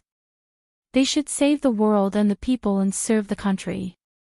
Now, they have forgotten the original purpose of Emperor Wen's establishment of the academy. They have forgotten why they study. 100 Rivers Academy. Vice President Chen saw another student being taken away by the yamen and asked, "How many is this?" An instructor shook his head and said, "The 16th. It is said that the Divine Capital Yamen, Ministry of Justice, Censorate, and Supreme Court have taken away more than 20 students from the Myriad Scrolls Academy, and more than 10 from the Qingyun Academy." Another instructor sighed and said, "We didn't know about this. It's good that these students have left the academy, lest they do something worse in the future and tarnish the academy's reputation." Vice President Chen said, "It's not about the academy's reputation anymore." According to the officials at the West Desk of the Secretariat, His Majesty has decided to change the selection system of the Great Zhou Court and start the imperial examination. An instructor asked in confusion, "What's the imperial examination?" Vice President Chen said, "His Majesty wants to select different subjects.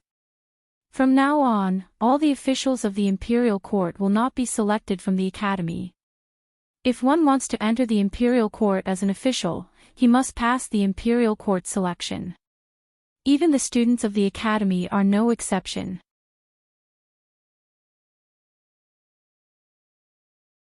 The reason why the academy was called the academy was because the officials of the Great Zhou dynasty all came from the academy.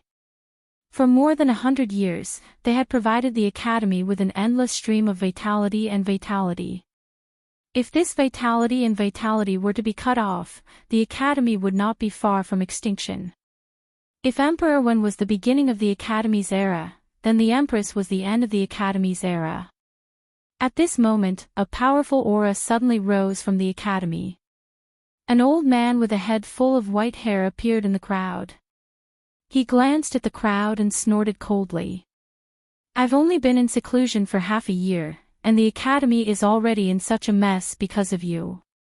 Elder Huang has come out of seclusion. Welcome, Elder Huang." When the crowd saw the old man, they all bowed. In the academy, other than the president who was in seclusion all year round, Elder Huang had the highest status. They were both vice presidents, but even Vice President Chen had to greet him as a junior.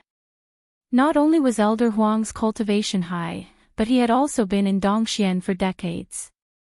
He had taught countless important officials and made great contributions to the Great Zhou. He was the soul of the Baichuan Academy. The white-haired old man snorted coldly and said, "The Imperial Court can punish the mistakes of the Academy's students. The Academy can also correct the evil practices of the Academy.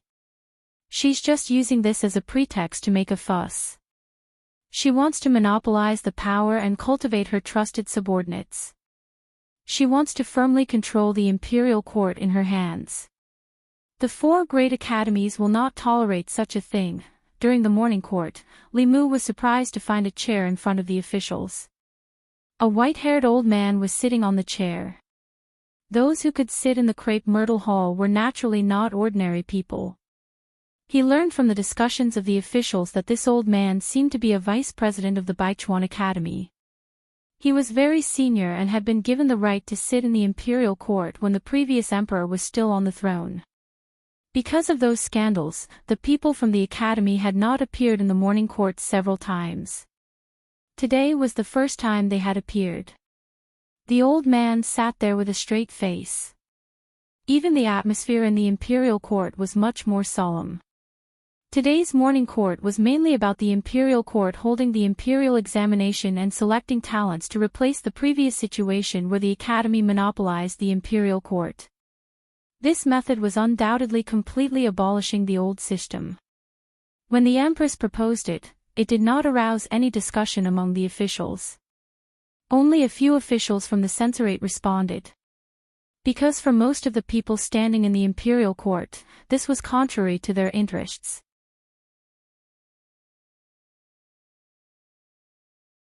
The officials in the imperial court were said to be from the academy, but in the final analysis, the students of the academy were the children of the great Zhou's powerful families. They sent their children to the academy, and after a few years, they could enter the imperial court as officials. This way, the status and power of their families would be passed down from generation to generation. Once the imperial court did not directly select officials from the academy, they would lose this privilege. In the past, they only had to compete with other powerful families. If the imperial court did not limit the selection of officials by birth, they would have to compete with all the talents in the 36 counties of the Great Zhou for a limited number of official positions.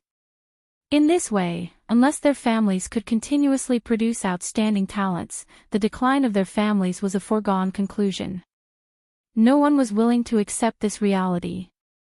Every time the Empress was isolated by the officials, Li Mu knew that it was time for him to stand up. He had already offended all the factions in the imperial court, and did not mind offending them again. He stood up and said, "I believe that the talents of the Great Zhou are not limited to the four academies. The imperial examination will allow the imperial court to discover more talents from the common people, break the academy's monopoly on officials, and curb the academy's unhealthy practices. Who are you? How dare you talk nonsense about the academy?" Before Li Mu could finish speaking, he heard a reprimanding voice. He raised his head and saw that the white-haired old man sitting on the chair at the front of the great hall stood up. Li Mu said calmly, "The reason why dozens of students from the three academies were imprisoned and beheaded in the past few days is obvious to all the lords in the hall. I'm just telling the truth. There's no need to talk nonsense." The old man did not mention this matter. He looked at Li Mu, took a step forward, and said sternly, "The four academies have been established for 100 years. How many talents have been sent to the imperial court? How many contributions have they made to the stability of the Great Zhou? You want to deny the achievements of the academies, deceive His Majesty, bring chaos to the imperial court, and destroy the 100 years of foundation of the Great Zhou because of a mistake made by a student of the academies. What are your intentions?" As he took a step forward, the aura of the white-haired old man suddenly spread out. This aura did not originate from his Dongxian realm, but from the telekinesis on his body. An endless stream of telekinesis was emitted from his body. It even activated the power of the heavens and the earth, and pressed down on Li Mu. Under the impact of this aura, Li Mu took several steps back. He only managed to stop himself when he crushed a green brick under his feet. An abnormal flush appeared on his face.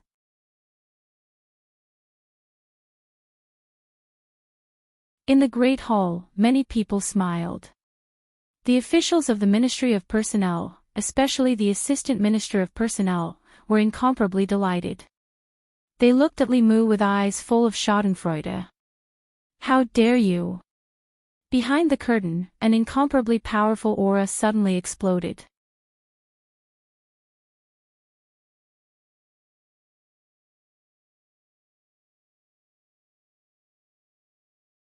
Chapter 258. When the Empress was angry, her cultivation of the seventh realm was fully revealed. Even the creation realm cultivators in the crepe myrtle hall felt as if a mountain was pressing down on them, making it difficult for them to breathe. Only the few people standing at the front of the group of officials could face this pressure without changing their expressions. The white-haired old man's clothes fluttered without wind, but his expression was calm. He said, "I have dedicated my life to the Academy and will not allow anyone to slander the Holy Land in my heart. I lost control of my emotions for a moment, please forgive me, Your Majesty." Facing the highest authority in the Great Show, a seventh realm transcendent existence, he was neither servile nor overbearing.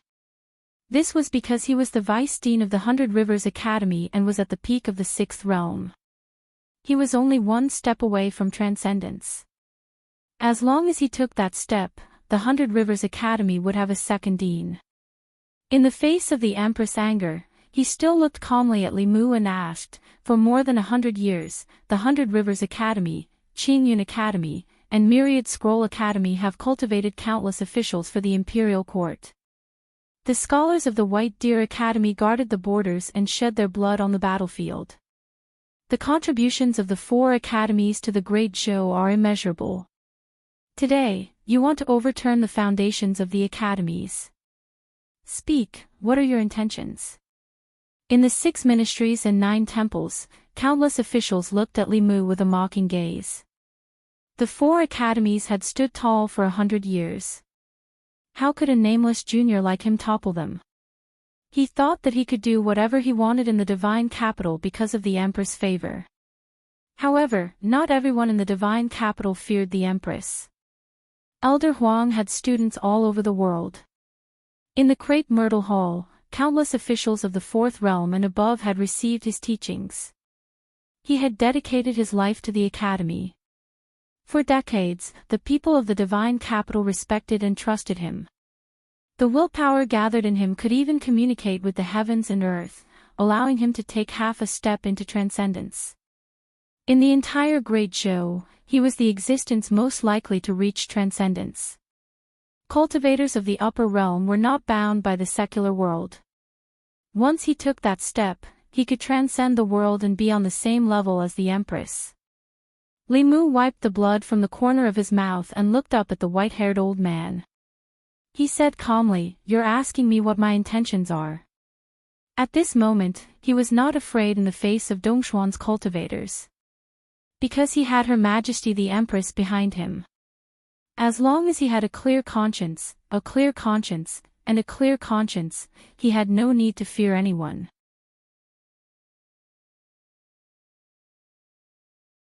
He pointed his finger at the sky and said word by word, "Heaven and earth have no heart. It does not distinguish between black and white. This official has a heart for heaven and earth." As soon as he finished speaking, those with high cultivation levels in the main hall immediately felt an unusual energy fluctuation in the air. The minister's expression changed slightly as he muttered, "This is." Zhou Zhong looked at Li Mu, his eyes gleaming. Zhang Chun, who was standing lazily at the back, couldn't help but straighten his body.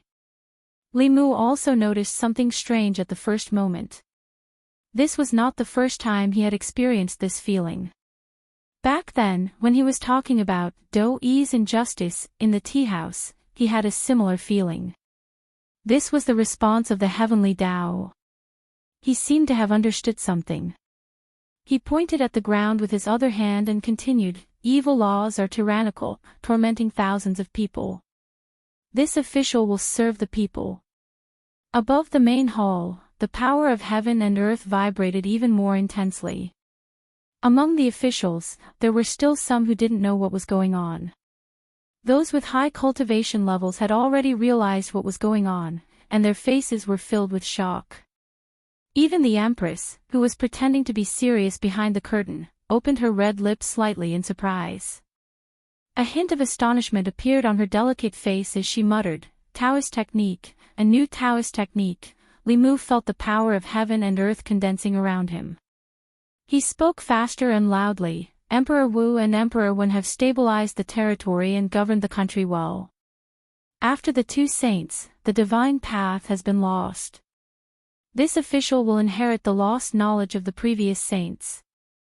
At this moment, in the main hall, even those with low cultivation levels had noticed the abnormality. The power of heaven and earth was fluctuating so violently that it made them feel extremely uneasy. Everyone looked at Li Mu. Obviously, he was the source of all this. Li Mu finally looked at the Empress behind the curtain and said in a deep voice, "As an official of Great Zhou, I am fortunate to have your Majesty's care. I am extremely grateful. I will do my best until my death. I am willing to bring peace to Great Zhou." As his last sentence fell, the power of heaven and earth in the crepe myrtle palace fluctuated to the extreme. Many people were shocked and looked at Li Mu with dull eyes. Establishing a heart for heaven and earth, establishing a life for the people, inheriting the lost knowledge of the previous saints, establishing peace for the world. What kind of magnificent words were these? Any one of these 4 sentences would be recorded in history and be passed down for generations. But who could do it? Heaven and earth have no heart. It does not distinguish between black and white. Heaven and earth establish a heart for heaven and earth.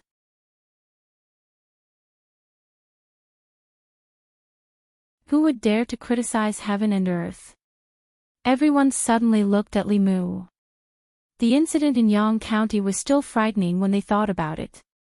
At that time, the county magistrate of Yang County was muddle-headed and tyrannical. He bullied the people and treated human life like grass. Li Mu pointed to the sky and scolded heaven and earth. Heaven and earth were influenced by him and created a peerless evil spirit. Zhou Chu's death was not long ago. Zhou Chu did evil in Chengdu. Li Mu scolded heaven again. Heaven sent down divine punishment and smashed Zhou Chu into ashes in front of the people of Chengdu. This established a heart for heaven and earth. He did it. Evil laws and tyrannical laws, torturing thousands of people. I establish a life for the people. After Li Mu entered Chengdu, within a month, he forced the imperial court to change the silver penalty law. He was praised by countless people in Chengdu. Then, he asked for justice for the people. He did not hesitate to offend the officials and even the academy. This established a life for the people. He did it. P.S. The original meaning of establishing a life for the people was to choose the right direction for the people's destiny and establish the meaning of life. Here, it is understood as requesting a life. Inheriting the lost knowledge of the previous saints, Emperor Wu and Emperor Wen built a foundation for the Great Zhou for hundreds of years. The way they ruled the Great Zhou was not learned by the later emperors of Great Zhou. He said that he wanted to inherit the will of the two saints and let the Great Zhou regain its glory. Establishing peace for the world, establishing a peaceful foundation for the Great Zhou for the world. At this moment, who would dare to say such bold words? These 4 shocking words shocked everyone in the hall. They even ignored the increasingly strong fluctuations of the power of heaven and earth in the hall. The white-haired old man looked at Li Mu. In addition to shock, there was also a strong sense of envy in his eyes. This was not an ordinary fluctuation of the power of heaven and earth. In it, there was the aura of Taoist techniques. If he was the one who triggered the fluctuation of the power of heaven and earth, he would be able to step into transcendence in this hall today. At this moment, Li Mu suddenly turned his head and looked at the old man. He said sternly, Emperor Wen established the academy to cultivate talents for the Great Zhou, not to cultivate sinners. The shortcomings of the academy are obvious to all. You used the power of the Academy to act presumptuously in the Golden Hall and offended His Majesty. How can this world tolerate you? As soon as he finished speaking, he took a big step forward. The chaotic power of heaven and earth in the hall suddenly became extremely orderly and oppressed the white-haired old man. He was giving him a taste of his own medicine. The old man's expression changed drastically.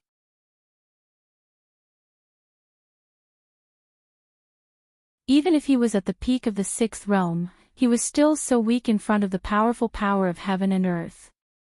In front of heaven and earth, no matter how high one's cultivation was, they were still ants. He opened his mouth and spat out a golden page from his mouth. The page was filled with dense chi. It quickly expanded and covered his head, trying to block the power of heaven and earth for him. However, this power of heaven and earth was unusual. It directly passed through the page and landed on his body. Pfft!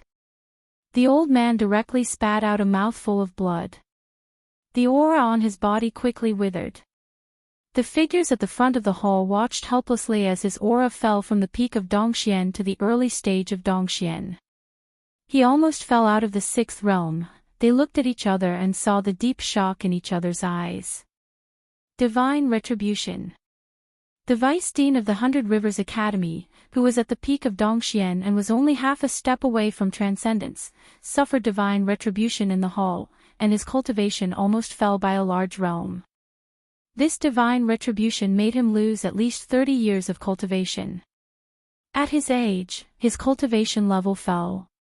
He probably would never have the chance to break through again in this lifetime. Everyone looked at Li Mu with shock.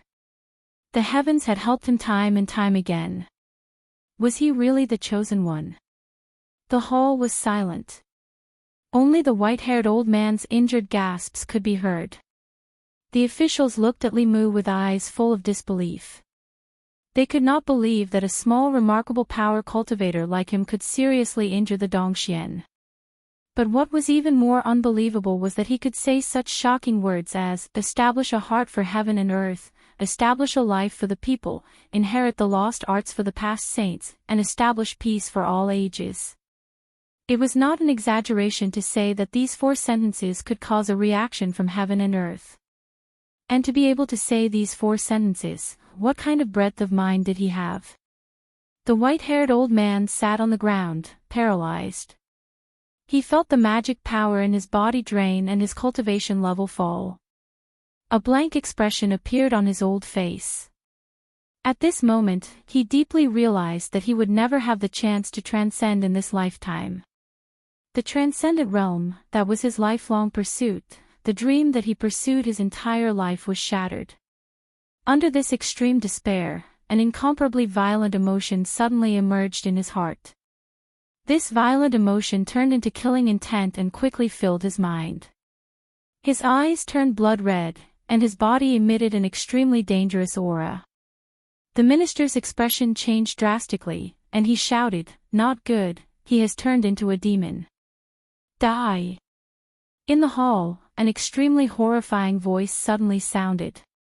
Li Mu's hair stood on end. He felt his body freeze, and even his thoughts stopped working.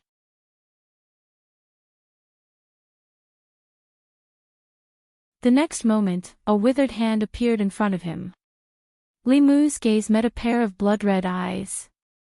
The white-haired old man's hand reached out to Li Mu's neck, but it stopped in mid-air. And in front of Li Mu, there was a figure. A woman wearing an imperial robe and an imperial crown stood in front of Li Mu and raised her hand. The white-haired old man's body froze in mid-air. The aura in his body began to fall rapidly from the early Dongxian stage. Creation, remarkable power, spirit concentration, soul refinement. After a moment, there were no more magic power fluctuations in his body. The Empress raised her head and said majestically, "The Golden Hall injured my beloved minister and turned into a demon. Seeing that you have done well in the past, I will only cripple your cultivation and spare your life." You're tuning into the LoveLore Library YouTube channel. We're so grateful for your support, and don't forget to subscribe to join us on this incredible journey through captivating stories. Your generosity through donations truly makes a world of difference, as it's the primary source of revenue that allows me to expand and enhance this channel for you. Thank you from the bottom of my heart for being a part of this adventure.